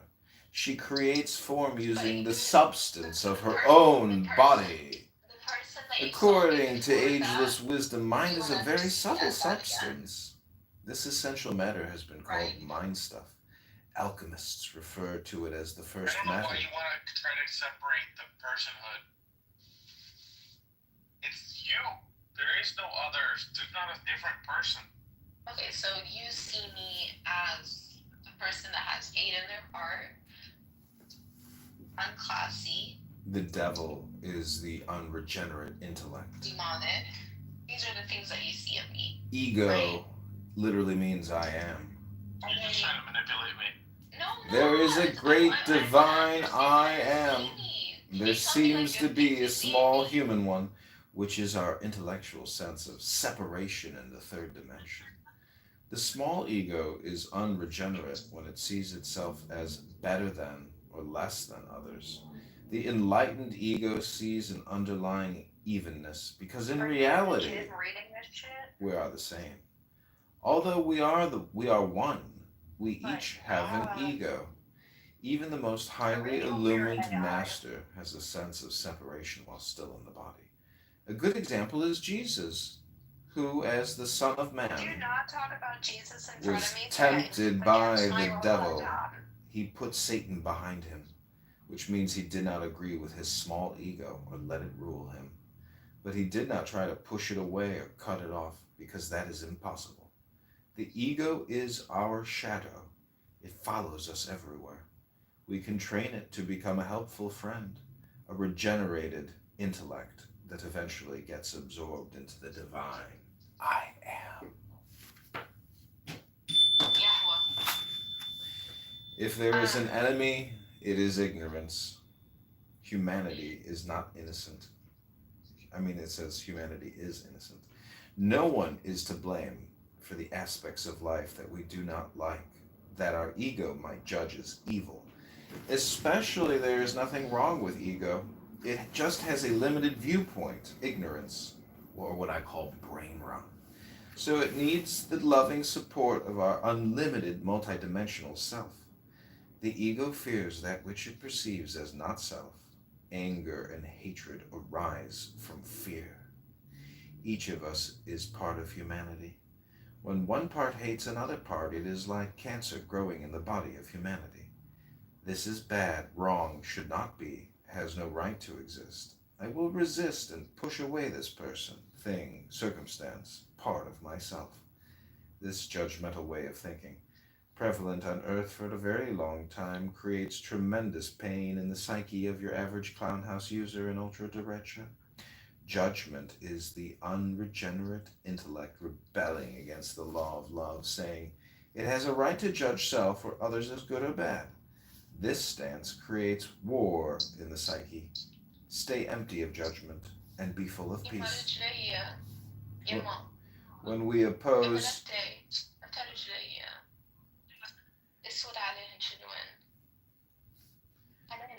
When we oppose any part of life, we are listening to the voice of fear and believing the lie of separation. This lie is the root of suffering. The devil is called the father of lies. You could also call it the controlling left brain ego. All hatred begins with self-hatred. When you don't like a certain energy in someone else, an honest look within will expose a similar energy in yourself. That which you resist in yourself gets projected onto others and mirrored back to you. That which you do not resist in yourself will not bother you in others. Resistance to life equals pain. All wisdom teachers down through the ages have asked us to accept and embrace whatever is arising. In yourself, Luda. So it bothers you enough. When it is dark on one side of the earth, it is light on the other. Like God, we embrace both halves of the whole. When we let life flow easily, we are not helpless victims, but magical co-creators with divine intelligence as our partner.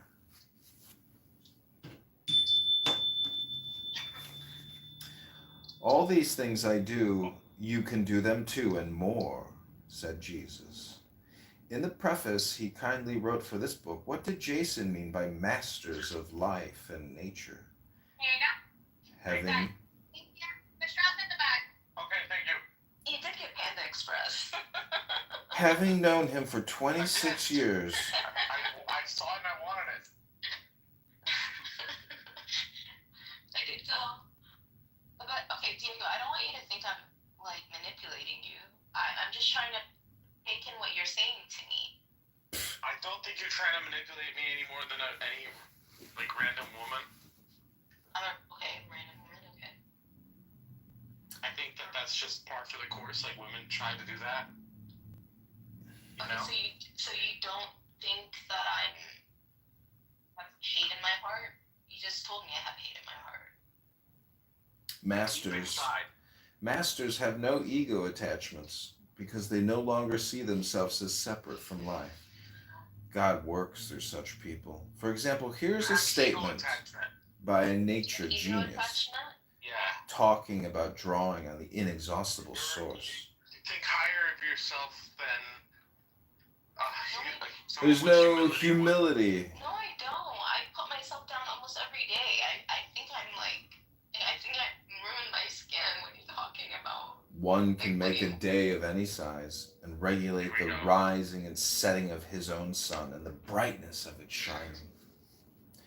The ancient masters were profound and subtle. I let you just constantly, I think I'm a master. Their wisdom was unfathomable.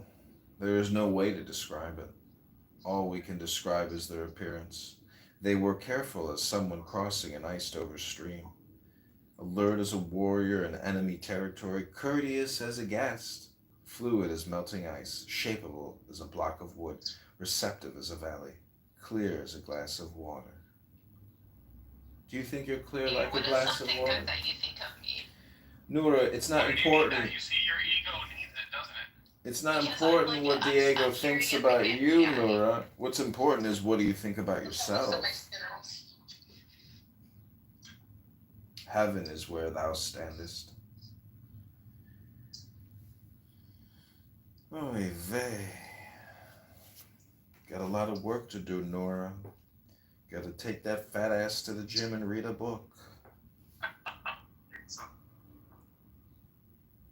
It's true. I mean, having a conversation with Diego for infinity would be like infinite brain rot. Spirit merges with matter to sanctify the universe. Matter transcends to return to spirit. The interchangeability of matter and spirit means the star-lit magic of the outermost life of our universe becomes the soul-light magic of the innermost life of ourself.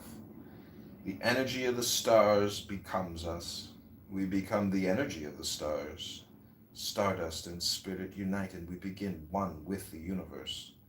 Whole and holy, from one source, endless creative energy, bursting forth.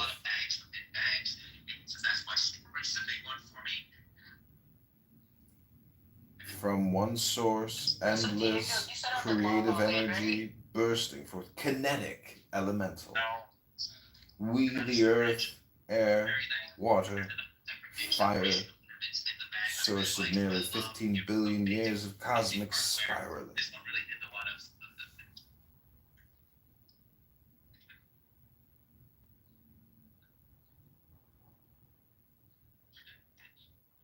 Meditation and divination.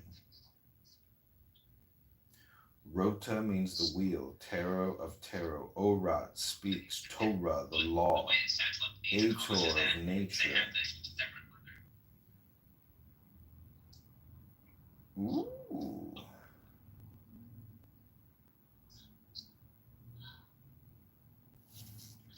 Do you get it now, Nora? It's a you problem.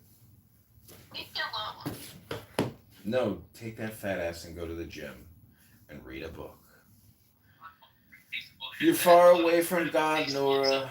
Because Diego's far away from God. This man is an atheist.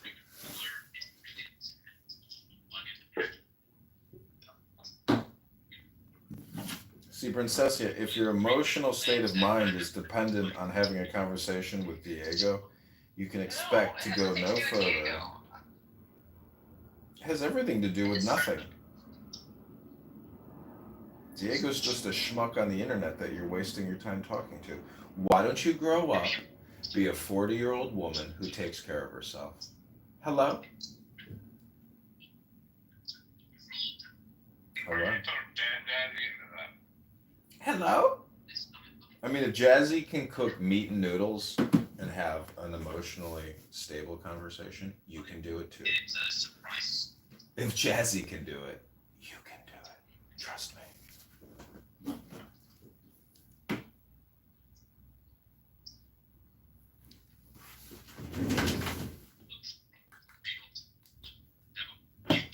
Do you have hate deep in your heart? Yes. Why?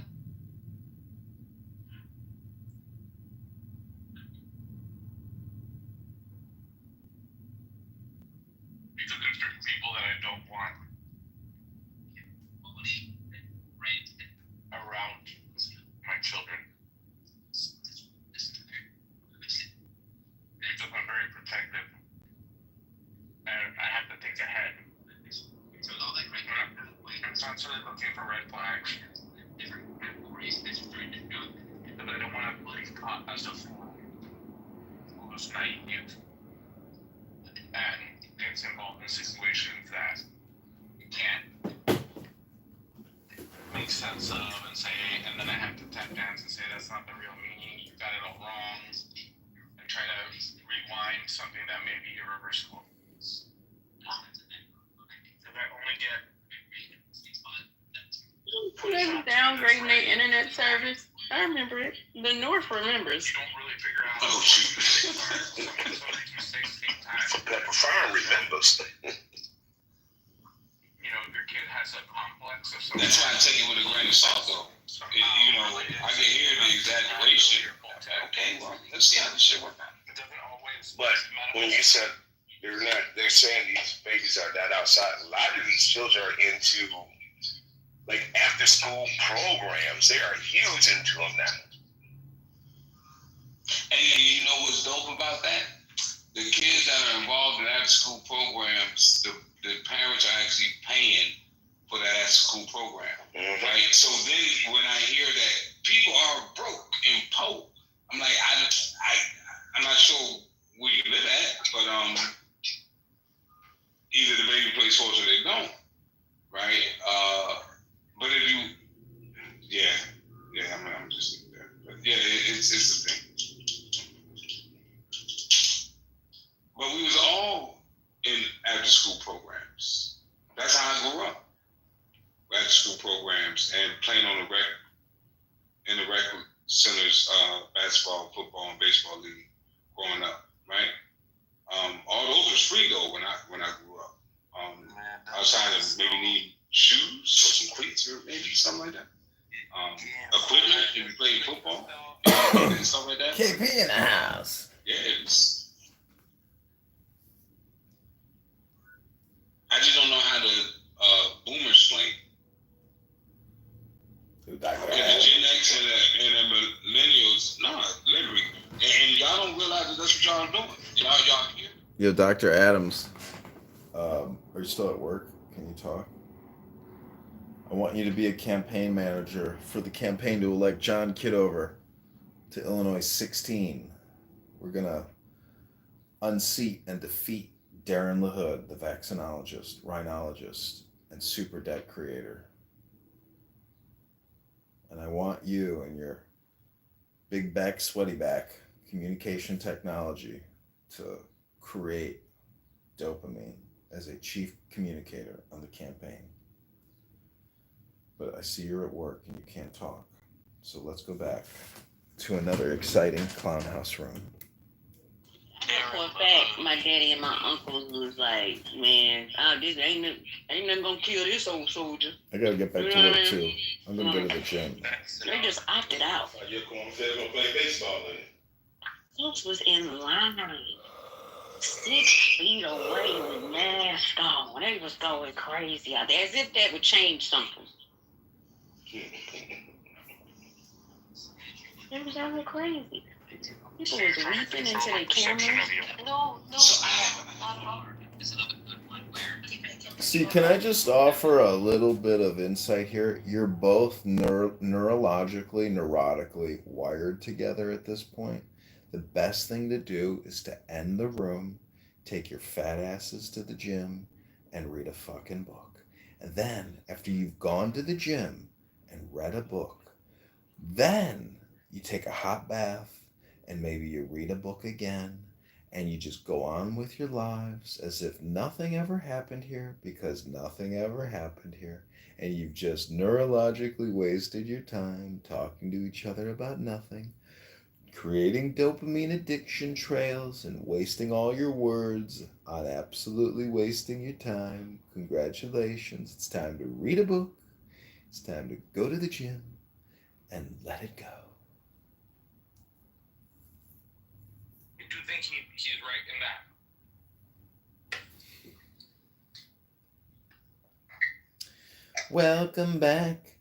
Welcome back to SeaWorld. It's Julian's fantastic, amazing voyage. And he's not gay. Here he is. Come on. Okay, Abuela, pick a number. Any number, 1 through 80. 17. 17. No, I already picked 17 before. I'm 17. He's Okay, then always 69. 17. Oh, you want I already 69? picked All right. 17 before. Okay, this is 69. Dark Moon. Are you doing the lottery? Is that what you're doing? No, I'm just going to page 69 in a book. It says Dark Moon, just self-directed, imaginative, spontaneous, intuitive, subjective. Waxing Crescent, assertive, confident, adventurous, inventive, productive. That's me. First quarter, strong-willed, active, creative, fearless, questioning. Waxing Gibbous, expressive, optimistic, gregarious, trusting, excited. Full moon, sharing, interacting, energetic, fulfilling, objective. Waning Gibbous, wise, thoughtful, compassionate, assimilating, sharing. Last quarter, forceful, sensible, philosophical, transforming, mature. Waning Crescent, mystical, sensitive, sacrificial, prophetic, path of destiny.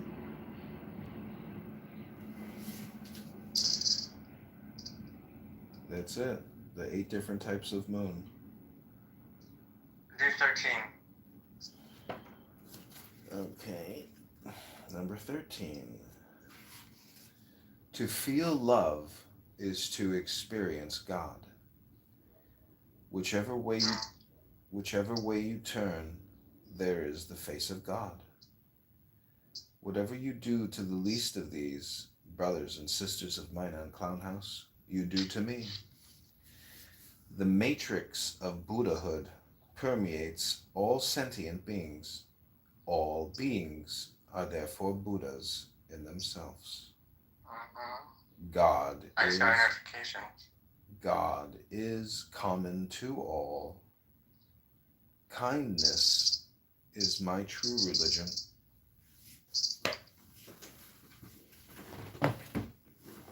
So I ask you, can you tell me the last time you weren't kind to someone? When were you last mean and nasty? Oh, this morning when I dropped something off at this girl's house and she had the wrong address in her Instacart. And then when I called her, she gave me the right address and she's like, oh, there's a pink flag. I said, oh, it's covering your house number too. Like, why the fuck do you have a delivery if you're going to cover your house number and not put the right house number on there? What are you doing? So what did you say? I said, Oh, she said, "Oh, I'm sorry. I'm like, it's okay. Don't worry about it. Just be smarter next time. yeah, just know that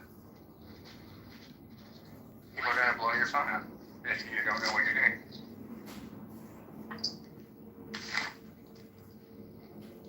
Oh, cute dog. It's like a cloud.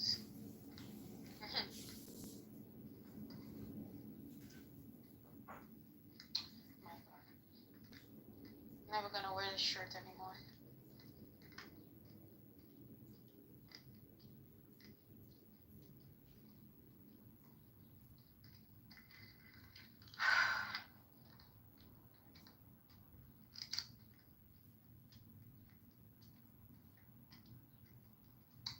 What is your favorite flower? My favorite flower. A rose, I think. I like to grow roses, but I like sunflowers. My favorite flower is the gardenia. Okay. I love the way it smells. Are you More at than home? roses. Huh? You're at home right now? Yeah.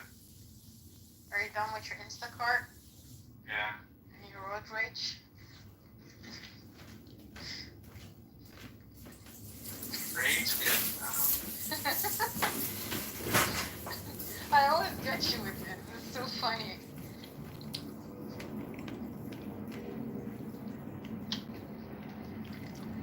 Rage is what? Holy. Yeah, you think so? I am holy then? Yeah.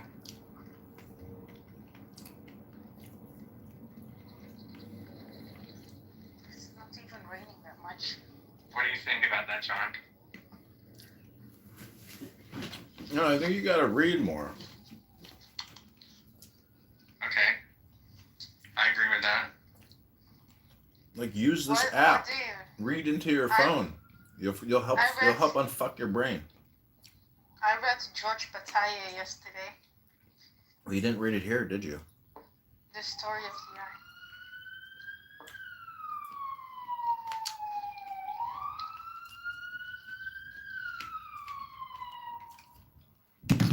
That's the sound of the police. That's the sound of the bees. So, John, what is the... Yesterday I got attacked by frogs here, so I'm not sure if I should walk. If you hear me screaming, it's because there are 5 frogs. Well, you just gotta pick the frog up and kiss it, and then it'll turn into a prince, and you'll finally get married. Diogenes? Yeah, probably. Oh, maybe that's fine. Well, if you kiss the frog and then it shits on your foot, that'd probably be more accurate for Diogenes. Why? I'm just kidding. It's a joke. Just a If kiss the joke. frog and then the border exists, I think that's more accurate. Oh, gosh. Okay, pick one more number, Abuela. Okay. Oh, do I go? Okay. Go ahead, Abuela. What's the magic I'm number? walking past the street and next to the house, number 12. So. Abuela, hurry up. I gotta get to the gym. Okay, I'm doing it for him. Okay, what's your magic number? When you ask, I walk next to a house, number 12. Okay, this is number 12.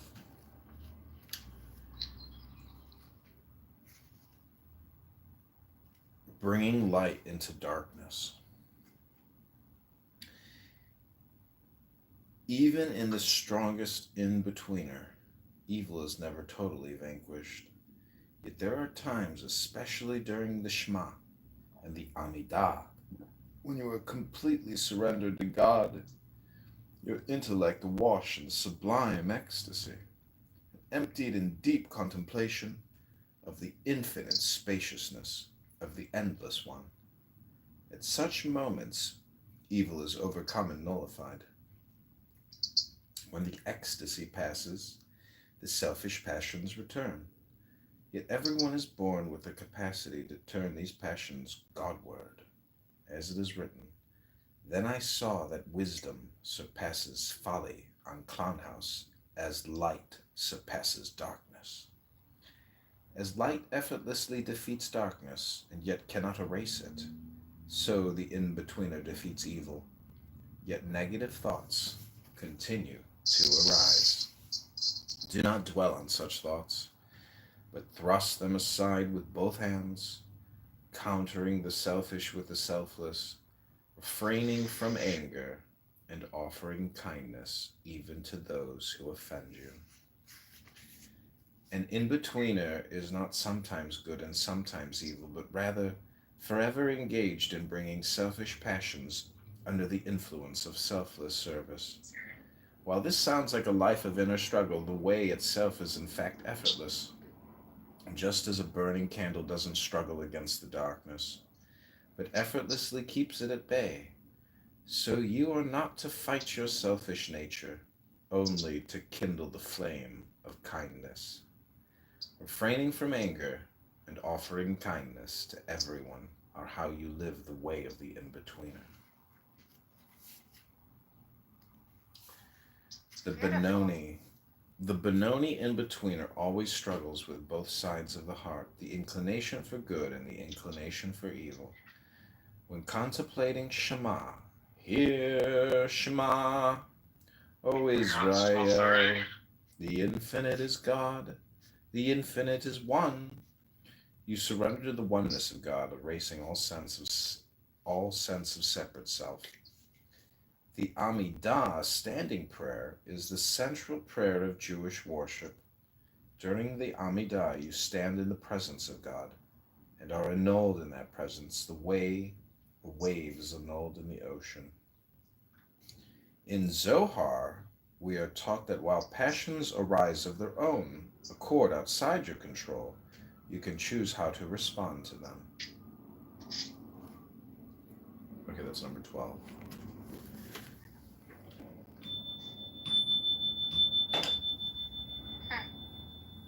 I fell asleep for like an hour. No, that's. Did you have to sleep or not? What do you mean?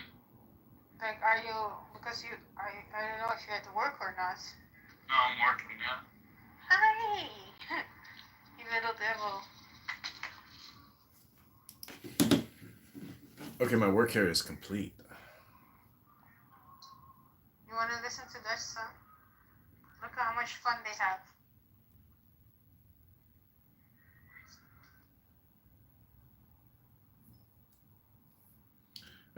Are you two retards still talking?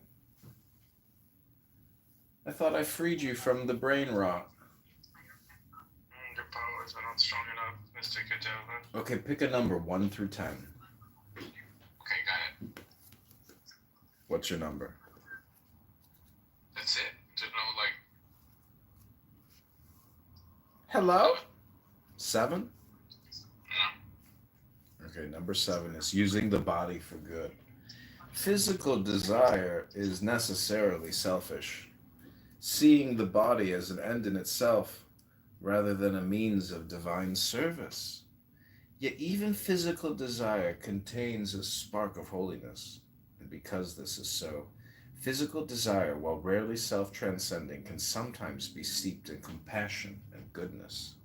For example, eating a meat of fat beef and spiced wine is a neutral act, but if done to make your mind more receptive to the teachings of Torah, or to honor the Sabbath and festivals, your intention to serve God elevates the act and all involved in its service to God. The same can be said of humor. If a joke is told to sharpen the mind and uplift the heart, it is in service to God. This, what is meant when we say an action is permitted. It is permitted because it releases the self from the bonds of selfishness.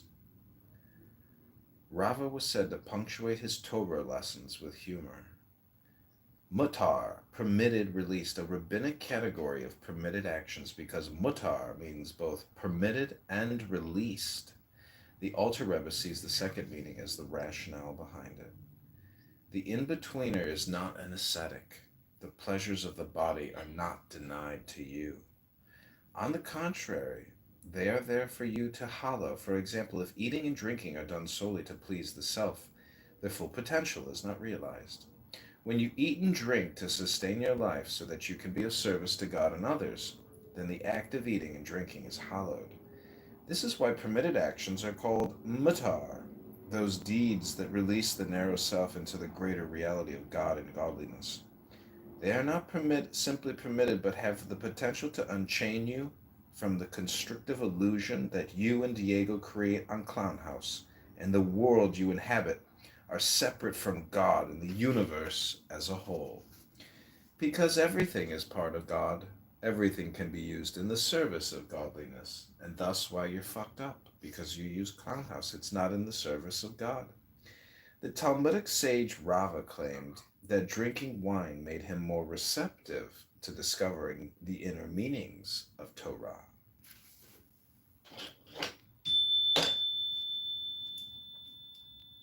But what do I know? I bought a rental property in Chicago. It's time to meditate.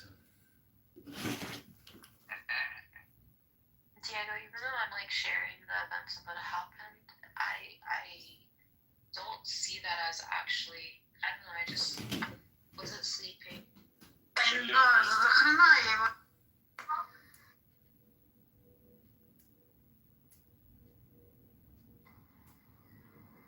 Welcome back to Julian's Sea World, where John Kitover is reading books to people that suffer from brain rot and extreme neurotic thinking. They can't stop talking about the past, thinking about the past and how painful reality is.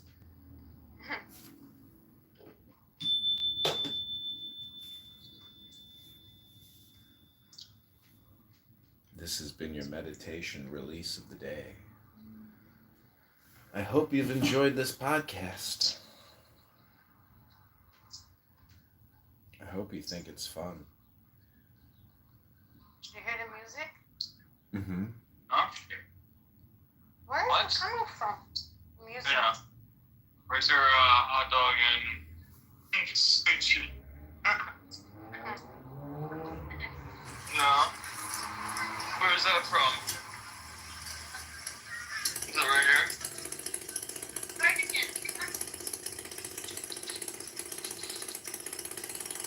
You don't remember?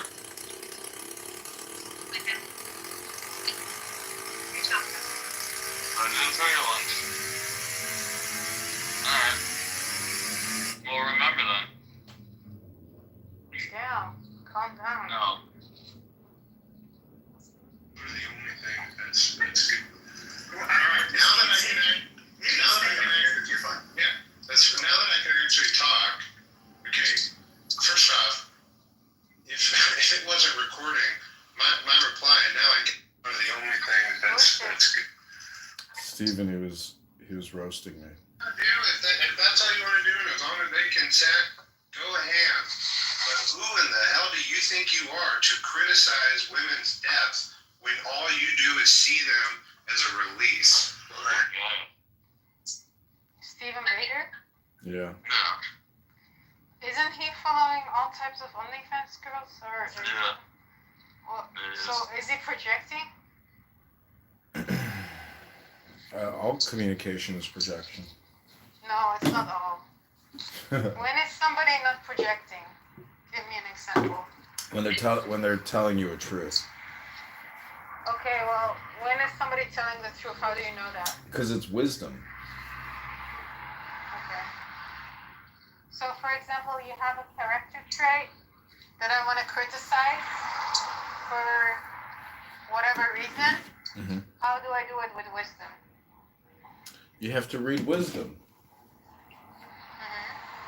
So, for example, may the Lord of peace himself give you his peace at all times and in every situation. The Lord be with you. What happened to the cross? He has told you, oh man, what is good, and what does the Lord require of you but to do justice, Jesus isn't good enough for you?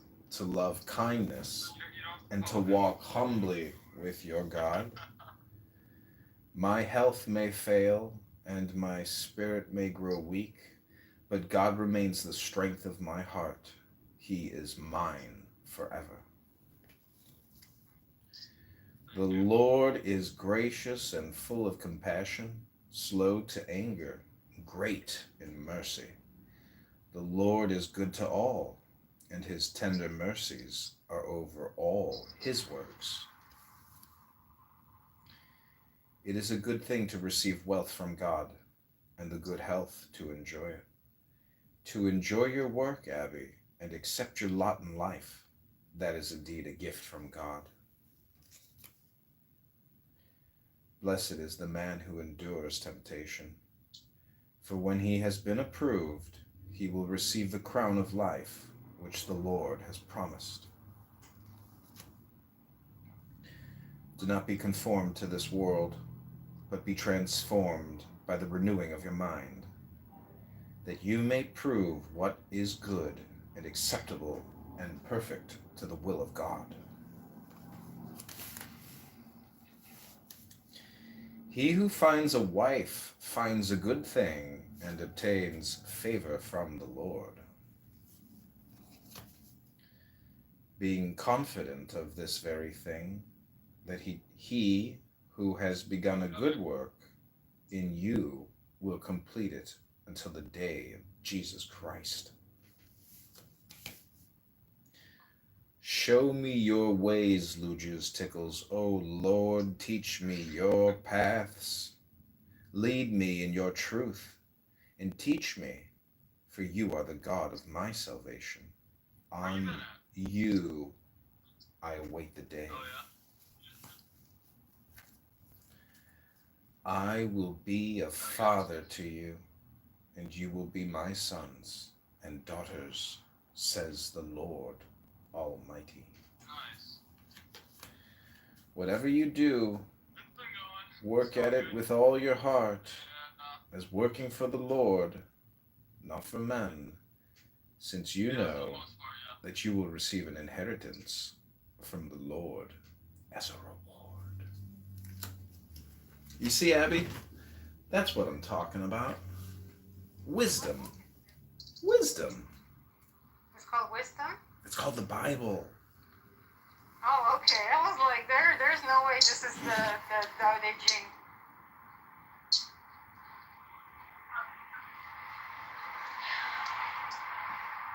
Is this how you teach me how to be a better person? Yeah, those are select verses from the Bible.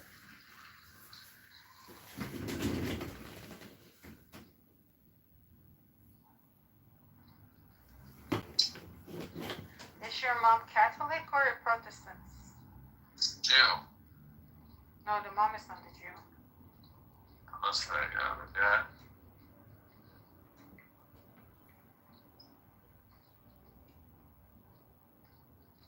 Oh yeah. Hi.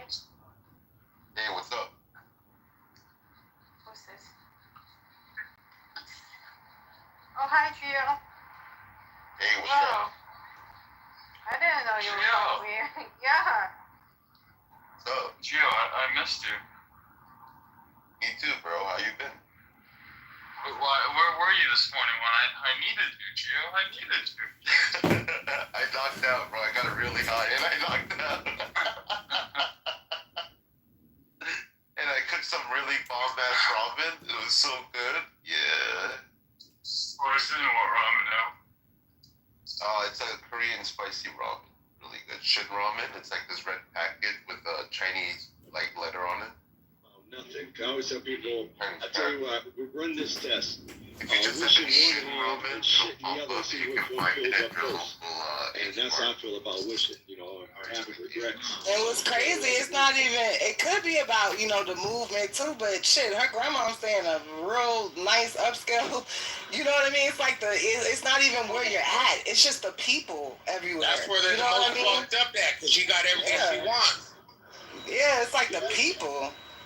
Yeah, but it is, again, it goes back to why I never grade anybody by the color of the skin, because like I said, I did my 25 years of my life was spent in the military, so that was most of my adult life, although I was raised in the streets, but that was really, when I look at it compared to the military, was a snapshot, so, I mean, my point is that, you just have to figure things out in life, And the thing you're gonna find out is don't try and group or look at people, judge people, you know, like neighborhoods or whatever, like you were saying, it's everywhere. And it's basically the planted in a person's heart, like Martin Luther King was saying. One day that's what people will be judged. People will choose that person. So that's what helps me to get around with people because you look just like me, they're cool, you know, or they don't look like me, they ain't cool, that ain't no problem. So that's why I knew that I found out what Martin Luther King was preaching about. It's the main thing of a man's heart, but you should be judging people on. So that's I don't use that Trojan horse thing. Someone gets in your circle. Usually the person that's gonna fuck you over anyway, and this is off on another tangent, is the person that's closest to you. I mean, you can look at everything from Judas to whoever, you know. So my whole thing, that's why I always maintain myself as a lone wolf. No one can say, you know, anything about me. They didn't know nothing about me, so they were either afraid or curious or just left me alone. So that's how I always move. I move like that now. I don't join no organization. I ain't part of no church. I ain't part of no clique, no nothing. I just move on my own with this cat. The only person I partner up with, again, let me say it over and over. Is my motherfucking friend, my buddy. My buddy is my friend. Yeah. God is the dude that just, he never... No, not even God. I partner up with that motherfucking friend that got motherfucking 16 to motherfucking Canterview and Cali. I partner with that friend. That's my best friend. Yeah. You just got to keep the circle small. That's all, you know, because if it's just two of you, you know, I mean, you still got the Cain and Abel syndrome, you know, can happen with just you and another person. That can happen. But you just got to, like I said, my dad said, be careful when choosing friends, but be extra careful when losing friends. You know, take twice as long. And I just keep myself, like, just distance from everybody. People trying, hey, man, you need to come over here, man. Woo. I have to bring it up to my man upstairs. He goes, nah, man, you don't need to go there, man. Bunch of fuck boys over there. Stay over here, G. You good? You know? And that's what I do. I just stay where, you know, I move like that. And that's why I'm still here. 66 years. People call me an old head. Call me everything they want to call me. But I'm 66 years old. And I'm still running, swimming, shooting, biking, doing all this stuff like everything as if I was 19. So it's all